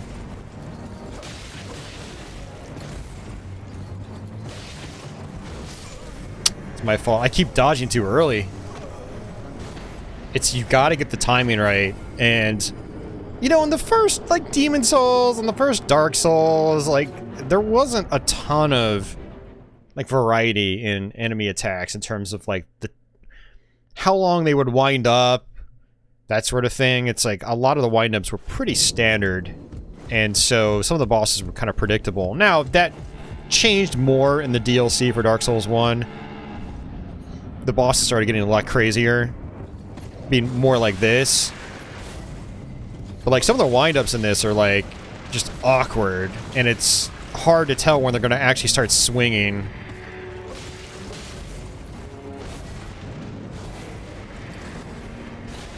Ugh.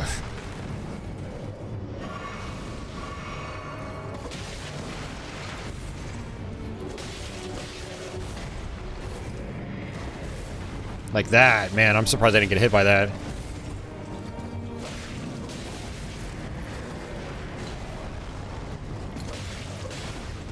I am getting very greedy, though. I knew that was going to happen. Man. Hey, John, thumbs up for the game? Absolutely. I think it's awesome. I've played it non-stop for the last week. I mean, I've had a couple of breaks because of pinball and, you know, I had a couple retro nights, but basically all I've wanted to do is just play this game.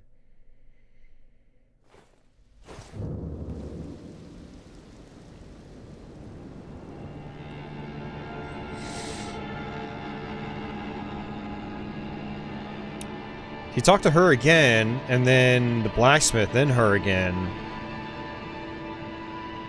Where do you upgrade them, then? Do you do it through the blacksmith, or do you do it through her? After this, I'll go to the Roundtable, and you can tell me if I've even got her.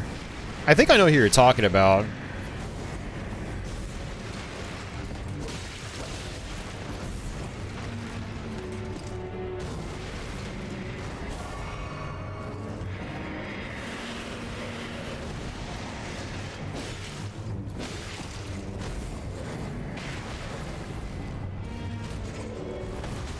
I knew he was going to do that. I was trying to figure out the dodge timing on it, and I totally messed it up.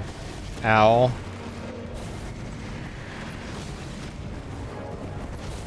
Dude, he's got so many symbol attacks with such a wide variety of them.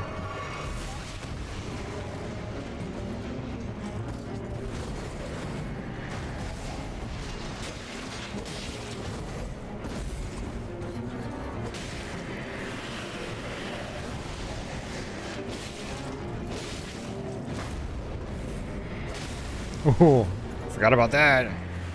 She does it. Okay, it is the one I'm thinking of. Yeah, I was gonna ask you if it's the one that was going on about the jellies.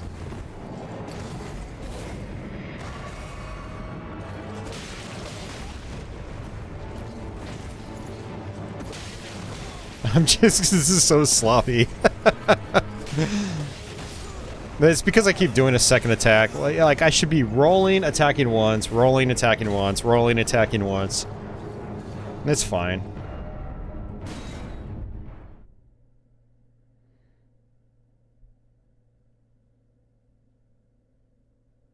Then you reload the area. She sits near the blacksmith and upgrades your summons. Yeah, she hasn't done that yet. She's talked about, like, oh, having a purpose and blah, blah, blah, blah, blah, blah. But no, she's not sitting by the blacksmith.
Tried rolling, but didn't come out of my flask usage fast enough.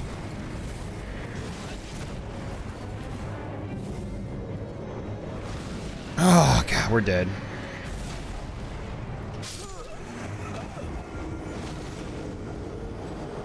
Yeah, no, I mean, Simon, she's been in my playthrough for like 20 plus hours now, and she hasn't sat by the blacksmith, so... And I keep trying to talk to her, and I've been to the blacksmith a lot, so I'm not really sure what I've done wrong, unless there's, like, something else I need to do. But, assuming we get this fight, I'll go check it out again, because I would like to do that. That'd be cool.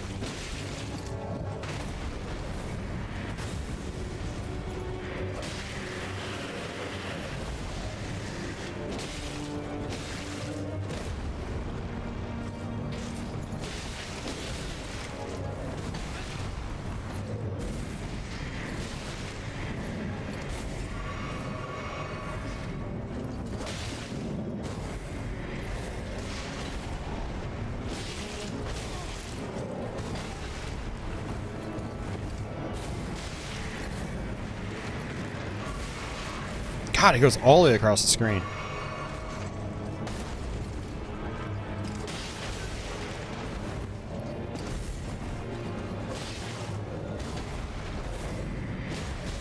Greedy. Dude, that does not work well on bosses, Simon. It does not work well at all. Unless it staggers them, but I guarantee you it's not going to.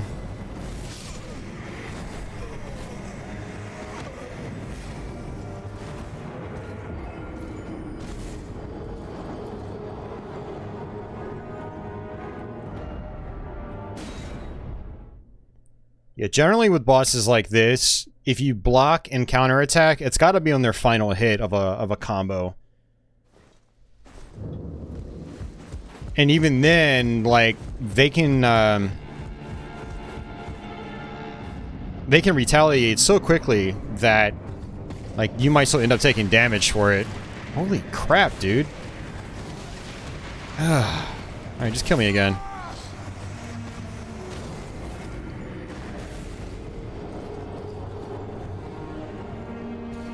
I mean, whether an enemy's going to stagger or not is dependent on the enemy. Not everyone staggers the same way.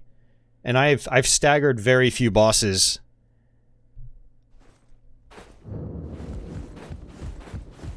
I mean, Margit's one of the primary ones I've staggered, and that's an early boss. I've staggered very few others consistently in particular. Oh, jeez.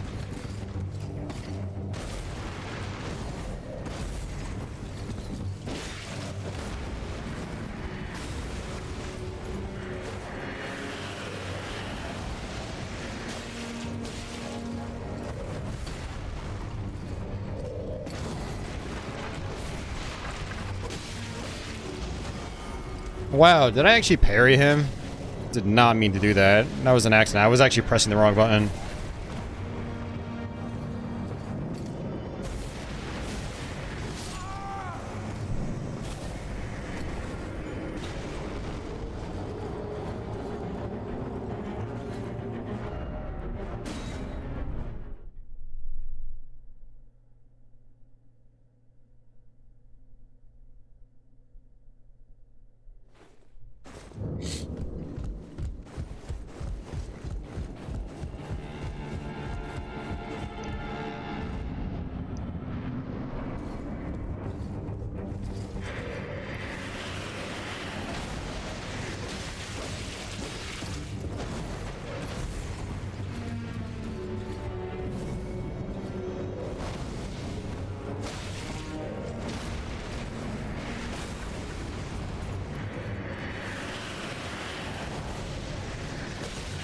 I love that attack. I can just get a bunch of free hits.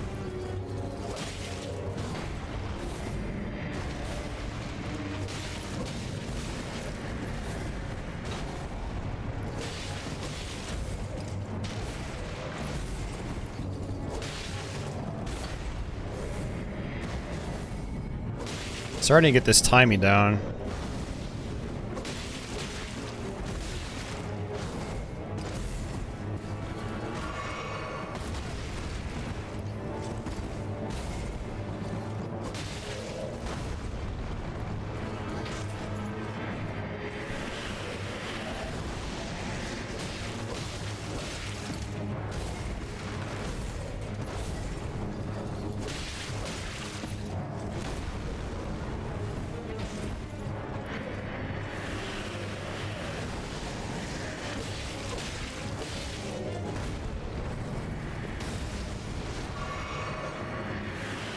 Man, he's being nice.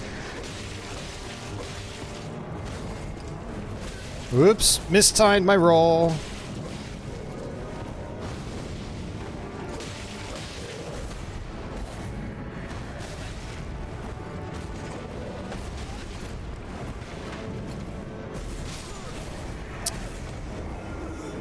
See, that was the perfect opportunity, man. I just completely screwed it up because I mistimed one roll. Sometimes mistiming one roll means you just completely get out of rhythm, and then it's just, it can go downhill real fast. And it seems like on this guy, if you keep your distance, he does that long range attack that's really hard to dodge, and it caught me off guard completely, and it killed me. I was so close. Like, I can try out one-handed mode again.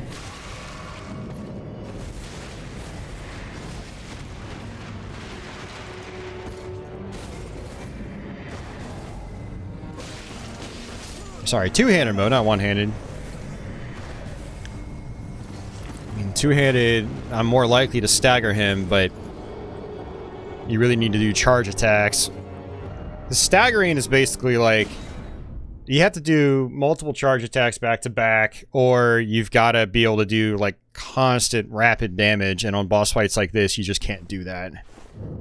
Because you have to be in constant motion. You can't just wail on them and tank. It just doesn't work.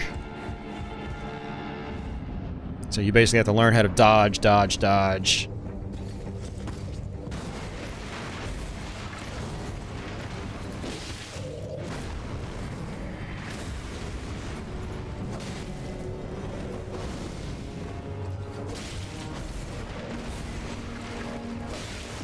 Whoops, see, that was a mistake.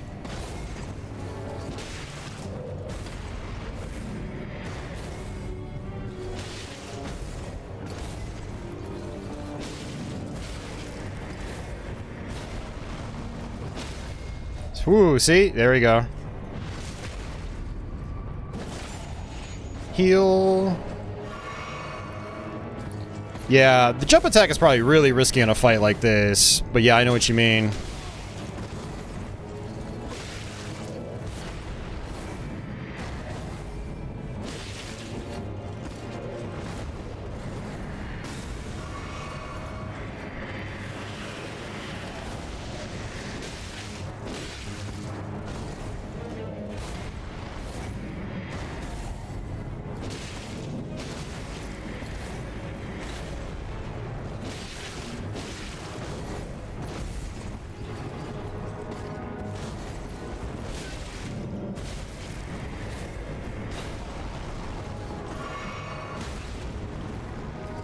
Should have used 2 flasks.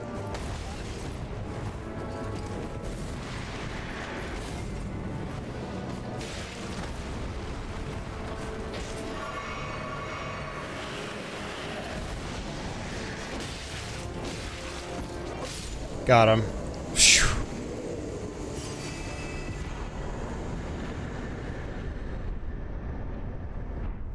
Yeah, I mean, honestly, that wasn't too bad compared to a bunch of other bosses in the game, but you gotta get into a rhythm and you gotta be focused. And man,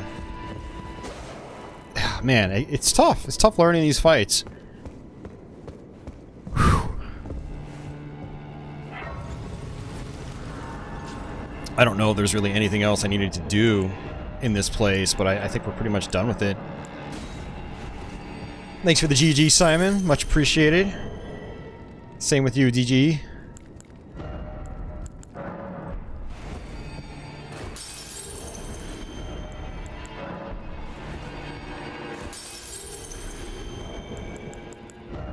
Unfortunately, it doesn't look like I've got enough to level up. Nope. I need 6,000 more. Alright,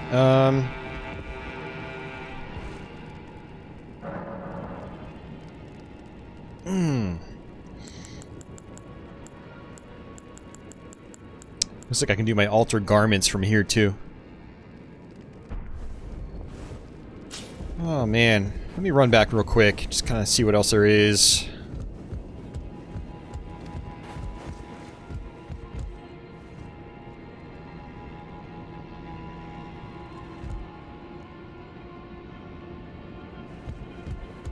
I would like another 6,000 runes just so I can level up.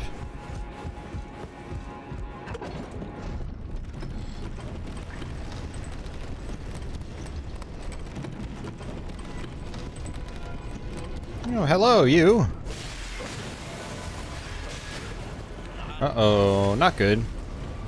Shit.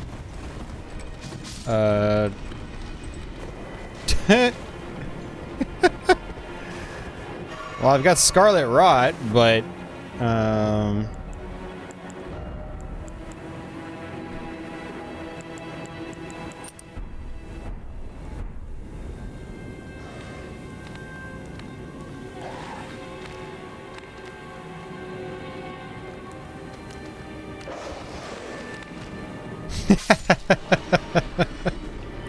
good doggies.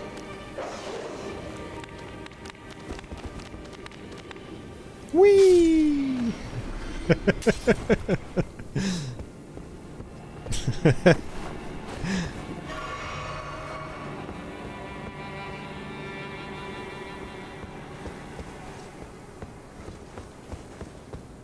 So was that worth it? Not really. I mean, the whole Scarlet Rot part.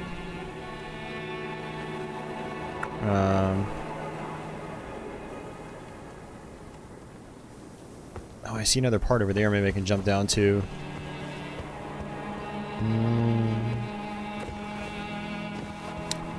No, I'm just overthinking this. I'm at 32,000. Yeah, right? Dark Souls jank. Some of the Dark Souls jank is still here.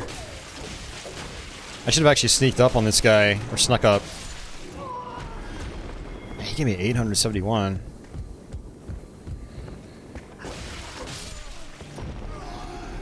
Yeah, what I'll do is basically try to kill some enemies and then just warp out. Okay. Let's see if that guy comes up here.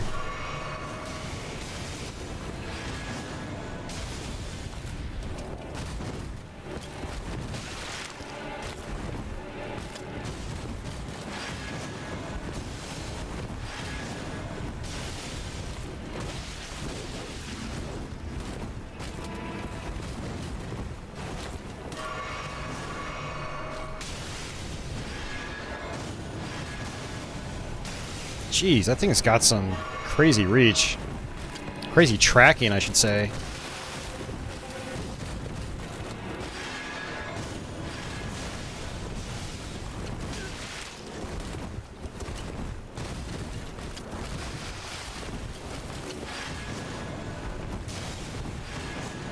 Maybe this was a mistake. I can't call my wolves either.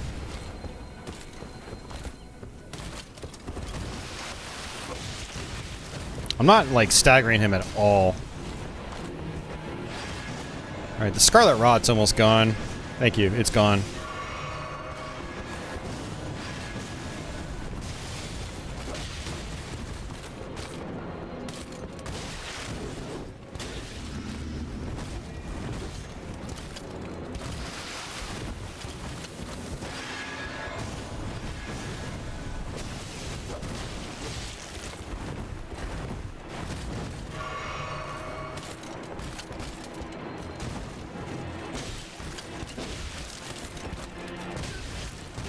I don't know why I wasn't attacking. I was trying.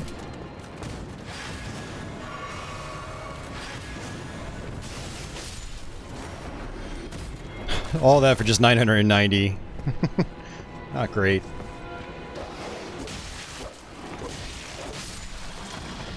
See, that's a better value proposition. Almost 300 runes for 3 hits. 3 easy hits.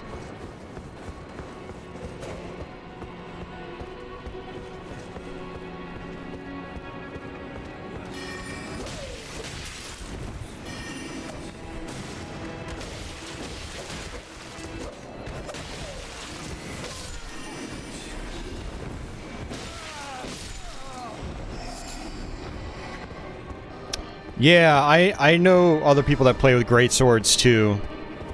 It's definitely very handy for sure.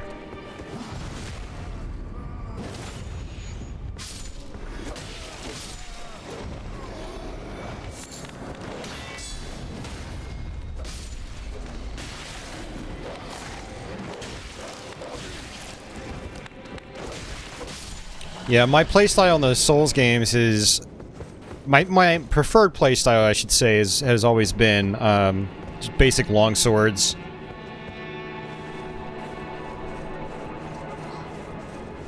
I've got a very particular playstyle that I go by with this sort of weapon set.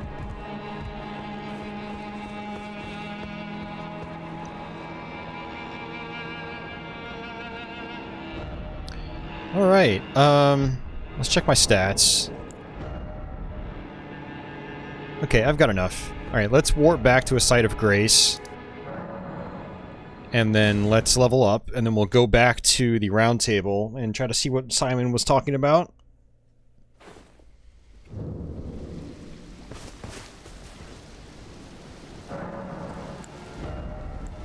So I'm still pumping into endurance right now because it's still boosting my stamina and my equipment load. I think when I get to 40, I'll probably start moving over to something else.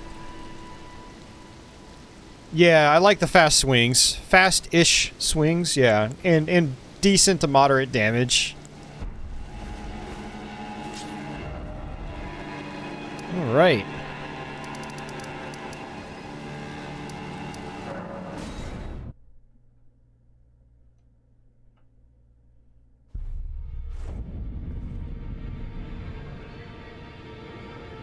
Oh, man. Alright, so you're talking about this girl right here. If I do have a talent for spirit tune, I suppose I should try to. I'll ask Master Hugh to teach. So I guess I'll go to the blacksmith now. That's not the blacksmith.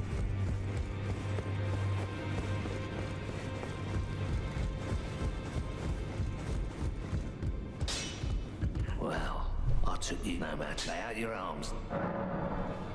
The girl. Are you out of your mind? Who'd stay with an ugly brute who only knows absurd? I refuse to believe. I don't doubt you, but I know when's...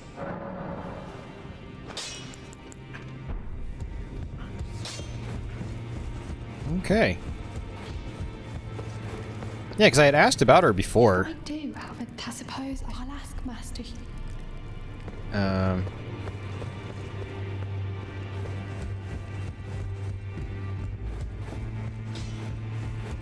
Back already, no matter. I guess, like you said, I had to warp out and then, So you've noticed nothing special. I'm a prisoner trapped by the hold. Undone, that's all there is to it. Okay.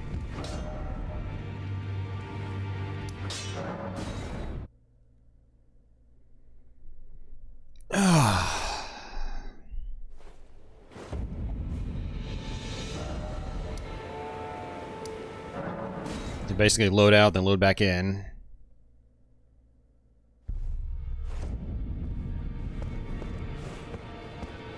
Oh, yeah, she's gone. Look at that.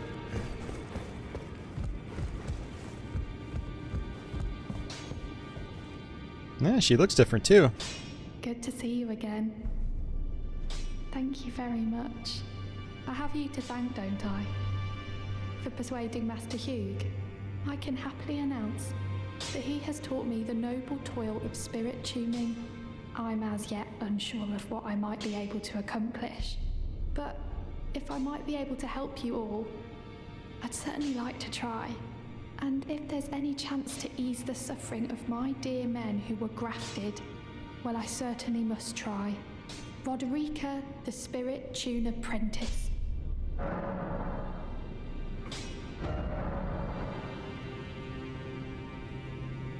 Grave Gloveworts to strengthen the spirits you summon from ashes. You'll need Ghost Gloveworts. Okay.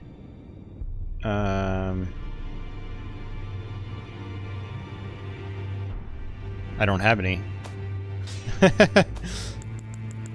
Oh, man. And I bet you I've had some, and I bet you I've sold them. Okay, well now I know.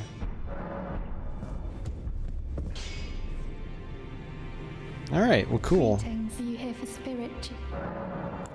I need to warn you about something. A little while ago, someone started lurking in the wing on the opposite side of the round table. And I can hear, from all the way over there, the howling and wailing of spirits in fear of a curse. I can even hear the repulsive plethora of spirits. I can't even imagine how much suffering inflicted. Not even the grafting caused anything like this to happen. I know you're strong. Okay. I do know that when I warped in here one time, it was all dark and bloodied, and I had to fight a phantom.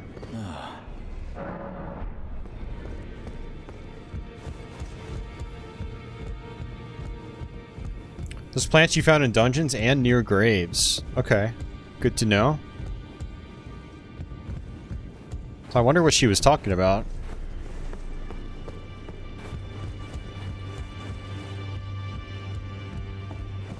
Oh yeah, I've also opened up this area the other day.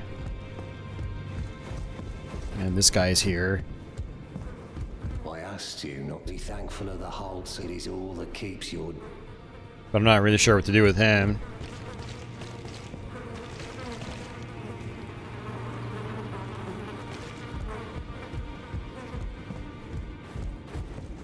Okay. Well, guys, you know, we're at almost the 5-hour mark, and I am getting so hungry, like my head and eyes are starting to hurt. So I think I need to forcibly take a break. For those of you guys that follow me on Twitch, I will probably continue playing for the next couple of hours, but as far as the YouTube stream's concerned, I think this is pretty much going to do it. I think I'm pretty much done on YouTube for the night. So, got off work at 7 p.m. tonight. I had the idea to try to do another stream just like we did last Saturday night. And, I was like, you know, I want to play some Elden Ring, so let's just kind of show off the beginning of the game and then try to do some other stuff at the same time. And so I wasn't really sure how many people were going to tune in, but we had a fun little crowd and a steady viewership tonight, which is cool. So hopefully you guys, you know, got to see something cool. Got to check out this game, see some gameplay of it. If you're into the Souls games, I definitely recommend it for sure, 100%. And, but yeah, I think that's gonna do it for me. So, I'll be back with some more retro stuff, probably either next weekend or maybe even tomorrow. Yeah, this is an awesome game.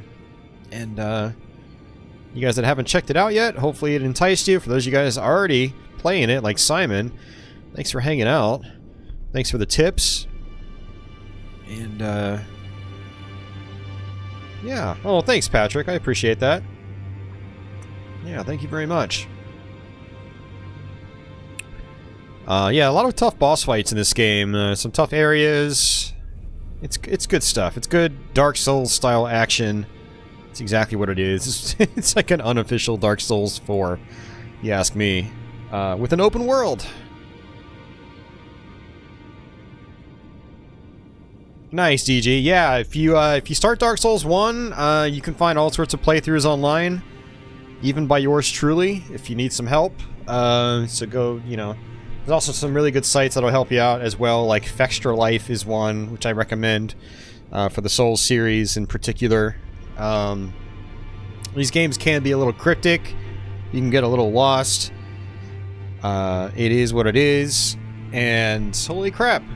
I just realized there's a witch here. Ah, we meet again after all.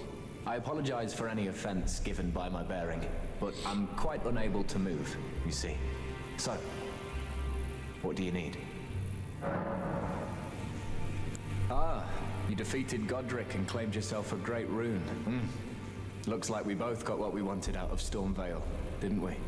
Well done, friend. Something to mark the occasion. Go on, take it. Oh wow, rapier ×8. I might actually have to try to use that. As you might have guessed, I still can't move. No need to be polite. Yeah, you learn skills from this guy. Well, that's cool. Yeah, it's funny. I never even noticed him there. Ah, so you've met Dee. Dee is an old friend. We found ourselves journeying together for a time, bound by our exploration of death. But our paths have since diverged. Never again to... Though that's hardly an uncommon fate for two friends. Alright. Well, that's that. Alright, let me go ahead and get out of here. So... yeah, it's funny, like, this used to let me just alt-tab straight out and keep my audio. But now it's not, so... That's a bummer. Let's actually go back. There it is. Okay, there we go. That's how we do it. Alright. Oh, well, there goes the audio. Sorry about that, guys. That's gonna do it for me. My name on Twitch is amackert. I think I might have the link in some of my video descriptions. Yeah, just be warned for anyone that does go over to Twitch. I don't take Twitch seriously at all. It's super lazy for me, and so don't expect any sort of production values over there or anything like that. And I don't usually get a lot of people chatting when I'm playing a game like this in particular, so I'm usually pretty silent over there. But you know, if you guys do go over there, you know, feel free to lurk or whatever, or say hello. If people say hello, I might say something. Just like I say stuff here when people say hello. But yeah, this is a great game. Really happy with it. Like I said, I've been playing it a lot over the last week, and I'm going to keep playing it until I finish it. Hopefully, which will be in the next week or two. But it's great. If you like the Dark Souls games, if you like Bloodborne, if you like Demon Souls, you will like this game. The open world stuff is really fun. Just be warned that this is a huge game. You're not going to roll through it in like 20 hours like you might in a regular Souls game. Well, most regular Souls first playthroughs are way more than 20 hours because you're going to die a lot and it's going to take a while to figure things out. But this game has all that, plus the open world and all the exploration and whatnot that comes with it. So, yeah, it's a lot. But it's great. Highly recommend it. And if you guys ever check it out, you know, let me know your thoughts on it. And likewise, for those of you guys like DG that check out Dark Souls 1 or any of the others, also let me know your thoughts on those. And if you need any help, I'm here. I've played through, you know, all the Souls games quite a few times. Dark Souls 1 and 2 in particular. And now 3. Man, I've beaten Dark Souls 3 a bunch of times now, too. I've gotten pretty decent at that. But yeah. Alrighty, guys. That's going to do it for me. I guess until the next one, take it easy.